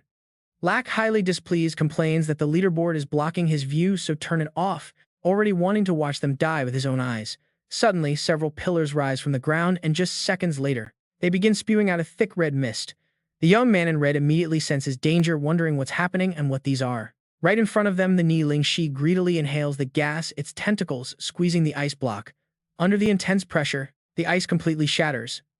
The beast grows increasingly powerful and oppressive. The level 36B rank flower attribute boss, the Niling Shi, goes completely berserk. It suddenly leaps into the air, leaving behind a trail of mist. The transformed Niling Shi now emerges, in a far more dangerous state. The system alerts Blair continuously, warning that its attack power, stamina, and elemental energy have increased significantly. Dark energy floods the entire forest, absorbing all surrounding mana. High up in the sky above them, more and more monsters begin to spawn. Gani quickly realizes that these beasts have been heavily buffed, and in an instant his gaze turns, razor sharp. His eyes immediately lock onto Lack and his group. He realizes the god intends to eliminate everyone inside the protective barrier. High above, Lack faintly senses Gani's sharp glare, but only laughs. That's right, this is what you get when you disobey me, you worthless trash. As the system alarms blare, Lack mocks them with utter contempt, calling them a bunch of pathetic ants who dare to think they can escape his control, calling them filthy rats meant to live in the common, darkest sewers, never to rebel against a god like him. But suddenly, the system alarms shriek, warning of a severe system glitch, declaring that the protective barrier is about to fail. As the warning repeats, Lack looks around in utter confusion, wondering what is going on and what's wrong with the shield. The alarms grow increasingly urgent as the barrier system completely shuts down. Oa trembles and cowers in his seat, nervously asking if this shield wasn't supposed to keep them safe from the monsters. How could it possibly fail, while Sin is also gripped by terror, wondering if someone has actually breached the Sky City. By now, the kneeling Shi is right on top of Lack. It turns to glare at him, leaving him terrified and screaming to Gani for help. To ensure the Sky City floats forever, the designer once proudly explained the dual energy system he created for the city. The first is the primary burner system on the second floor, which requires workers and magic crystals to power the upper level. The second is a backup energy storage system located on the outer ring designed to hold a substantial reserve of power. This backup stores enough energy to keep the Sky City running for at least a month if the primary system fails. Once the backup system is triggered, it instantly activates to ensure the city remains floating safely in the sky no matter what. Even if dangerous rebels invade the god realm, these two power sources are more than enough to guarantee everyone's absolute safety. Hearing this, the god had laughed coldly back then, confident that no one would ever dare invade their sacred territory. The Sky City would always stand supreme above all others. But now Lack screams in pure terror, asking Sin what happened. As Shin's eyes darken in realization, the sudden collapse of the protective barrier confirms that the primary burner has been destroyed. But who could have done it? Meanwhile, deep within the ruins of the second floor of the abyss, a collapsed burner glows. Amidst the thick rising smoke of the destroyed burner, Samo stands proud, announcing that the primary power source is officially gone. Now the rest is up to his ally. Instantly, system warnings blare again, indicating a shift in the power source. The backup generator is activating, and in the blink of an eye, the protective barrier flares back to life. Only now does At dare to peek out, sighing in relief after almost dying of fright, while Oda praises the backup plan. But just as he speaks, the system screams with a new warning. The backup power source has also been completely destroyed. With the barrier fully offline, someone screams in panic that the thrusters of the observatory itself are now failing. With a sudden glitch, the thrusters fail and crash to the ground. Lack panics and screams that the grandstand is falling. He stands frozen at the sight, frantically demanding to know what is going on and why the backup power failed. Shin realizes with absolute horror that this is no accident. Someone deliberately sabotaged the power equipment. They targeted the energy core of the entire Sky City. Over at the backup power station, the ground is strewn with bodies. Meanwhile, Qiangzi is busy smashing the machinery, absolutely thrilled by how incredible the energy here feels. The system immediately shows energy is being absorbed. Qiangzi happily reports that he completed the mission perfectly. A system notification chimes in as Qiangzi advances to B rank. Without wasting a single second, it makes a request. It asks if its master will let it test the power, but Bai Yi coldly warns it not to get cocky. Their most critical task is still ahead. As Qiangzi obeys, Lack stares in absolute confusion at the monsters before him. What is going on here? Everything has completely spiraled out of control as citizens scramble to escape. With the barrier down, they urge each other to run. A couple helps each other forward, relieved to survive. They are finally making it out alive. Meanwhile, Ni Shiling lunges at the observation room, sending Lack running in terror. He screams to alert the nearby deity guild, cursing at the useless trash around him for doing nothing. He demands they kill the beast, while Art screams in horror to keep that monster away from them. Oa yells out threats, warning them they are dead if he gets hurt as bodyguards charge in to attack. Lin Feng steps up to protect him, warning that even though these monsters are low level, they must stay careful. Shin chimes in with a grim realization there is only one possible explanation for this madness. Someone is finally rising up against the God Clan again. Just then, a level 36 boss profile pops up. It is a B-rank Ni Lingxi, heavily injured. Lack roars that they cannot just kill it so easily. He wants to slowly torture the beast to death with electricity. Suddenly, a new class screen flashes, open, showing he switched to a white mage. Coldly, Bai Yi tells them to enjoy losing control. Be it powerful beasts or arrogant humans, anyone caught in his trap is nothing more than a plaything. As Lack frantically orders them to keep shocking the beast, he embodies the absolute cruelty of the gods. But with a single flash of sword energy, Ni Shiling is sliced in half. Bai Yi lands smoothly. He declares the show is over as system alerts flood the screen confirming the defeat of the boss. He rakes in 88,000 experience points plus a rare item drop. A victorious smile plays on his face. The hunting game is over and the victor is decided. Finally, snapping out of his shock, Lack loses it. He demands to know who allowed this, but the entire area suddenly begins to violently shake and tear open. A massive crater opens up beneath them. As they panic, Sin realizes this is far more than a simple rebellion. Back at the core, Chiangzi contacts his master to confirm everything went exactly according to the plan. The structure of the Sky Tower is incredibly fragile and nobody expected them to destroy the main supports. With the mission accomplished, the entire tower begins to tilt and violently shudder beneath their feet. Everyone turns and runs for their lives as the surrounding space and protective barrier completely shatter. He stands still watching the chaos unfold. Suddenly, a massive shadow takes flight, triggering a warning for a dragon form Demon King Liu Yun. Sin realizes they are declaring all-out war on the gods. The structure snaps as the tower splits in half, carrying the screams of those falling with it. Is the Great Sky Tower really collapsing? Over the comms, Squad 8 is ordered to restore the backup power. They are told to investigate the cause. The captain stammers a response and orders his men to move out. As the troops deploy, a massive shadow sweeps over them. High above, a legendary dragon takes flight. The system scans the beast. It is the dragon Demon King Liu Yun. Someone screams in absolute terror. Lack screams in a furious rage, demanding to know how a B-rank zone suddenly has a colossal dragon. Sin stares blankly in shock, suddenly remembering the legend of the ancient dragon his ancestors could never defeat. Now it is back. Violent lightning strikes rain down, slamming directly into the giant statue of their deity. Bodyguards scramble to escape the falling debris as the sacred statue of Lord Garment gets struck down. Shattered by the beast's power, Samao opens its massive jaws and speaks, recalling their long, brutal imprisonment. Many years have passed and now it is time to settle our debts. A terrifying bolt of lightning strikes down right where he stands, prompting Lin Feng to quickly rush out and shield him. Gritting his teeth, he desperately struggles to endure because the massive dragon's overwhelming pressure is simply too powerful, which is at least S-class, meaning he must secure the safety of the examinees, who look completely drained of their souls. Now his mind holds only a single thought. In an instant, the vast territory of the Zhao God clan is hit so hard that they can only watch in absolute shock, as Samael destroys everything. The nobility of the Celestial City and the glory of the Divine Clan are completely shattered, leaving Art so terrified that he can only scream. Oda also panics, clutching his head and shouting for a place to hide, begging for someone to kill that dragon. He offers a reward of 100 million, roaring in disbelief, asking who could possibly defeat such a beast unless the God's Legion itself arrives. His cold gaze sweeps across the area as the bodyguards rush forward to hold back the monsters. All the beasts from the hunting grounds have escaped into the open. To protect the Divine Clan, a guard tightly grips his sword, yelling for the squad to form a defensive line. Meanwhile, behind the emergency exit door stand Huang and a young student. Quickly recovering her composure, she turns to ask if everyone managed to avoid the collapsing structures. The Wind Affinity girl sighs softly, reassuring her that they are all awakened and not easily hurt. Soft sobbing soon fills the surrounding space. The Lightning Affinity girl trembles and murmurs that she just wants to go home and never return to this place. The boy gently comforts her, pointing out that they have at least escaped from the hunting grounds, to which she can only weakly agree. A piercing sound suddenly echoes.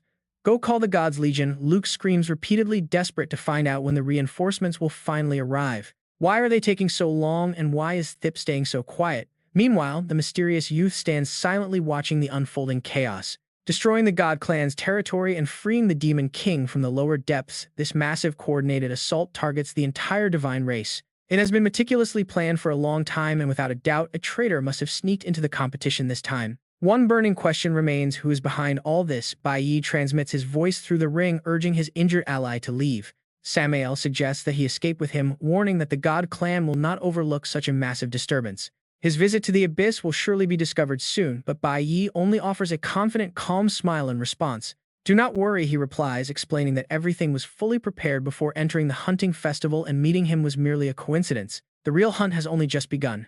Bai Yi excitedly announces that his long-awaited moment of revenge has finally arrived. Samael cannot help but laugh, calling him an incredibly interesting person and admitting he now understands why Belphegor chose him. Bai Yi quickly urges him to stop talking nonsense and get moving before the God's Legion arrives to seal the area. What can those divine soldiers possibly do to me? Samael scoffs, adding that he would have trashed the entire Celestial City if not for his clansmen. They have already suffered far too much because of him, so it is indeed time for them to make their escape and leave. Deeply grateful, Samael makes a solemn promise, thanking Bai Yi for helping the Demon Clan see the blue sky once again. Addressing him as Liu Yun, he vows never to forget this favor and promises to await his call to overthrow the gods. He bids a quiet farewell to Liu Yun as the system suddenly alerts him to a powerful star affinity mage skill. The massive beast collapses, roaring in absolute agony as Yin Juxing arrives on the scene and activates his ultimate gravity skill. Having crushed the threat with his hypergravity, he bows and politely asks the two young masters if they are unharmed. Oda asks in utter disbelief if the monster is truly dead, while Art nervously chimes in with the same question. Instantly, Art turns to curse at his bodyguards, calling them useless because the beast nearly killed him, though Oda offers some praise. Yin Jixing calmly accepts the compliment, but Art keeps roaring, furious about looking so pathetic and losing face in front of ordinary people. Meanwhile, he quietly calculates the devastating losses of this hunting festival, wondering if the Celestial City can ever be rebuilt. Lin Feng grips his radio transmitter tightly, and in the next second, he turns to report the critical situation to the headquarters. All monsters in this area have been cleared, he reports, adding that the giant dragon has already fled the holy borders. God's Legion is already in hot pursuit, but the operator quickly cuts in to ask about the current power status. Lin Feng immediately patches through to Squad 8 and a static-filled voice quickly responds from the other end of the line. They confirm that the backup power system is back online, and right on cue, the lights flicker back on across the facility. The radio reports continue as the defensive barrier is successfully restored to its normal state, securing the area once again. Hearing this, Bai Yi frowns deeply in thought, letting out a soft sigh of relief now that the barrier is finally active. It is all over. The red dress girl reassures them, explaining that the monsters have been cleared by the divine envoys. The dragon has fled and the hunting festival is officially over, but just as she speaks, a strange sound echoes around them. A mysterious leaderboard suddenly materializes in the sky, shocking everyone as they stare up in complete confusion, wondering what it is. Everyone's jaw drops when they see the screen. The leaderboard reveals the final scores of the hunt. The Empress mutters, her eyes wide. Bai Yi secured first place. Suddenly, someone steps onto the stage as Shin slowly floats up. He calmly speaks to everyone. This year's hunting tournament had many unexpected incidents, but it was completed. The promise of the gods will never change. Lin Feng immediately signals to push Yang Bao out of sight. Wu Duo's eyes widen in sheer shock at the sudden movement. At a time like this, he still cares about the results. Xia has a massive heart. He steps forward to offer his congrats. Congratulations on the win, Bai Yi. Bai Yi glances at two chests, and Lin Feng whispers a quick reminder. These are yours. Right on cue, two brilliant beams of light shoot out, revealing an S-rank weapon and an S-rank ring. The Holy Decree ring automatically slips onto his finger, successfully equipped. Holy Decree. Suddenly, in Bai Yi's grip there is another blade. He raises the weapon across his chest, lost in thought. So it's actually this particular sword, he quietly mutters. Over at the factory, constant reports come in. The power system is fully online. He Hu steps forward to issue a command. Sky City is temporarily operational again. Double-check the area and see if any wounded soldiers were left behind, he orders. The staff quickly acknowledges. He looks around, muttering in confusion, these are physical attack marks. Why target the power grid? Could a demonic beast have breached the defenses? Chris notices a suspicious trace on the ground and flatly shuts it down. No, it was a summoned beast. This attack on the power grid was no accident. Rather, it is a calculated plan. Chris's eyes gleam with intense focus as a puzzling question forms in his mind. Something is definitely not adding up. In his past life, the Sky Tower never collapsed. Meanwhile, Enlei quietly watches Bai Yi's every single move. The healer girl takes one look and gasps. S-rank weapons are national treasures. I've never seen one up close like this. Over in the corner, Yin Zixing glares from the shadows, his eyes slowly filling with a dark boiling rage. Those S-rank rewards should have been mine. I was the one who prepared the final blow to finish the Lord.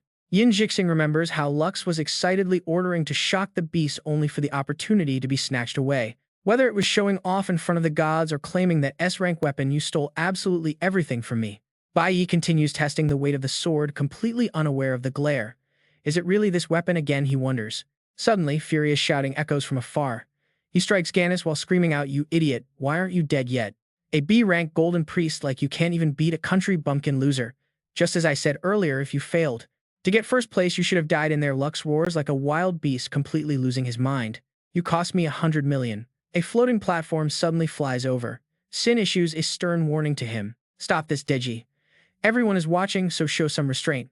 Lux glares back at C, completely unfazed by the warning. He grabs his hair, growling out, look closely. This is my exclusive priest. I decide if he lives or dies. You think some trash who won by trickery can stand above me? Bai Yi coldly turns his head toward them. Like Shizin and Lux are still ruthlessly insulting Gannis. In a fair fight, he'd be no match for Gannis. His gaze turns icy. Genis merely frowns in silence, holding his tongue. After a quiet moment, Sin makes a decision. Let them settle this directly. Under the name of the Divine Child, I order an official duel between these two. The matchup will be Bai Yi against Genis. He glances around, declaring that the winner will take home the entire purse. That includes the 100 million I won from Lux Kim.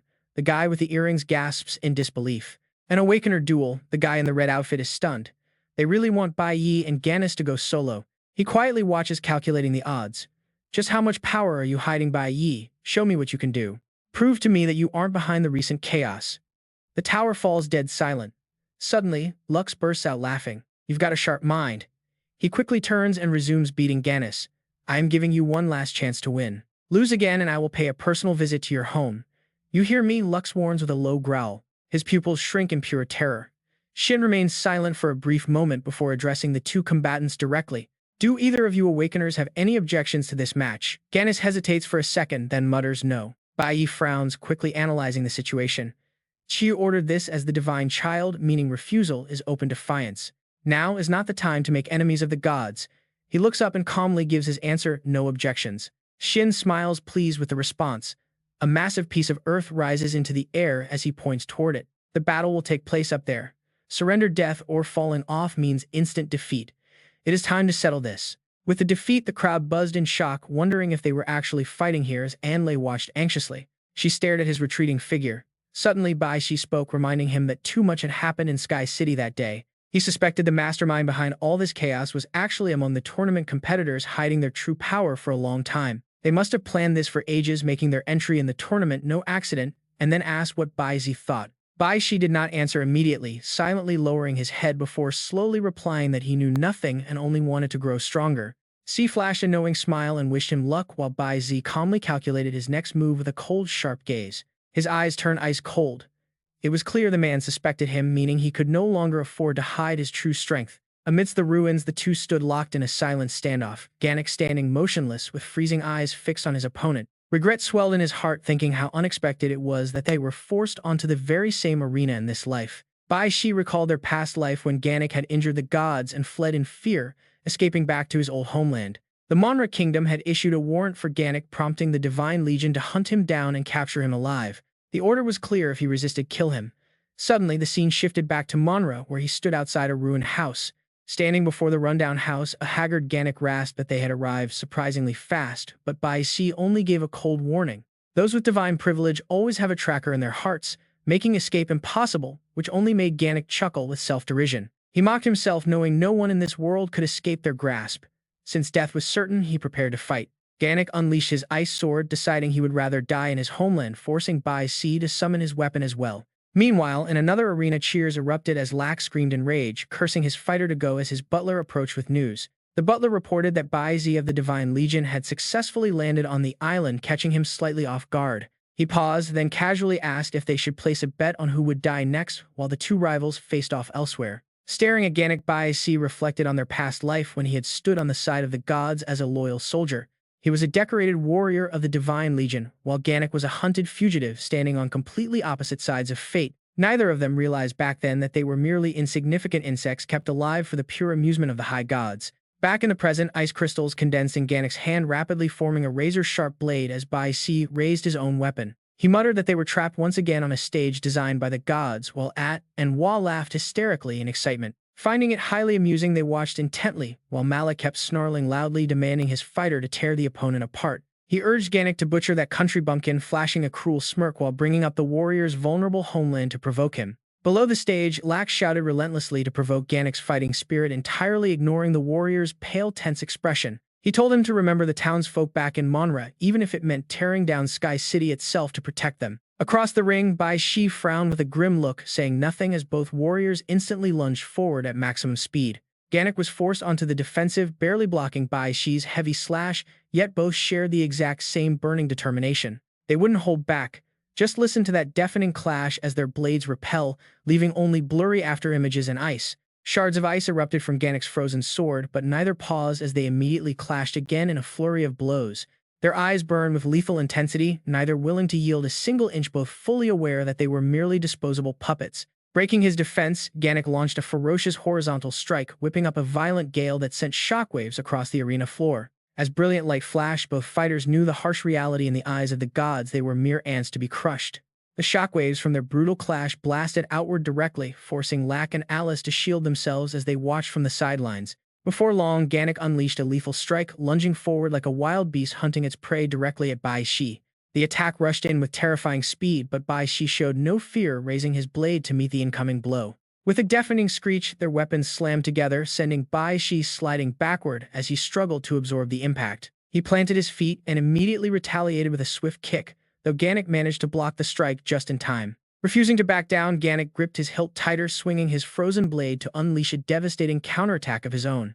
Sharp icicles erupted like a barrage of deadly arrows, forcing Bai Yi to constantly dodge and weave to escape the onslaught. Leaping high, he repositioned himself in midair, landing gracefully behind the freezing storm to escape the worst of Gannett's wrath. Bai Yi's eyes flashed with deadly intent as a sharp aura enveloped him silently, noting that this petty struggle was not enough. With that thought, he lunged upward, bringing his blade down in a heavy arc while Gannett braced himself ready to defend.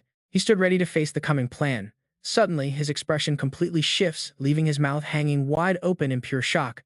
Absolute terror takes over.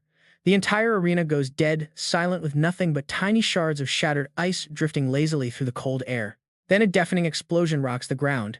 Right on cue, a massive wave of fire erupts, shooting straight into the sky. The flames tower over the neighboring building, completely blinding everyone and striking deep fear into the hearts of the watching gods.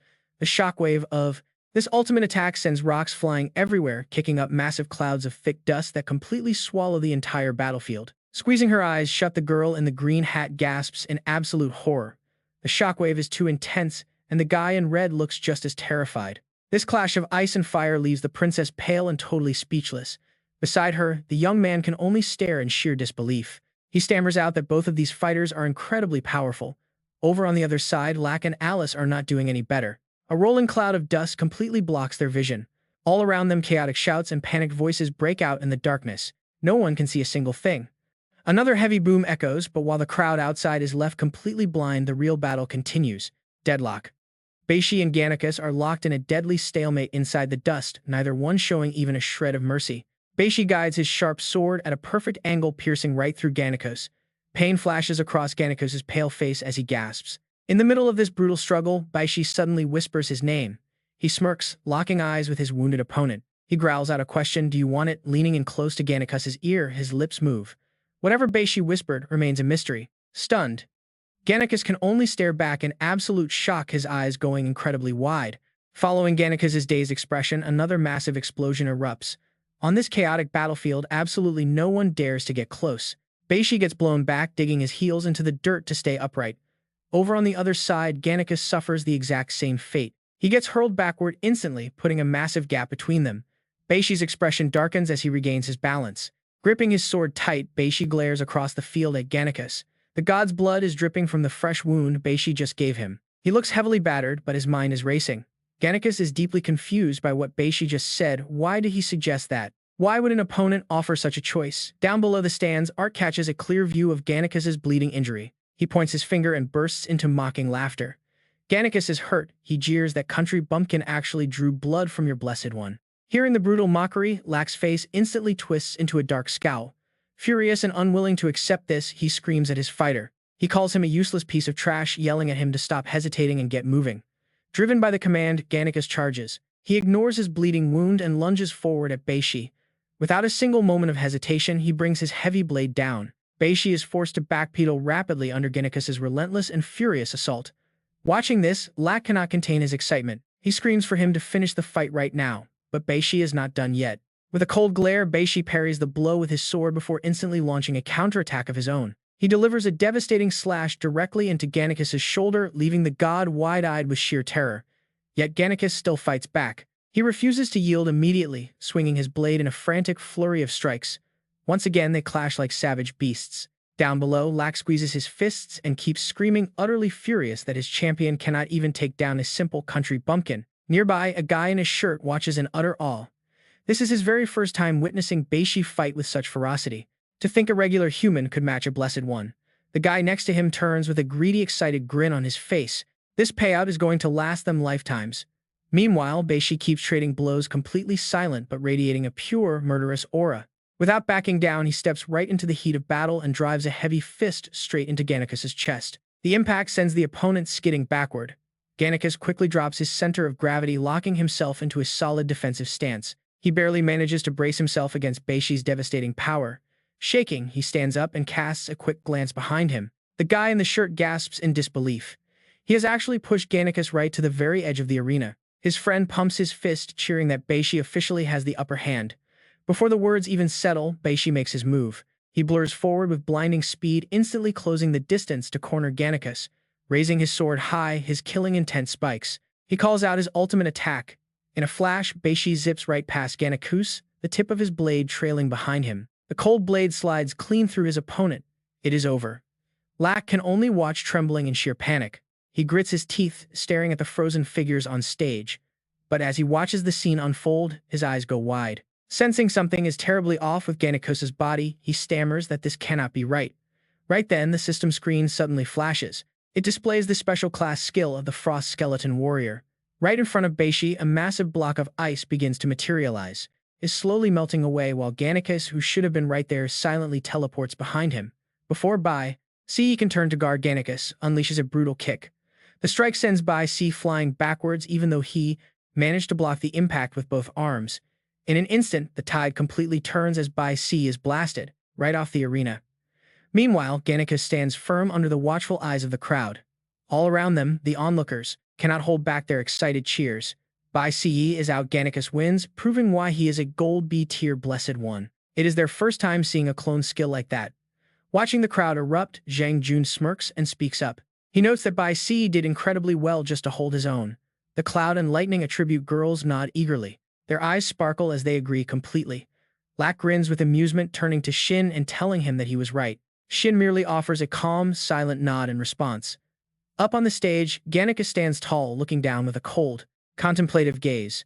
He looks at Bai Yi, his mind racing with calculations. It seemed like his opponent gave everything, but in reality he was carefully protecting his vital spots while intentionally leaving openings. Something feels off here. A strange theory forms in his mind. Did the guy deliberately hold back, and if so, why? Meanwhile, Bai Yi speaks for the first time, admitting that a blessed one is truly on another level. He calmly accepts the defeat. Declaring his defeat, Bai Yi is suddenly flooded with memories of his past life, of things he never understood back then. Back then, Gannicus had activated his special Frost Golem Warrior skill, a memory that has haunted him to this day. During that clash, Bai Yi had a much higher level, yet no matter what he did, he just couldn't defeat the man.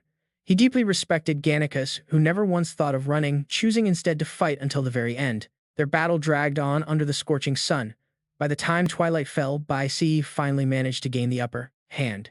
His blade found a critical opening, securing a hard-fought victory. But then a sudden noise cuts through the air. The sound catches Bai Yi completely off guard, making his eyes widen in pure shock. It was only when he heard that final tragic warning siren from across the shore that everything finally clicked. His eyes turned toward the distant sea. Gannicus had wanted to return home to his people, who were desperately fleeing a brutal purge ordered by the gods. They were trying to escape a total slaughter. That was the exact moment Bai Yi realized the tragic truth of their duel. Gannicus had fought all day just to buy time for his entire nation to run. Suddenly, Gannicus smirks. He calmly looks at Bai Yi and asks to be killed. Having no other choice, Bai Yi fulfills his final wish. Everything Gannicus had done was to protect his family. With a heavy heart, Bai Yi personally ends the warrior's life. A peaceful smile graces Gannicus's face as he goes. Bai Yi could only feel a deep respect for his noble spirit. Even though he lost, Gannicus won the war. Bai Yi walks away, reporting that the target has been eliminated. Yet he actually leaves Gannicus alive, a merciful act that leaves the fallen warrior in utter shock and disbelief. His awakening powers are gone, but so is the tracking device in his heart. Gannicus struggles to sit up, staring ahead. He wonders why he was spared. Meanwhile, Bai Yi recalls the files on Gannicus, the strongest awakened from Mo country. A man with a disabled mother and sister, branded a traitor and hunted by the gods after trying to escape. He remembers using that fight as a perfect excuse, claiming he had the right to handle the rebel himself. Taking one last look back, he thinks that Gannicus actually succeeded in saving his mother, unlike his own tragic past. All he wants now is for the man to live on, to escape this hell and protect what family remains. He silently urges him to hide where the gods can never find them, turning his back on the past once more. He continues his journey. A sudden, confident smile spreads across Bai Yi's face.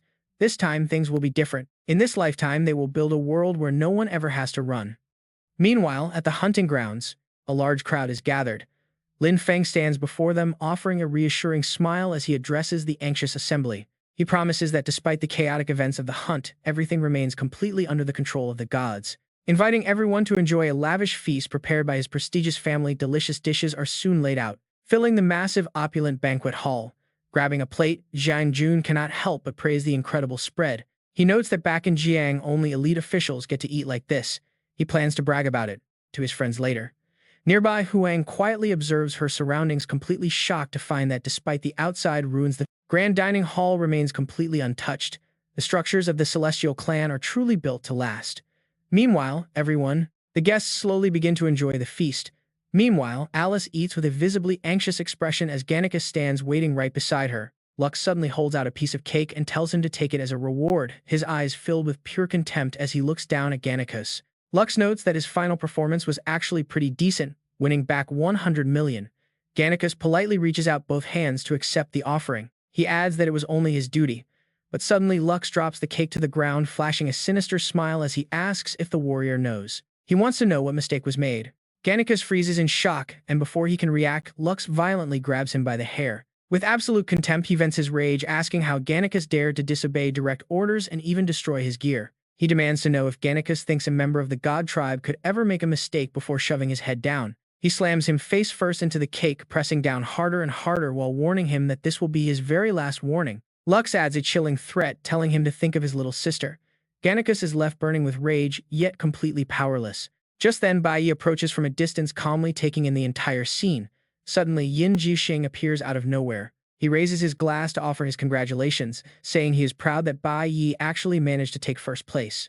Bai Yi remains silent at first, just staring at him coldly, but a second later, he speaks up with a mysterious tone. He asks if the vice commander was unaware of how dangerous the dark mist forest was, which would explain why he did not stop him. Hearing this, Yin Jixing's eyes stretch wide in absolute shock while Bai Yi simply holds up his glass and swirls it casually. He points out that while he himself is fine, Anlei has been the man's classmate and close battle comrade for many years. Clinking his glass with Yin Zixing, Bai Yi tells him to hold her back if she ever tries to venture into danger again. He watches Bai Yi drain his glass, but Yin Jixing quickly recovers, forcing a fake smile as he says, "That goes without saying. After all, classmates should always look out for one another." Suddenly, a booming voice echoes across the hall. With so many powerful contestants joining today's hunting festival, it turns out that Lux has been planning an entirely different scheme. Lux announces that he might as well select a blessed one right now, a sudden declaration that leaves the entire room stunned. Yin Jixing can barely believe his ears, and even elite fighters like Anlei and Huang lose their composure. Even the wealthy nobles cannot remain calm at this news, while Bai Yi quietly begins recalling the world's hierarchy. When it comes to status, the five gods stand at the absolute peak of the world, holding unimaginable power. They are beings of absolute authority, and right beneath them are the direct descendants of the god tribe known as first-class nobles. This elite class consists of only about 100 individuals, and just below their ranks sit the Blessed Ones. These second-class nobles hold the absolute highest status any ordinary human could ever hope to achieve. Looking at Yin Jixing's ambitious face, Bai Yi notes that these legendary figures can be counted on one hand. It is a title that almost every living human craves, but there are only two paths to achieving it. The first path is what he did in his past life, fighting tooth and nail to join the god's army. After dedicating years of service, one is finally crowned. But looking at Lux, he knows the second shortcut all too well. That is being favored by a noble who directly gifts you the unique badge. Bai Yi remains completely stone-faced. Every high noble has the right to handpick an awakened. They like to serve as their personal bodyguard. As the crowd whispers in excitement, some wonder if the noble is actually planning to choose Bai Yi. Yin Jixing burns with envy, unable to accept this outcome. He wonders how things could turn out this way. He feels Bai Yi has already been handed far too much, and giving him this ultimate honor is simply unacceptable. But Bai Yi sees things in a completely different light. Most people view serving the god tribe as a supreme honor. This is especially true with a noble like Lux standing right there, but if the person you serve is a twisted monster, then your life will quickly turn into an endless living hell. Bai Yi already knows this horrific truth. Suddenly, Hua speaks up, reminding Lux that he already has his designated protector, while Art watches in silence. Art chimes in, calling him a fool and asking if he forgot that they are only allowed to appoint one protector. Hearing this, Lux snaps back, telling them that they are the real fools before pointing his finger. He gestures toward Alice, explaining that since his sister has not chosen yet, he is making the choice for her. Meanwhile, Bai Yi quietly watches without saying a single word. Suddenly, Lux steps right up to his face. Lux tells him flat out that looking at him makes him incredibly annoyed, especially with that smug gaze of his. Looking to pick a fight, Lux lets out a nasty smirk and slowly raises his hand toward the young man. He points in another direction and declares, "I want her as my divine attendant." The one Lak chose is Enlei. Huan watches this deep in thought. Why choose Enlei and completely ignore Bai Yi? What is going on here? That is when Ziling speaks up. Of course he is, choosing for his younger sister. Zhang Jun agrees, adding exactly, selecting a female awakened as an attendant is much more convenient. Hearing them, the other man mumbles, "Ah, so that's why." Meanwhile, Alice clenches her fists and screams no. She steps closer to Lak, who stands there with a dark, frozen expression.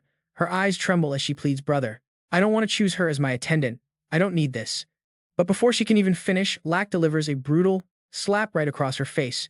Talk about an absolute shocker. Everyone is paralyzed with disbelief, and Alice stands there speechless. He lowers his voice, a cold threat, dripping, "Say that again." Lak glares at her, gritting his teeth. "Do you need it or not?" Terrified to her core, she bows her head and stammers, "I need it." Satisfied, he pats her head, leaving Alice trembling in fear. Lak gives a chilling fake smile. "That's a good girl. You're all grown up, you can't go around without a bodyguard." Oda chuckles, trying to break the heavy tension. "Oh, come on, you're not just looking for a bodyguard for your sister." Art also makes it clear that he is just finding some late-night entertainment.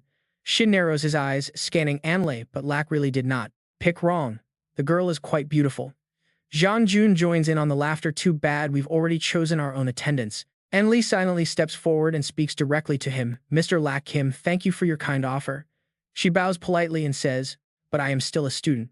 I want to return to school and work hard to join the Guild of Gods on my own merits, and climb my way up from there."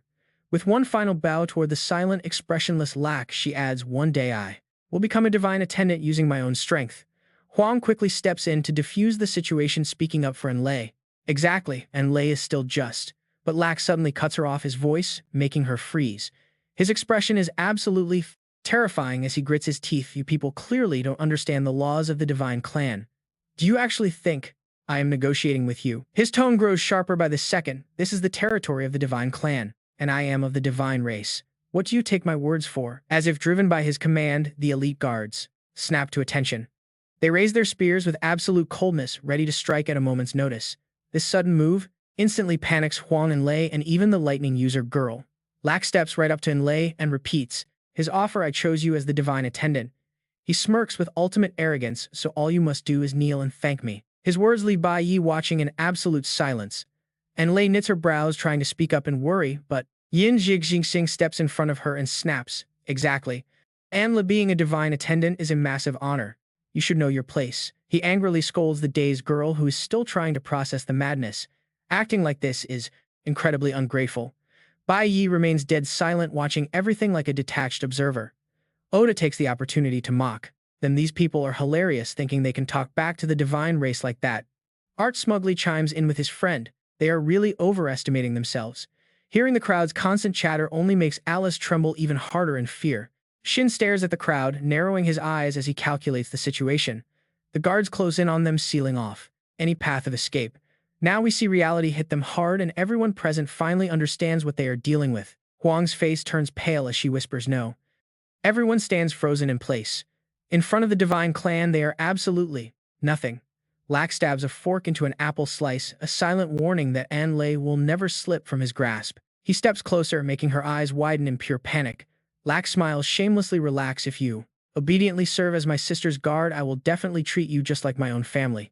He raises the apple slice to Enlei's mouth, completely shattering her composure. Right as he says those words, "cherish you," a bright blue light suddenly streaks directly toward Lak. It is Bai Yi, using his teleportation power to close the distance in a flash. Lak is completely off guard, wearing a smug, mocking grin as if he rules the world. But right now, Bai Yi's eyes turn freezing cold, locking onto Lak like a predator targeting its prey. He throws all his weight behind, a devastating punch right to the face. The onlookers freeze in sheer disbelief as Lak is sent flying, breaking all the rules. No one could have anticipated this, and they stare with wide, panicked eyes as Bai Yi refuses to hold back, leaping forward to continue his assault. Lak crashes into the ground like a sack of potatoes, groaning in pain. Bai Yi skids to a halt right in front of the writhing, battered noble. With fury in his eyes, he raises his fist again, ready to deliver another round. He shows absolutely no mercy, pounding the guy's face into unrecognizable mush. Gani looks on in complete disbelief. Gani stammers that the guy is completely insane. He vividly remembers the horrifying sight of Bai Yi stabbing him while shouting his name. With a sharp, icy glare, Bai Yi asks Gani if he wants Lakim dead. Gani freezes instantly as heavy blows rain down. Lakim screams in agony. Seeing the brutal beatdown, Gani wonders if Bai Yi genuinely intends to kill him. At this point, Lakim can only scream in helpless desperation, begging for someone to save him. But his pleas are completely ignored. Instead, he strikes down even harder. Terrified and completely unable to believe her own eyes, Amlak screams out to stop him. Hearing her voice, Bai Yi abruptly freezes his hand. Meanwhile, a nearby building collapses, a dark omen of things to come. On June 28, 2005, the anniversary of the gods, a series of earth-shattering disasters began to shake the world. Suddenly, a massive bottomless abyss tore open the sky, city crumbled, and demons from the deep, dark depths began to escape. Then Bai Yi brutally beats Lakim within an inch of his life. Right at that moment, Yin Jixing quickly moves to act. Casting his signature earth magic, a heavy band of rock and stone erupts from the ground, wrapping tightly around Bai Yi. The magic binds his hands before locking down his entire body. Right then, guild guards rush in with heavy spears to pin him. He is successfully pinned, yet Bai Yi remains silent, offering zero resistance, a quiet, terrifying look in his eyes. His gaze hardens, completely fearless. Two guild guards step forward and lock heavy cuffs onto his wrists. Offering zero resistance, he lets them do it. Honestly, can you blame Lord Shin for wondering what drove Bai Yi to act so recklessly? Frowning, he senses that something is deeply off. Respectfully, the guards turn to Lord Shin to ask how they should handle him. Lord Shin calmly steps directly in front of Bai Yi and orders them to throw him into the holding cell first. He firmly announces to the crowd that any crime committed within the territory of the gods must be tried by the Great Divine Palace. Panicking, Hoang gasps out in deep worry about the Great Divine Palace. Another bystander shivers, clearly terrified by the prospect. They whisper that anyone dragged there is looking at least 4 years in prison. But another voice mutters something far worse. If he is convicted of humiliating the proud god clan in public, he will face the death penalty. Hearing this, Yuta and At freeze. A mere commoner beating a god is completely unheard of. They whisper, agreeing that the poor guy's life is officially over. Lin Feng suddenly speaks up, silencing the confused crowd. He announces that tonight's banquet has officially come to an end. Announcing the end of the party, he orders everyone back. Meanwhile, 2 aggressive guild guards shove Bai Yi forward. Another guard rushes over to check on the heavily bleeding Lakim, yelling out for a healer to get over there immediately. Watching them leave, Yin Jixing narrows his eyes, thinking that Bai Yi has thrown away his only shot. His future is officially dead. Amlak quickly rushes over in a panic, desperate to know what he plans to do now. Surprised, Bai Yi turns to look. Seeing how deeply worried she is, he gives her a subtle hand gesture. Instantly recognizing the signal, Amlak realizes he is telling her to stay calm. Even though she knows the sign means don't worry, she remains utterly bewildered, desperately wondering what he could possibly have up his sleeve. Her mind is a total mess as she watches his retreating figure. She wonders how he can remain so completely unbothered even in a crisis like this. Bai Yi only flashes a calm, quiet smile, ignoring the aggressive guards as they bark orders and shove him out the door. Later that night at 7 p.m. on June 20th, inside the VIP holding quarters, a quiet medical nurse is carefully treating Lakim's wounds. Suddenly, she is slapped hard across the face. Trembling in rage, Lakim furiously snaps at the poor nurse, screaming that she is an absolute idiot. Grimacing in pain, he snaps at her to be gentler before turning to his servant Gus to demand answers about his attacker. He demands to know exactly where that bastard is being held, his face twisting with rage over the deepest humiliation of his entire life. Meanwhile, deep within the dark holding facility reserved for awakened criminals, 2 dungeon guards are casually chatting outside a heavy cell. One guard asks if the kid is going to stay there all night while they wait for his official transfer the following morning. They are moving him to the Holy Penitentiary tomorrow. Curiously, this place hasn't been used in a decade, yet the gear is brand new. The prison bars are forged from the toughest dark magic crystals, guaranteed to withstand a direct hit from even an S-class weapon. The guards laugh, confident that a divine holding facility easily matches the extreme security of the highest heavenly prisons. Suddenly, the security monitors flash, showing Lakim and Gus standing right outside the door, aggressively demanding to be let in. Recognizing Lord Lakim, the guards gasp in shock. He continues cursing loudly, demanding they open the security gate immediately.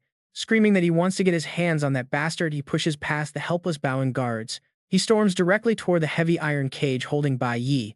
Spotting the arrogant noble, Bai Yi's eyes flare with cold, murderous intent. Standing outside the bars, Lakim smirks smugly, asking if Bai Yi honestly thought he had won their little fight. He sneers that he is a divine noble, while Bai Yi is nothing but a dead man walking, destined for a brutal execution. Do you really think I would let you die that easily? Before you go, I am going to put you through the ultimate mental torture. Bai Yi stands tall against the villain's taunts. The man sneers, telling him he knows how close he is to An Lei, so he already sent his men to drag her straight to his bedroom, eagerly waiting to watch Bai Yi utterly break. He yells out that even if Bai Yi begs on his knees, it will not change a thing tonight. Like a demon, he screams that Bai Yi has no idea of the dark consequences of crossing him. Bai Yi has heard enough of this trash talk. He coldly retorts that garbage like him never realizes their sins.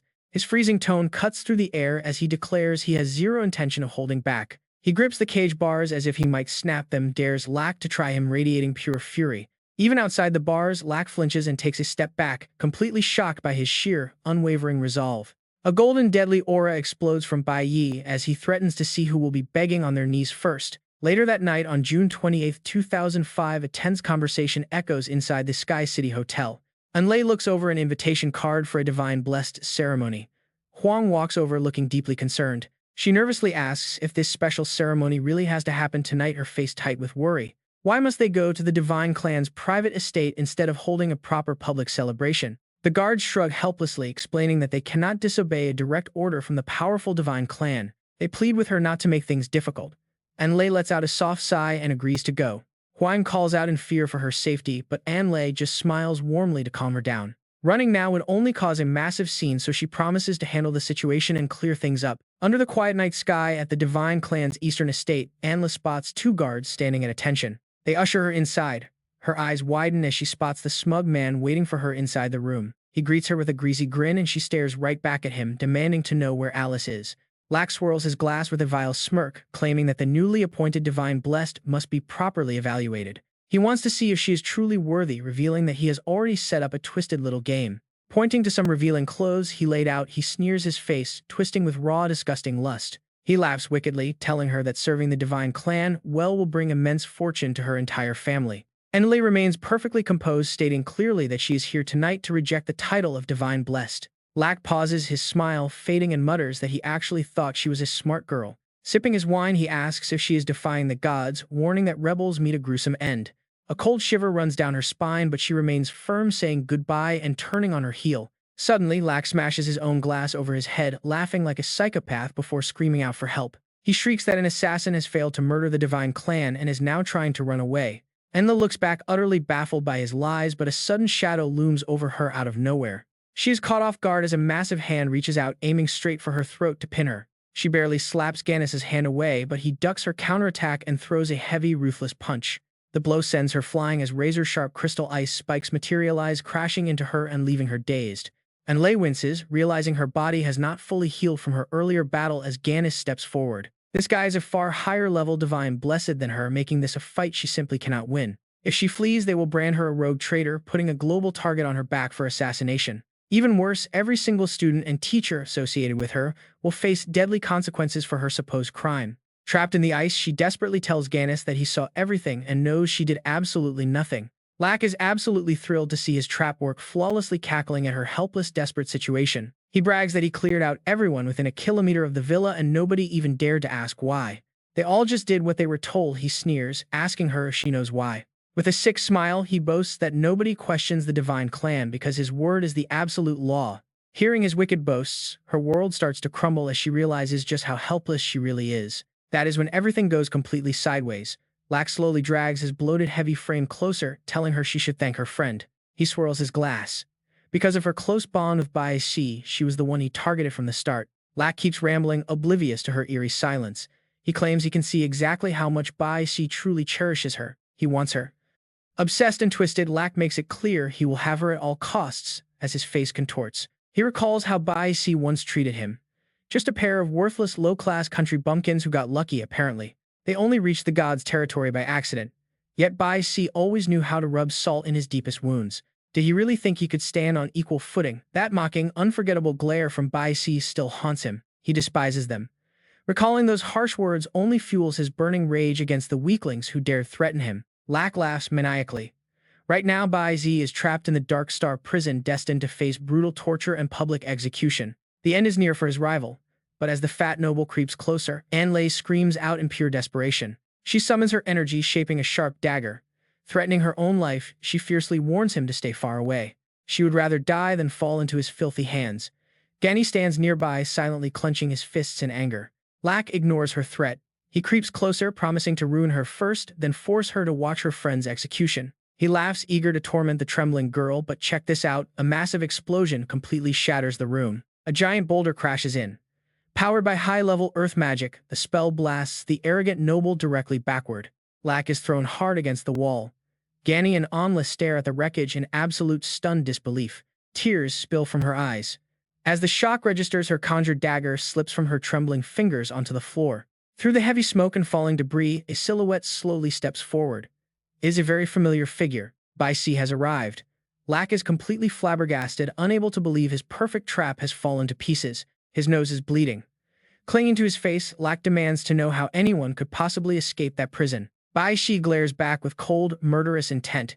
He warns the noble that he will never ever know. Flashback to June 28, 2005 at 8:28 p.m. Inside his cell, Bai Yi writes calmly. They hope the noble does not return to provoke their prisoner again. If he keeps causing trouble, things might get ugly. One sentry worries the captive might break out, but the other scoffs, saying there is absolutely nothing to fear. The cell has 3 heavy gates made of rare star metal. Plus, both of them are guarding the exit. He boasts that escape is completely impossible. Meanwhile, in another room, Lak angrily commands his guards to clear out. He wants a completely clear perimeter, with absolutely no witnesses around, unaware that Chang is secretly observing his moves. With the guards gone, Chiang reports back to Bai Yi. He confirms the target has dismissed his defense team. Should he crush the magical jade pendant right now, Chiang waits ready to trigger the teleportation immediately. Bai Yi seals his letter calmly. He tells his ally to wait as his window of escape is incredibly short. He looks through the bars. He must execute his plan at the most critical moment to ensure success. Staring at the jade, he recalls that high-tier items can only be refreshed 4 times in this world. He actually farmed the spirit dungeon 20 times just to secure all 4 pairs of these powerful talismans. He spent the first pair to save his mother. He left her another pair before departing, leaving him with very few. With only 2 pairs remaining, they have exactly 1 shot at this. His eyes burn with fierce determination. He must end this quickly, and before anyone can even blink, he teleports right into the middle of the chaos. Catching the trembling girl, he gently reassures her that she is safe now as her eyes well with tears. When she asks how he got here, he simply states he is here to put an end to someone. Lak recovers from the shock, furiously demanding answers before shoving his bodyguard forward to eliminate the intruder. Gani steps forward. A bright blue aura begins to radiate from his body, ready to unleash his power. Lak threatens his family to force compliance. Instantly, Gani begins to undergo a terrifying and massive transformation. Lak cheers him on, shouting that he has defeated this opponent before. Bai Yi quickly pushes Anlei back. He stands protectively in front of her. Meanwhile, Lak continues to scream loud insults from a safe distance. He boasts that Bai Yi is no match for them. But suddenly, an immense power erupts from Bai Yi. Gani stops mid-transformation. He asks Bai Yi if he can truly deliver on what he promised in the arena. His eyes widen in shock. Ganik looks at Bai Yi, cautiously telling him to hit him with everything he has. Lak's surprise quickly turns to pure rage. He screams out, asking Ganik if he has lost his mind, demanding to know what arena he's talking about and what they discussed. Bai Yi closes his eyes, making his decision. He quietly agrees, then channels all his inner energy to unleash his astral earth fist. Ganik takes the devastating hit. He's left utterly shattered and sent flying completely out of the arena. Lak watches on his soul, leaving his body. Deciding that running is his only option, he bolts at lightning speed. Still, he can't stop himself from screaming curses back at them. He yells that Ganik is a dead man for betraying him. Bai Yi slowly walks over, unfazed, listening to Lak threaten him to wait until he returns. Lak vows to slaughter his entire village. But before he can take 3 steps, massive earth pillars suddenly erupt from the ground, blocking his path. Trapped and completely terrified, he has no idea what to do. Bai Yi simply raises his hand, preparing his next skill, the astral earth cage. Lak spins around in shock, only to find his retreat completely cut off. Absolute dread sinks in as he realizes there's no way out. He screams for him to wait, suddenly remembering his personal security. He frantically shrieks, calling out for his guards, wondering where the hell they are. He screams that they must be on their way. Bai Yi only smirks, glaring at him as he coldly repeats his words. The guards, you say? Did you forget there is not a single soul within a 1-kilometer radius because you dismissed them all? Lak suddenly remembers his own words. He had bragged about clearing out everyone within a 1-kilometer radius of this mansion and how none of them even dared to ask why. They only knew how to blindly obey. Swirling his wine glass back, then he had smugly asked if they knew why. Because no one dares to question or disobey the word of the God Clan. But right now, Lak can only stare in frozen terror. Bai Yi turns to Anlei, telling her that whatever happens next has absolutely nothing to do with her and she knows nothing about it. With that, he raises his hand to activate the astral earth cage, gently advising her that it is best if she does not look. And Lei can only watch in absolute stun as he slowly walks toward Lack. Panic surging through him, Lack desperately scrambles backward, begging him to wait. Gasping for time, Lack frantically demands to know what he is planning to do. Bai Yi looks down on him with ice-cold eyes. He asks if he does not already know the answer. Raising a single finger, he calmly declares that the trial of the God clan has begun. The secret letter was a direct order from their god offering a chance to eliminate An Lei and replace her as the chosen divine vessel. He was told to go to the living room at 9:20 p.m., kill An Lei and take her place, then burn the order. Lack screams in absolute desperation, begging for his life and claiming that backup is already on the way to the mansion. He warns him that there is no escape, desperately trying to negotiate. He asks if he has at least considered the girl's safety. He pleads with him to let him go completely, losing his mind as he reaches out and desperately screams for his freedom. He promises to let them go without any consequences, offering anything he wants. Bai Yi only glares at him completely out of patience. Lack desperately promises him infinite wealth and endless glory. But Bai Yi simply reaches out his hand, channeling a massive surge of power. The sudden blast completely obliterates Lack's arm, sending it flying. He stares in absolute horror, unable to even scream. He can only make choked, meaningless noises. Bai Yi remembers the vile face of this monster and everything he did to An Lei. Raising his hand once more, he declares that this strike is for An Lei. Lack clutches his bloody stump, screaming in agony. He begs him to stop as a massive astral earth hand manifests, wrapping tightly around him while he desperately whimpers for mercy. Next up is his leg. Lack screams in absolute agony as his limb is crushed, reminding Bai Yi of how he once stomped on Vanek. He coldly states that this is for Vanek. Lack crawls backward in pure terror, begging him not to come any closer. A devastating fist connects directly with his face. Broken and defeated, all Lack can do now is weep and plead for mercy. He begs him to stay back, crying hysterically while repeating that he admits his mistakes, that he is guilty and deeply sorry. But Bai Yi can only remember the arrogant look on Lack's face outside his prison cell. Glares like ice, he speaks in a freezing tone. His face darkens as he delivers the final crushing blow, declaring that this last one is for himself. The giant hand squeezes tightly. Gasping for air, Lack looks at him with pure hatred, screaming that this crazy bastard will never be able to escape alive. Laughing like a maniac, he curses Bai Yi, screaming that his entire family will be hunted down. Bai Yi only stares down coldly. A slight frown crosses his face as he asks if that is truly so. With a simple clench of his fist, the force tightens. He decisively crushes Lack's bloated body, letting the terrifying power tear his physical form completely to shreds. Bones splinter through flesh as Lack screams his final agonizing cries. Bai Yi turns away, refusing to even look at the bloody mess. Smiling faintly, he flicks his fingers, allowing his magic to finish the cleanup. The cage crumbles into dust behind him. A thick white mist rises as everything dissolves into the empty void. Bai Yi calmly walks out of the ruins. He quietly approaches An Lei.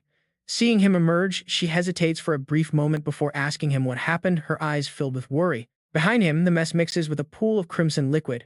"Is he dead?" she asks.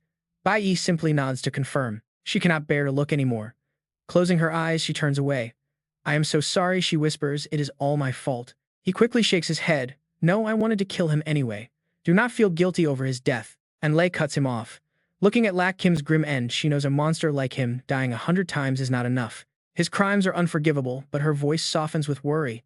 "What will you do now?" she asks as the night grows quiet. "Even if the guards are a kilometer away, they will find this soon."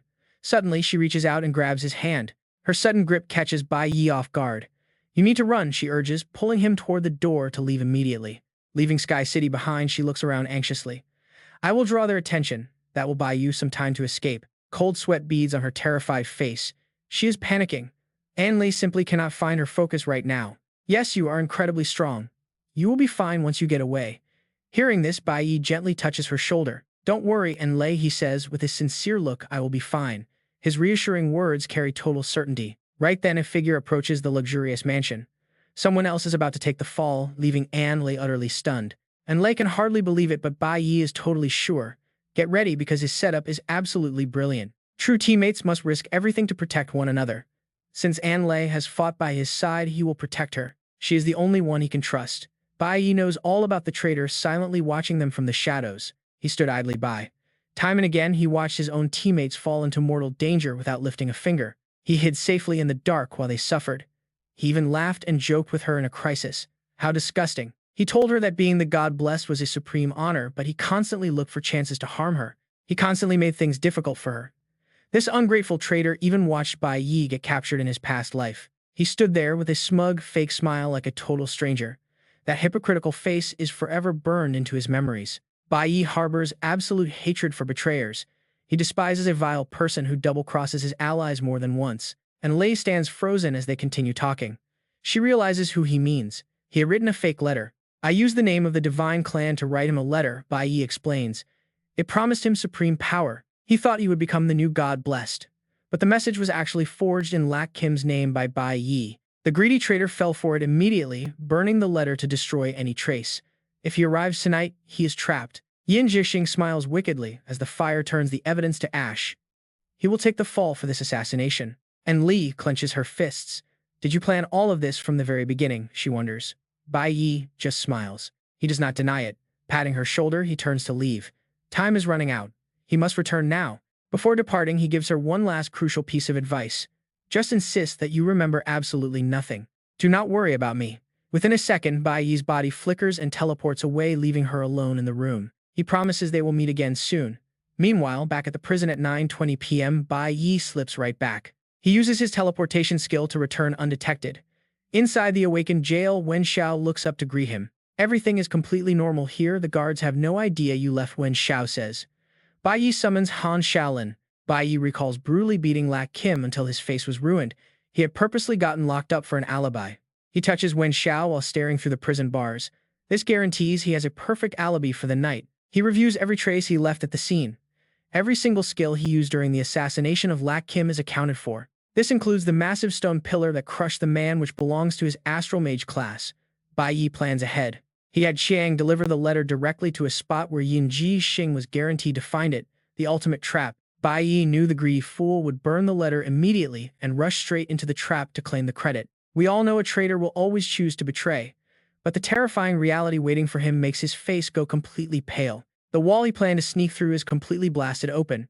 Peering inside, he finds a scene of absolute devastation. The victim lies motionless on the bloody floor. Panic seizing him, Yin Jixing slowly steps into the quiet room. He completely freezes when he sees the horror Bai Yi left behind. What on earth happened here, he mutters. Before he can even make sense of it, a sudden noise startles him. Roaring flames erupt behind, blocking all escape. The raging inferno lights up the night sky, instantly drawing the attention of the guards. Panic spreads as people scream. Fire erupts in the Divine Clan territory, triggering an emergency call to all guards. They rush to Lak's side while the arsonist hides nearby. He hides in the shadows with his torch. Shangzi gleefully tells them to go help, watching the chaos after sabotaging the power station, but the arsonist master still wants a bigger fire. Nearby, someone spots signs of a struggle and freezes in their tracks. The guards arrive, shouting for everyone to freeze. Total chaos. Their screams grow louder as they witness Lak's grim state. They shout that something has happened to Master Lak Kim. The proud Divine Clan has been targeted, their arrogance shattered in an instant. The suspect is quickly surrounded and everyone present is detained. But wait, those who arrive to investigate are in for a surprise. Everything goes exactly as Bai Yi planned, since altering the terrain is a classic Star Mage skill. The captain of the security team turns to look and realizes a Star Mage was behind the attack. Yin Jixing is instantly cornered, his face turning completely pale. The selfish traitor brought this bitter end upon himself, and no matter how hard he tries, he cannot explain away the evidence. He frantically stammers that it wasn't him and he knows nothing. But Bai Yi has already calculated every single move with terrifying precision. This is only the beginning. The heavy iron door creaks open and the guard bows respectfully to the visitor. The guard bids the Lord to enter. Behind the cold iron bars, Bai Yi keeps his back turned to the newcomer. He waits for the visitor to speak before turning around. The man's shin suggests making a deal right there through the iron bars. Outside, the bustling streets on June 28, 2005 are in chaos as the Divine Clan celebration is rocked by shocking events. The world is shaken. Headlines scream with sensational news. Sky City has collapsed and the Abyss demonic dragon has broken free. As the beast flees, news of Lak's assassination spreads like wildfire. But the most shocking part is the arrest of the prime suspects. Yin Jixing and his accomplices are caught red-handed at the scene. They are immediately escorted to the Sky Dungeon for interrogation. As guards force them to confess, investigators reveal that a blessed one and a female victim were also present that fateful night. Am Luo is named as one of those victims, but everyone claims they were too traumatized to remember anything from that night. Meanwhile, Louis's blessed one faces severe punishment. Due to a total failure to protect his master, he is stripped of his status. But just as they cart him away, Alice blocks their path quietly, requesting the guards to wait for a moment. She announces that she wants him to be her own blessed one. Her bold move successfully saves him from his grim fate. He is officially chosen by another divine clan member, completely sparing him from punishment. Soon after, more people are thrown into jail. They are sent to the Awakener prison of the Shanghai Kingdom, along with a certain troublemaker arrested for publicly beating a god. Heavy chains bind Bai Yi's hands and feet as he is paraded through the streets toward the Grand Judgment platform. It is June 30th, 2005, and he must face the High Priest's sentence in front of a massive crowd. No escape this time. Amluo watches Bai Yi from the crowd, her entire body shaking with absolute dread. Bai Yi merely keeps his head bowed as Shen Po solemnly reads the charges from his scroll regarding the incident in Sky City. He is accused of an unprovoked assault on a descendant of the gods, leaving Lord Lak Kim in a critical coma. Based on Article 8 of the Divine Code and Article 7 of the Awakener Regulations, attacking a member of the Divine Clan and using superhuman powers on an ordinary civilian is a grave crime. The court hereby sentences him to 5 years in prison. The High Priest asks the silent young man if he has any objections. To understand his silence, we must flash back 2 days. It is late at night on June 28th inside the detention cell when a mysterious visitor arrives to see him. Shin offers him a tempting deal, inviting the young man to join his noble family and work directly under his command. Bai Yi keeps his head bowed, listening as Shin promises him immediate freedom. Without looking up, the youth calmly declines. He thanks Sin for the kind offer but claims his power level is simply too low to handle such a massive responsibility. Shin looks down at him, arguing that his power is actually immense, having pulled off such a stunt right under the gods' noses. He points out how effortlessly the boy escaped without leaving a single trace. Hearing this, Bai Yi finally looks up. Meeting Shin's deep gaze, the boy plays dumb, claiming he has no idea what he means. Frustrated, Shin grabs the cold iron bars. You understand? Shin insists the boy knows exactly what is going on and fully comprehends the threat of the Divine Clan. His offer remains on the table. If Bai Yi works for him, the Sky City incident will be buried forever. Bai Yi merely looks up and repeats that he does not understand, forcing Shin into a tense, silent standoff. With a defeated sigh, Shin finally gives up and walks away, leaving the quiet youth alone in his dark prison cell. As he leaves, he glances back with a faint smile, noting that it is simply not time for their alliance yet. Court is in session. Asked if he has any objections to the verdict, Bai Yi looks up and calmly says no. At that exact moment, Lin Feng suddenly stands up and raises his hand. He strongly objects to the judge's ruling, declaring that the Tai clan does not agree. Lin Feng hands a brought-along envelope to the guard beside him, leaving everyone in the courtroom completely stunned. He solemnly states that Bai Yi was personally invited to Sky City by the Tai clan. During the banquet, Lucken provoked and assaulted Bai Yi without any reason. As the top-ranking champion, Lin Feng slightly adjusts his glasses as he speaks, even maliciously ordering his divine blessed to attack Bai Yi. And Lei and the others listen in complete tense silence. In absolute desperation, Bai Yi had to defend himself, knocking Luckham unconscious. Bai Yi just keeps his head down, silent. Under the regulations of the Awakened Management Association, his actions are entirely classified as a legitimate act of self-defense. The guard presents the envelope to the judge. These are the Tai clan's official testimonies and concrete eyewitness evidence from the scene. The judge takes and scans the documents. He notes that this evidence should have been submitted before the trial even began. Lin Feng was fully prepared to counter, asserting that this evidence was personally hand-delivered by Lady Tai herself. He urges the High Priest to review it thoroughly first.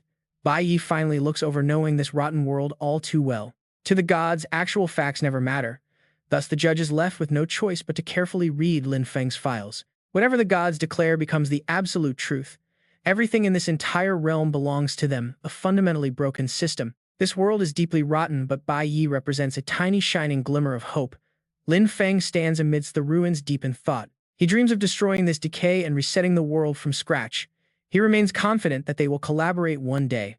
Finally, the judge's gavel bangs down as the High Priest delivers his final verdict from his towering elevated bench. The awakened Bai Yi of Jiang Nation is declared completely innocent and set free.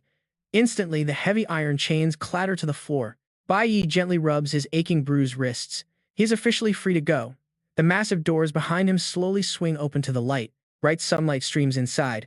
His classmates are absolutely thrilled, cheering that Bai Yi does not have to go to prison anymore. They can finally return home together. Even An Lei has tears in her eyes, but Bai Yi silently frowns, sensing something is off. His original plan involved a divine decree to clear his name, but this went surprisingly smoothly. Just then a pair of sandals appears. Court guards rush forward in a sudden panic, pointing at a man named Dong Yang and shouting at everyone to hold him back. Despite it being the High Priest's courtroom, other guards stop them.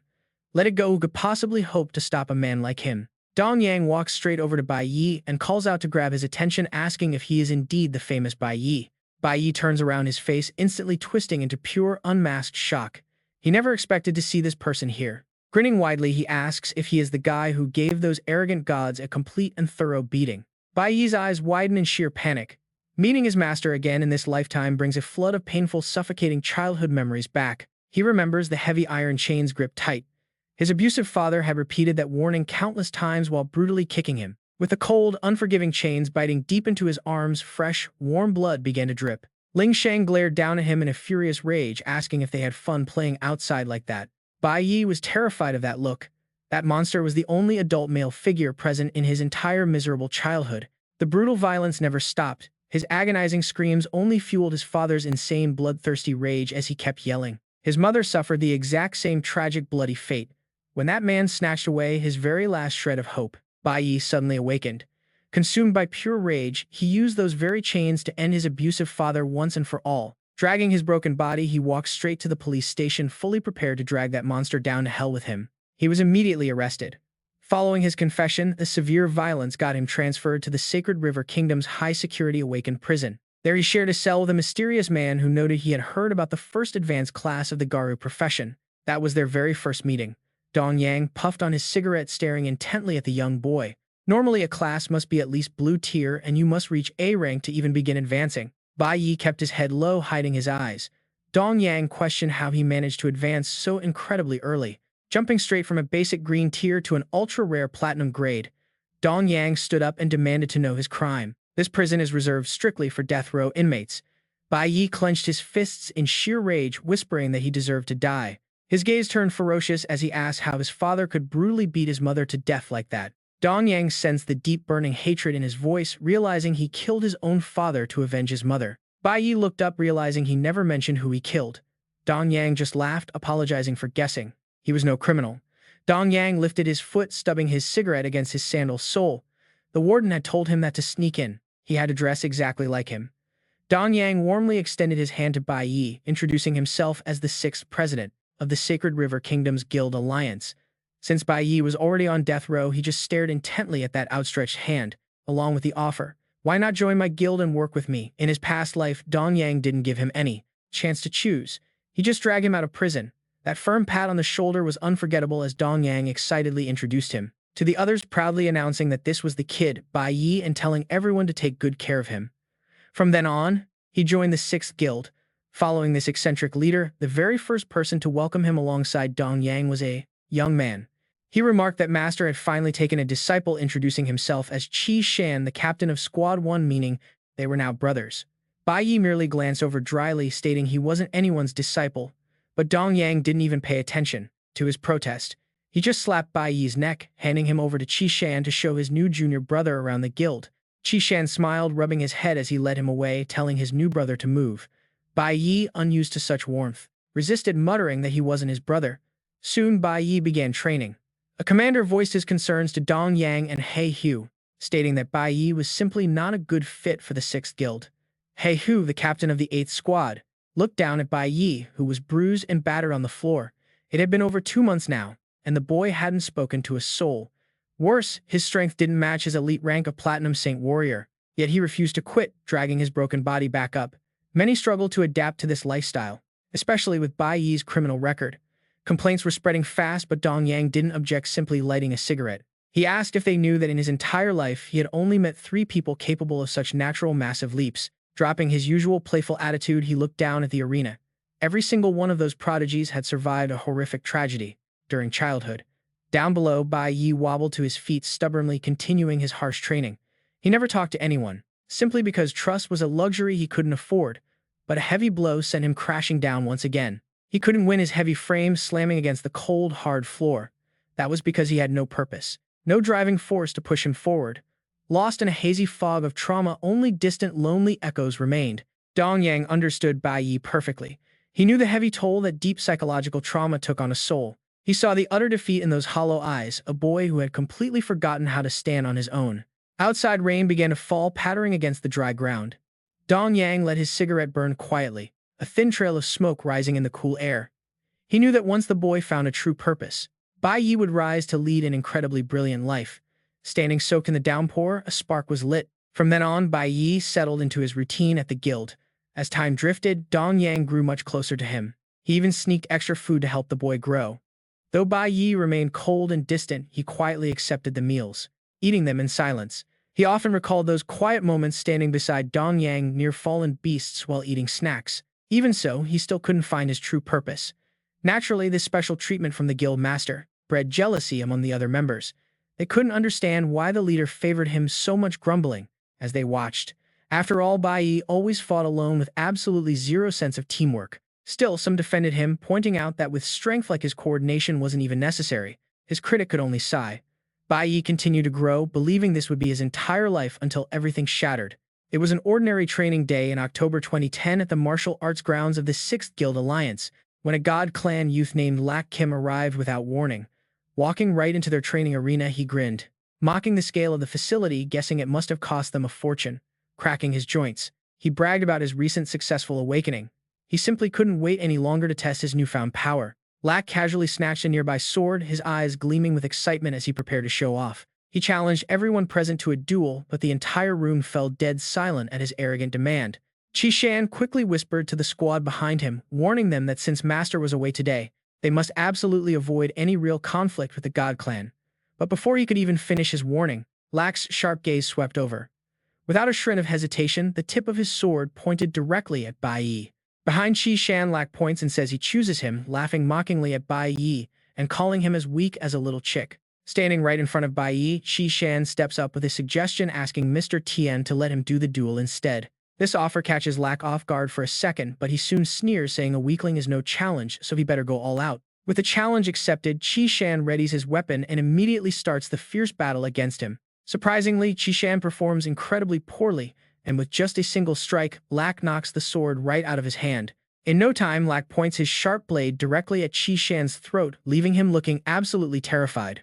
Just like that, Qi Shan is easily defeated, while Bai Yi stands by with a totally blank face, unimpressed by the poor acting. Qi Shan plays his part, collapsing to the ground and praising Mr. Jin's outstanding strength, earning a contemptuous sigh from Lak. Lak calls him useless and smugly points his sword to select his next target, demanding the next person step up. One by one, Bai Yi's companions take turns on the stage, letting themselves get beaten and bruised by Lak. Yet Bai Yi remains completely expressionless, standing there like an outsider while watching his allies get trampled on. Other members of the 6th Rank Guild are also easily defeated, prompting Lak to look down on them even more. He sneers, asking why they are all so incredibly weak since not a single person can even last 2 moves. Covered in wounds, Bai Yi's guildmate quickly praises Lak, admitting defeat to such a talented warrior. But those words somehow trigger Lak, who suddenly drives his sword straight into the man's right shoulder, shocking He Shu and Qi Shan. Though startled, neither dares to step forward as Lak pulls out his blade, leaving the wounded man writhing in pain. He openly mocks them with pure contempt, wondering how such a bunch of absolute trash could ever call themselves the strongest guild. Then Lak points his sword back at Qi Shan, declaring he wants to show everyone what a useless crowd is being raised here. This threat makes Qi Shan break out in a cold sweat as he glares at the blade, but suddenly a sharp clashing sound rings out. With one strike, Lak's blade is knocked away, and the previously silent Bai Yi now stands before him, frowning deeply. He declares himself as the opponent, which only amuses Lak, who has been eager to unleash his pent-up rage since his release. But within seconds, Lak's sword is sent spinning high into the air, proving that Bai Yi is on a completely different level. It takes less than a single round for Bai Yi to completely overpower him, ending the battle in the blink of an eye. This total defeat turns Lak's arrogant face completely pale, as Bai Yi looks down at him and firmly declares they are not trash. Not everyone in the 6th Rank Guild is useless trash. Nearby, Qi Shan helps the wounded member, asking if he is okay. But the injured man is too stunned by Bai Yi's bold statement to even pay attention to Qi Shan's question. He marvels at how their usually quiet junior actually stood up for them, closing his eyes with a satisfied, relieved sigh. But get this, Lak refuses to back down, demanding to know what he means as he suddenly grabs Bai Yi's sharp blade. Letting his own hand bleed, Lak glares with pure malice and screams in a mad rage, asking if Bai Yi thinks he is trash. How dare a mere human injure a member of the god race? It is a moment that exposes the true nature of this world. Shocked by this sudden reaction, Bai Yi freezes up and his sword instantly slips from his grip, clattering onto the ground. Hearing Lak's furious scream, guards nearby immediately point their spears at Bai Yi, throwing the guild members into absolute panic. They shout for him to run and inform their master, but Bai Yi is quickly arrested and locked up in prison once again. Behind bars, he remains silent, keeping his emotions completely hidden, but just when it seems there is absolutely no hope of escape. Soon after, someone unexpectedly arrives to unlock his cell door, leaving Bai Yi feeling quite surprised by the sudden release. The guard loudly announces that he is free to go, allowing him to finally return to his beloved guild. The entire 6th rank guild throws a massive celebration party to welcome Bai Yi back, eager to have him home safely. But amidst the noise, he notices someone is missing, wondering where their master went since he is nowhere to be found. Shishan smiles and explains that their master is currently away on a mission and will not return for at least a month. Everyone raises their glasses in a joyous toast to celebrate his safe return, but here's the catch: he still feels deeply uneasy. Staring at his reflection in the glass, he can tell that his friends are keeping a major secret from him. As the drinks flow and everyone gets slightly tipsy, they playfully warn each other not to pass out, boasting about their high tolerance. But even the loudest talkers eventually succumb to the alcohol, and after a few rounds, the truth finally comes to light. Shishan spills the truth, revealing that those despicable members of the god race wanted to punish him, his hands trembling with rage. If he faced another trial, he would be forced out of the guild, and his future would be completely ruined. Shishan was losing all hope. He looked up, choking back tears, saying their master had always desperately wanted to see him stand tall and make a name for himself.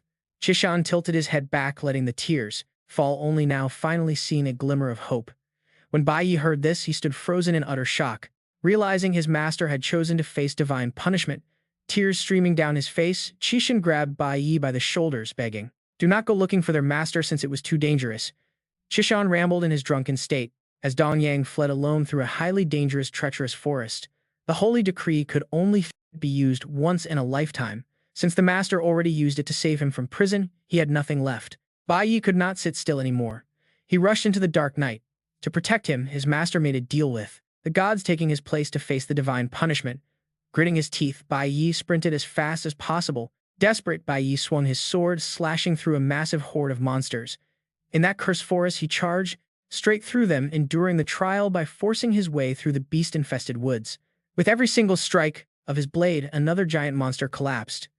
He climbed the jagged vertical cliffs barehanded, searching for his master, his hands covered in wounds as he gripped the loose rocks. A stone suddenly gave way, startling Bai Yi. His tall, powerful frame hung precariously over the sheer drop as he scaled the towering divine mountain barehanded. High up into the clouds, Bai Yi gripped the rock with his remaining hand, desperately clinging to life in that terrifying moment. By the time he reached the top, his body was covered in scars. Half a month later, he finally found Dong Yang, chained down and enduring relentless lightning from the heavens. On the peak of divine punishment, Master Gan Jiang bore strike after strike, taking the lightning punishment in his place for an entire month. His battered body collapsed. He had not expected Bai Yi to make it, yet he still looked at him with gentle eyes, whispering that he did quite well. Rain began to fall from the gray skies. Bai Yi hung his head and clenched his fists. Why? Why did it have to be like this? The water on his face was a mix of rain and tears. Why do you keep saving me over and over again? Bai Yi's body trembled uncontrollably as he tried to choke back his sobs. First using the holy decree and now taking this brutal punishment. Facing his suffering master, he lamented that he was just a constant sinner who understood absolutely nothing at all. Tears poured down his face as he blamed himself for being selfish, reckless, and foolish. He felt like he was absolutely nothing. But Dong Yang gently cut him off, asking what the brat was talking about.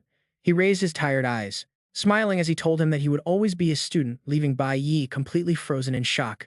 In Bai Yi's usually cold, emotionless eyes, the image of his master was finally reflected.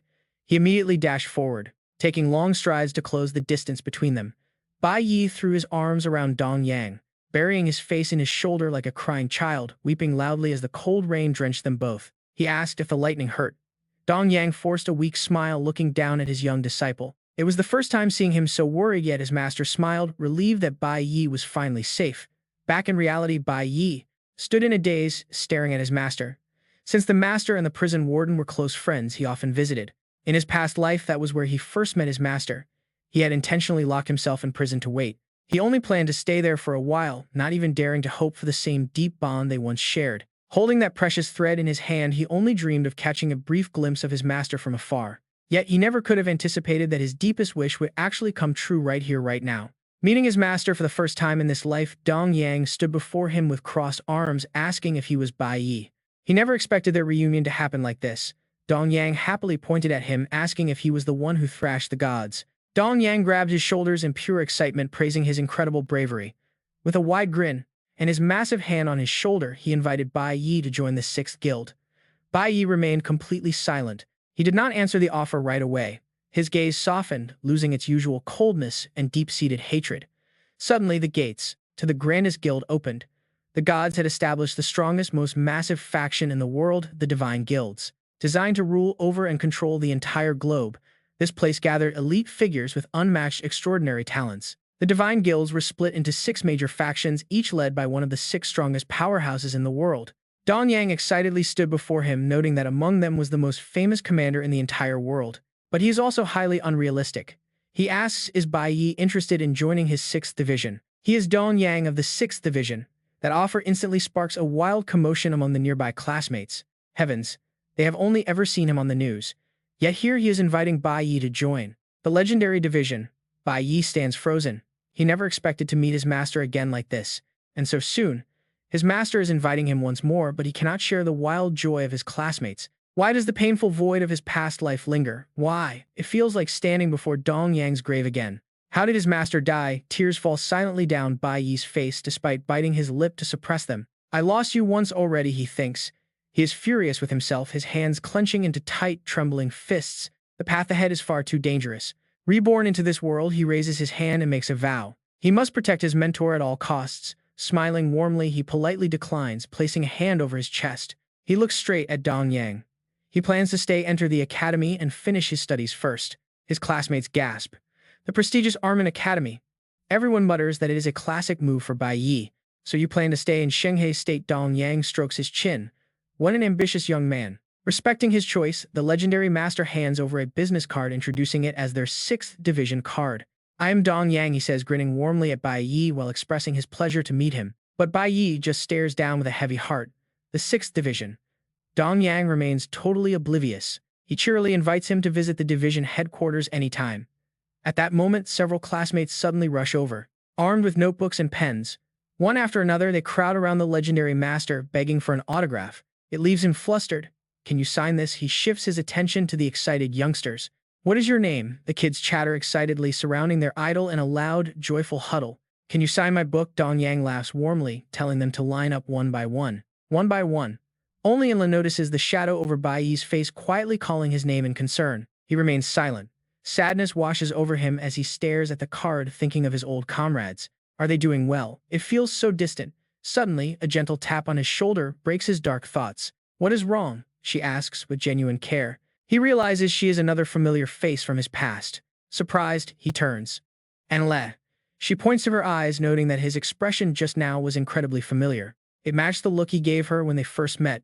She explains that after the Sky City incident ended, many confusing things from before have slowly started to click, and seeing his gaze just now confirmed everything. Turning her back to him, she speaks with absolute certainty, noting that in this crazy world, anything is possible. Wait, how did she figure that out? Bai Yi is stunned by her sharp intuition, guessing he lived a different life. He remains completely silent as she shares a story about her own brother who experienced something very similar. One day, he suddenly changed completely. He acted as though he had lived an entirely different life. She had no idea what he meant. Back then, she was just a little girl clutching a teddy bear. But she had to grow up. Her brother became quiet, increasingly closed off, and slowly drifted away from her, until he vanished completely. Looking at Bai Yi, she softly adds that she hopes he will not choose the same path. Her bright smile returns. If he is ever willing to share his story, she tells him he can find her anytime he wants. To make him trust her, she proudly claims that she is actually incredibly good at keeping secrets. He remains completely speechless, but her warmth causes a genuine smile. Thank you, Enlei says softly. Time passes and life slowly returns to normal. It is now May of 2005 at the station. Students from the Jiang Nation board their train home, waving goodbye as their intense training journey finally comes to an end. With farewells exchanged at the platform, Bai Yi heads back to his own path, ready for his journey to Shanghai State. His journey officially begins. Slinging his heavy backpack over his shoulder, he gazes down the quiet streets ahead. It has been years since he last came back. A wave of nostalgia hits him for this powerful city. Shanghai State stands as the world's dominant economic and military powerhouse, yet the true wealth is highly concentrated. It lies within the hands of the Divine Clan and elite merchants, leaving ordinary citizens struggling in the dark alleys. Life. For regular people to live here, the cost of living was incredibly high. Even the most basic needs, like food, clothing, housing, and travel, cost several times more than in other cities. He silently assessed this familiar place and started calculating. The Divine Weapon Academy opened on the 1st. He had barely 2 months left and absolutely had to solve his living expenses first. His eyes hardened with resolve to act outside the rule of the gods. He needed to build his own guild. Bai Yi walked alone through the dark night. Either way, the most critical thing right now was a massive amount of cash. A shop sign with an eye-catching red glow suddenly lit up before him, making it easy for anyone to spot. It was night market time, and the quiet street quickly buzzed as players bartered over battle hammers. Could he get a discount? Bai Yi slipped silently through the bustling crowd. This was the largest free monster trade market on Earth. Bai Yi stopped in front of a trading post, the very place where they had first met. He peered inside and smiled. He thought of his old friend, knowing he was back. The night market glowed, a massive trading hub packed with monster resources. People gathered here to find the items they desperately needed, serving as a critical transit station for basically every single awakened person. Between awakened of similar levels and experience, the real gap was decided by the gear and weapons they held. Some people carefully inspected every single item before making a choice. Others bought gear here to boost their stats. Bai Yi pushed the door open and stepped inside, knowing exactly what he wanted. He greeted them first, asking if the boss was in because he had some materials to sell. The girl at the counter didn't even look up. She rudely gestured for him to come over, muttering that their boss was busy and questioning what a student like him could possibly have. Offering to appraise it herself, she was Vu Gao, receptionist of the trading floor. Bai Yi just stared. He didn't reply immediately, thinking to himself that she hadn't changed at all. Then he reached his hand out toward Vu Gao. Opening his closed fist, a flame erupted from his palm. The inventory space activated and items quickly materialized in the blinding light. 15 meteors, 13 iron bones, 10 stone dragon bones, 5 dancing tokens, and 43 magic spheres. Vu Gao's eyes widened in shock. Honestly, who could blame her? All of these were C-rank items. 1.8 million. Her attitude immediately flipped 180 degrees, and she sweetly welcomed him in. As the items piled up, the table quickly ran out of space. Bai Yi calmly and politely asked again if he could see the owner now. Blushing, Vu Gao nodded gently and gestured toward the back of the room. She invited him to follow her inside, then cracked the door open and stuck her head in to call out. Yelling for her father that they had urgent business, she invited Bai Yi into the crowded workspace. The man finally looked up. This was Vu Qian, the owner of the trading floor. Vu Gao quickly gestured for Bai Yi to sit opposite her father, urgently telling him to bring out all his other good items. Bai Yi silently retrieved items from his storage ring. As the portal opened, more rare materials began to appear. B-rank 100 spirit herbs, B-rank dried bones, B-rank wolf steel, and 20 mid-grade magic crystals emerged. Vu Gao gasped and urged her father to look, pointing out that these were high-quality B-rank resources and demanding to know his thoughts. Vu Qian studied them carefully. The quality was indeed superb. Bai Yi clenched his fist, preparing his next move. He seriously told the owner that he came specifically to show him one final highly unique piece. Both father and daughter stared in shock as he finally drew a legendary glowing longsword right before their eyes. Vu Gao's eyes widened at her father's sudden silence, asking what was wrong. Vu Qian stared in absolute horror. She grew incredibly restless, demanding to know what it was, while her father remained completely speechless, unable to utter a word. Urging him to speak up, the old man finally managed to stammer out the weapon's legendary classification. A golden tier growth weapon. Vu Qian held the blade, shouting in disbelief that it could scale and grow with its wielder. The S-rank weapon, Lu Vai, a legendary piece with only one single copy existing in the entire world. Bai Yi smiled faintly at the reaction. The old man hadn't changed completely, losing his mind over top-tier gear. He remembered how Vu Qian looked in his past life, always so focused when forging. Back then, when he joined the God's Legion, Vu Qian was the one who crafted his gear. He had approached him to repair his broken sword. He had provided the finest materials he could gather, but unfortunately the base quality just wasn't high enough. Worse, the blade was already fully forged.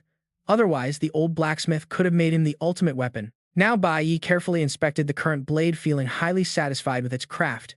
No, it was already the strongest weapon he had ever seen, yet Yu Qian kept grumbling that it just wasn't enough. If only they had better materials. Yu Qian scowls in frustration, scratching his head. Unfortunately, top-tier materials and unclaimed legendary weapons are simply too hard to find. He complains that his work is still far from perfect. Yet right now, the father and son are absolutely thrilled just looking at the blade. They both share the dream of forging the ultimate weapon, holding themselves to stricter standards than anyone else. They train with extreme discipline. Looking at the S-rank blade, it is clear Yu Qian has always been obsessed with his craft. Yu Qian carefully touches the edge and gasps that it is not even polished yet.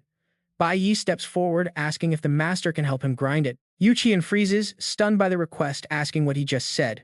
In response, Bai Yi pulls out a hoard of high-grade materials. We are talking S-rank items, soldier souls, and rare catalysts. He even has the toxic thorns needed to craft a weapon with absolute poison effects. Presenting the S-rank stash, Bai Yi offers them up. The sight of these legendary materials leaves both Yu Qian and his son utterly speechless. Their jaws drop at the sight of actual S-rank loot.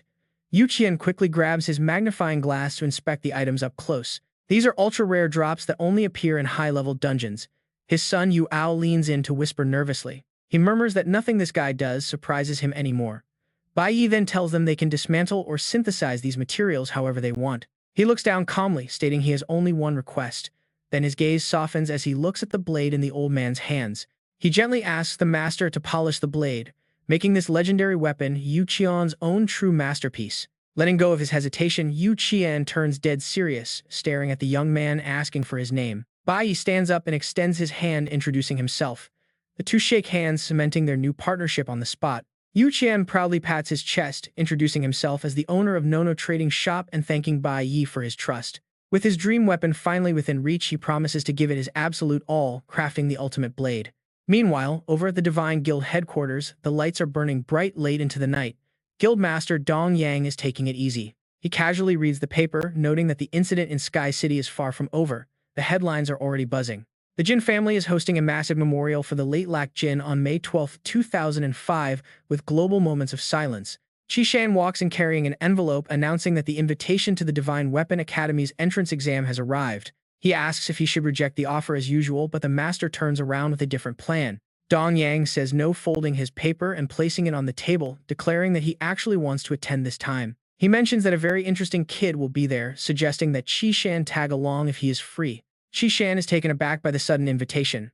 As the captain of the guild's first squad, his schedule is usually packed. Fast forward to May 4, 2005, inside his apartment in the Xinghe Nation. Bai Yi is back home relaxing. Wearing a bathrobe and drying his hair, he scrolls through the news about the demise of that useless noble Lac Jin. He sits at his desk knowing this is just the beginning of his revenge. Rubbing his chin, he realizes he needs to plan his next move. Kiri and the puppet master behind him are the real targets. To get to them, he opens up his system screen. Enrolling in the Divine Weapon Academy is his absolute first priority. Checking his stats, his latest training run successfully pushed 2 classes to B rank. His class details flash on screen. The core warrior is now level 31 B rank with a 400% multiplier. His strength is 53 plus 140 times 4. Speed is 41 plus 116 times 4. Then there is his Cloud Mage class, now sitting at level 31 B rank, boasting a massive 5 to 100% stat multiplier. His Flower Summoner class is level 30 C rank, boasting a 350% multiplier and high mental power. With stamina at 50, luck at 30, and the Flower Spirit contract skill, he can command defeated flower spirits. This contract skill binds their souls to serve him blindly, and he has currently filled 5 out of 6 slots. His Star Mage class is sitting at level 21, with a 4 to 100% multiplier, boosting all his base stats. Finally, his newly awakened Lightning Mage class is level 1 E rank, boosting his elemental powers with its own 4 to 100% multiplier. Staring at the screen, Bai Yi takes a moment to evaluate his progress and the 2 fresh classes he just unlocked. He actually managed to awaken 2 more mage paths, including a legendary gold grade class. Talk about magic overload. After closing the system, he checks his phone. The registration requirements for the academy are officially met. The entrance exam is in just 2 months. Next, he opens his banking app to carefully review his finances. Selling his leftover loot brought in 2,100,000 credits. He previously sent 1.5 million to his mother. That covered the down payment on her house, leaving him with 600,000 credits for rent and daily living. His current life. While sitting there, his phone suddenly rings with a call notification showing a contact photo of his mother. It is a call from her, but the 2 guards he assigned to protect her chatter excitedly the moment he answers, yelling that they miss their boss so much and ask why he will not return. One tells him to stay relaxed out there because his mother is safe with them. Qi Wuming even adds that lately her mood has been pretty good, and she has even started watching variety shows. Hearing this, she smiles helplessly at the brothers. He mentions sending money over and asks them to help his mother finish the mortgage paperwork in a couple of days, so they can secure a permanent home. Before the guards can even reply, his mother Ru Yun speaks up on the other end of the line. She tells him that she does not need a house bought for her. Gently, she wipes the sweat from her face under the heat of the kitchen, explaining that while she knows he can make good money, spending it on a house just feels like a waste. Besides, she is tired of staying in one spot and wants to travel. Hearing this, Bai Yi stands there slightly dazed as she asks if he agrees. He suddenly realizes that ever since he was born, his mother has never left her home in Chushi County of the Jiang Nation. Throughout his entire life, she worked tirelessly for his sake, never once stepping out to see the wide world. Yet he has never even considered this before. Instantly, he nods and smiles, telling her that he absolutely agrees. He insists she take the money to travel the globe, promising to send more if she ever runs out while she quietly cleans a plate. She laughs and says it will not cost that much as she and Yi Wuming have already planned the route and booked hotels. She promises not to hold back on spending, knowing how capable her son has become.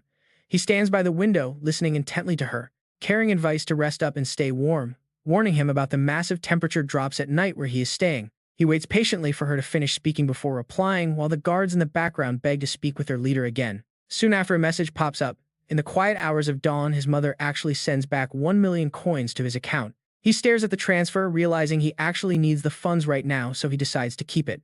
His gaze drifts back to his glowing monitor, lost in thought. The remaining 5 demon kings are likely hiding in dungeons, and tracking them down without alerting the gods requires him to establish his own guild. Clicking his mouse, he realizes his current funds are still not enough to start one up. His fingers fly across the keyboard in frustration. There are only 2 months left before the Divine Armament Academy opens, yet he still has not located any hidden dungeons within the Xinghe Nation. Suddenly, a series of system alerts flood his monitor. At his age, he cannot solo high-level dungeons, nor can he officially join any registered government guilds quite yet. His best option is securing an internship at a private guild. Clicking confirm, he submits applications across various networks, hoping for a swift response. He stares at the screen, clicking through the confirmation and cancellation options with a frown. The harsh monitor glare reflects in his eyes as he hopes for a quick response, but the system remains silent. 5 days later, on May 9, 2005, a message pops up with a cold rejection stating his application was denied. At this point, Bai Yi loses his usual composure and frustratedly runs a hand through his hair. Over 1,000 applications sent, without a single positive reply. Staring at the massive pile of rejections, he sighs, wondering why finding an internship is so incredibly difficult. Closing his eyes, he runs through the options. The strongest faction is obviously the Divine Guild, but other commercial groups cross his mind. Aside from the gods, wealthy entrepreneurs have established massive private guilds designed purely for business and profit. Having lived through a past life, he knows the industry rules inside out. These private guilds actively bid on dungeon raiding rights.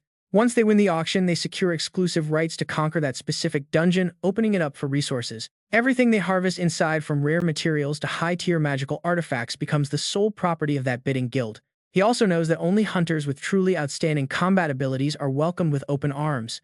High profile awakened. Bring the reputation needed to bid on higher-tier dungeons. That is why almost every major guild prioritizes experienced, famous veterans. Still, Bai Yi refuses to give up, keeping his focus locked on finding any small loophole in the recruitment listings. He reasons that as a student with 0 real-world experience or fame, being completely ignored is just par for the course. He sighs, leaning back in his chair in deep disappointment, realizing he will have to find another way.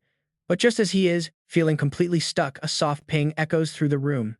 A bright red notification icon lights up on his screen. He quickly opens the new message and gasps as he reads that the Ping Tian Guild is warmly welcoming him to join. They invite him to report at the Kahang Metro Station on the afternoon of July 10th, prompting him to instantly click confirm. Clutching the acceptance letter, a massive wave of relief washes over him, realizing all his desperate efforts have finally paid off. He heads straight out of the door to the station. At exactly 3 p.m. on May 10th, 2005, he arrives at the terminal. Others wait in line.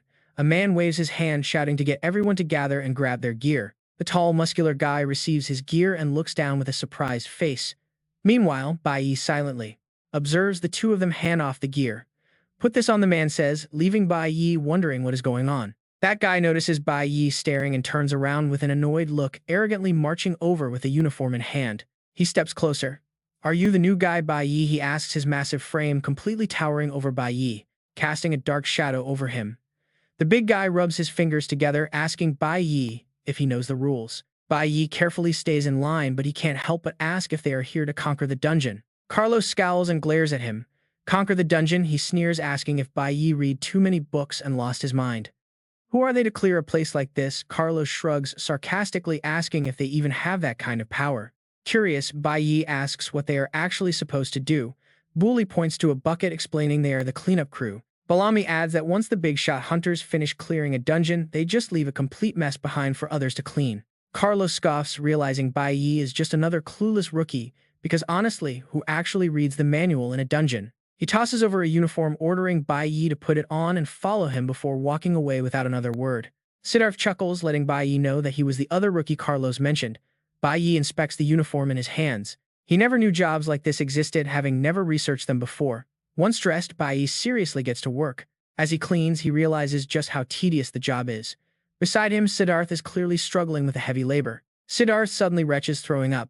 He grumbles about how unfair it is that they are stuck doing all this nasty trash cleanup. Why do those other guys get to mine valuable ore up front, he asks, bitterly complaining while continuing to scrape the floor. He wonders if graduating from the Divine Weapon Academy will just lead to more of this. Hearing this, Bai Yi stops working. Are you a student there? Bai Yi asks. Siddharth quickly wipes some grime onto his shirt, realizing he never introduced himself. He introduces himself as Siddharth, shyly offering a hand. He is 17 and already enrolled to start classes this September. Bai Yi is genuinely surprised to hear this. He never expected this scruffy teenager to already be a B-rank hunter. You really can't judge a book by its cover. Suddenly, Carlos yells at them, asking if they have finished their work yet. Siddharth instantly glares back with his hands shoved in his pockets, but before an argument starts, another hand joins in to help. Chen Yang smiles warmly, offering to help the two boys since they both look like they should still be in school. He feels for them, knowing how tough it is to work such backbreaking labor for money at their young age. Leaning in, Chen Yang whispers that the supervisor gave them the worst chore because they did not offer him any bribes. It is a harsh reality they have to endure. At the bottom of the food chain, exploitation is just the norm. Siddharth shakes his head silently, flipping the boss off. He knew those supervisors were up to no good from the start. Bai Yi turns to Chen Yang with sincere gratitude, pointing out that he really did not have to help them out. Chen Yang shrugs, carrying a bucket over. He explains that is just how the world is and he got used to it. Only powerful awakened get respect. For an E-rank like him, just having a job to survive is a huge blessing. Helping one another is the least he can do. Chen Yang smiles, sharing that he has a daughter about their age. She is not an awakened and has average grades, so he has to work endlessly to support his family. Bai Yi smiles warmly at his dedication. Just then, Carlos yells out again, demanding they stop chatting and get moving. They need to clean the final cave immediately so they can wrap up and head home for the day. Siddharth gets increasingly irritated, wondering why those lazy supervisors never do any real work. Meanwhile, Chen Yang heads deeper inside. Chen Yang is shocked by how much trash is left. Carlos just smirks from a distance, enjoying teaching the rookies a lesson. He wants them to learn how things work the hard way. Suddenly, a series of bizarre rumbles echo through the cavern. Carlos jumps in alarm as panic spreads through the crew. What is that noise? Chen Yang and Siddharth gasp in terror. Is it an earthquake, they wonder. Bai Yi spots fresh human skeletons, instantly realizing this dungeon was never fully cleared. His face turns pale as the ground beneath their feet begins to aggressively bulge and crack open from below. This is actually a high-level dungeon. Emerging from the dirt is a level 38 B-rank Hex Warrior. Chen Yang instantly leaps in front of the kids, yelling for them to run while bracing himself for a desperate fight. The E-rank warrior prepares to hold the line. Suddenly, a flashback of his past flashes before his eyes. A voice reads out, "This is the list for the logistics team. 2 young people are joining this time. Working at such a young age, their families probably cannot support them." The list in Chen Yang's hands clearly displays everyone's detailed stats and classes. Manager Carla, Class D Flower Mage. Chen Yang, Class E Core Mage. Justice is untested, and Bellamy is a Class E Cloud Archer. Barry is a low Class E Core Chanter, and Bai Yi is also untested. Make sure to guide them when the time comes. Chen Yang quickly nods, promising to do so. The boss then reaches into his coat pocket and pulls out an envelope with a warm smile. He hands over a red envelope, noting it has been 5 years since Chen Yang started. He tells him to take it, but Chen Yang awkwardly declines. "Boss, I really cannot accept this," Chen Yang says. But the boss forces it into his hand, asking if this isn't exactly what they work for. He tells him not to be so polite, suggesting they grab a drink together once they finish cleaning up tonight. Back in the present, Chen Yang is bracing himself for a desperate fight, yelling for everyone to run while he covers their escape. An overwhelmingly powerful Star Spirit warrior looms right before them. Bai Yi calmly observes the situation, unfazed by the sudden threat. When a crisis hits, true human nature is laid bare. Panic, bravery, or raw selfishness. Honestly, we all knew this manager was a coward. Vinewall, terrified Carlot, conjures his barrier, screaming at the others to block the Class B monster so he can escape. He yells that he cannot get caught, leaving the panicked crowd even more chaotic and terrified as they scramble. They scream in anger, cursing him for locking them inside with his wall. He just runs off, shouting he will call for help. He tells them to hold out for a bit. Chen Yang's blood boils with rage as he witnesses this pathetic betrayal. He curses the coward for trying to get them killed. But while he is distracted, the Star Spirit warrior closes the distance instantly. It strikes without hesitation, but Bai Yi suddenly rushes in his sword, swinging to deflect the deadly blow. He uses blink. Chen Yang's eyes widen in absolute shock. That is an advanced skill only high-level warriors can master. Justice and the surrounding team members can only watch with their jaws dropped, completely awestruck by his movements. But watch this next move. Bai Yi leaps high into the air, aiming his strike directly at the heart of the giant monster. His blade slices straight down cleanly, splitting the beast in half. He calmly reverses his grip to finish the job. With the spirit defeated, he looks around. Back when he was Class C, cooperating with his summon allowed him to defeat a beast. That Class B undead warrior dropped some cursed battle armor. Now that he has reached Class B himself, his power feels entirely different. His stats have jumped to a whole new level. As a Class B core warrior, his attributes are multiplied by 400%, with massive boosts to his speed and stamina. He realizes that as long as he is not facing a Class M monster, he can easily dominate. The rest of the team can only look on in pure amazement, murmuring about how he managed to single-handedly take down that massive stone beast. They can barely believe their eyes, asking him which guild he belongs to. Chen Yang steps in with a grin, offering praise. He notes they are both core warriors, but points out how crazy it is for someone so young to reach such a level. He sighs that the gap between real talent and average folks is like heaven and earth. Bai Yi humbly replies that he is overestimating him. Justice runs over, confessing he almost passed out from fear, but Bai Yi just sliced through the threat in a few swift strokes. He calls him insanely strong. Barry asks why someone with his level of power would even be working in the logistics team.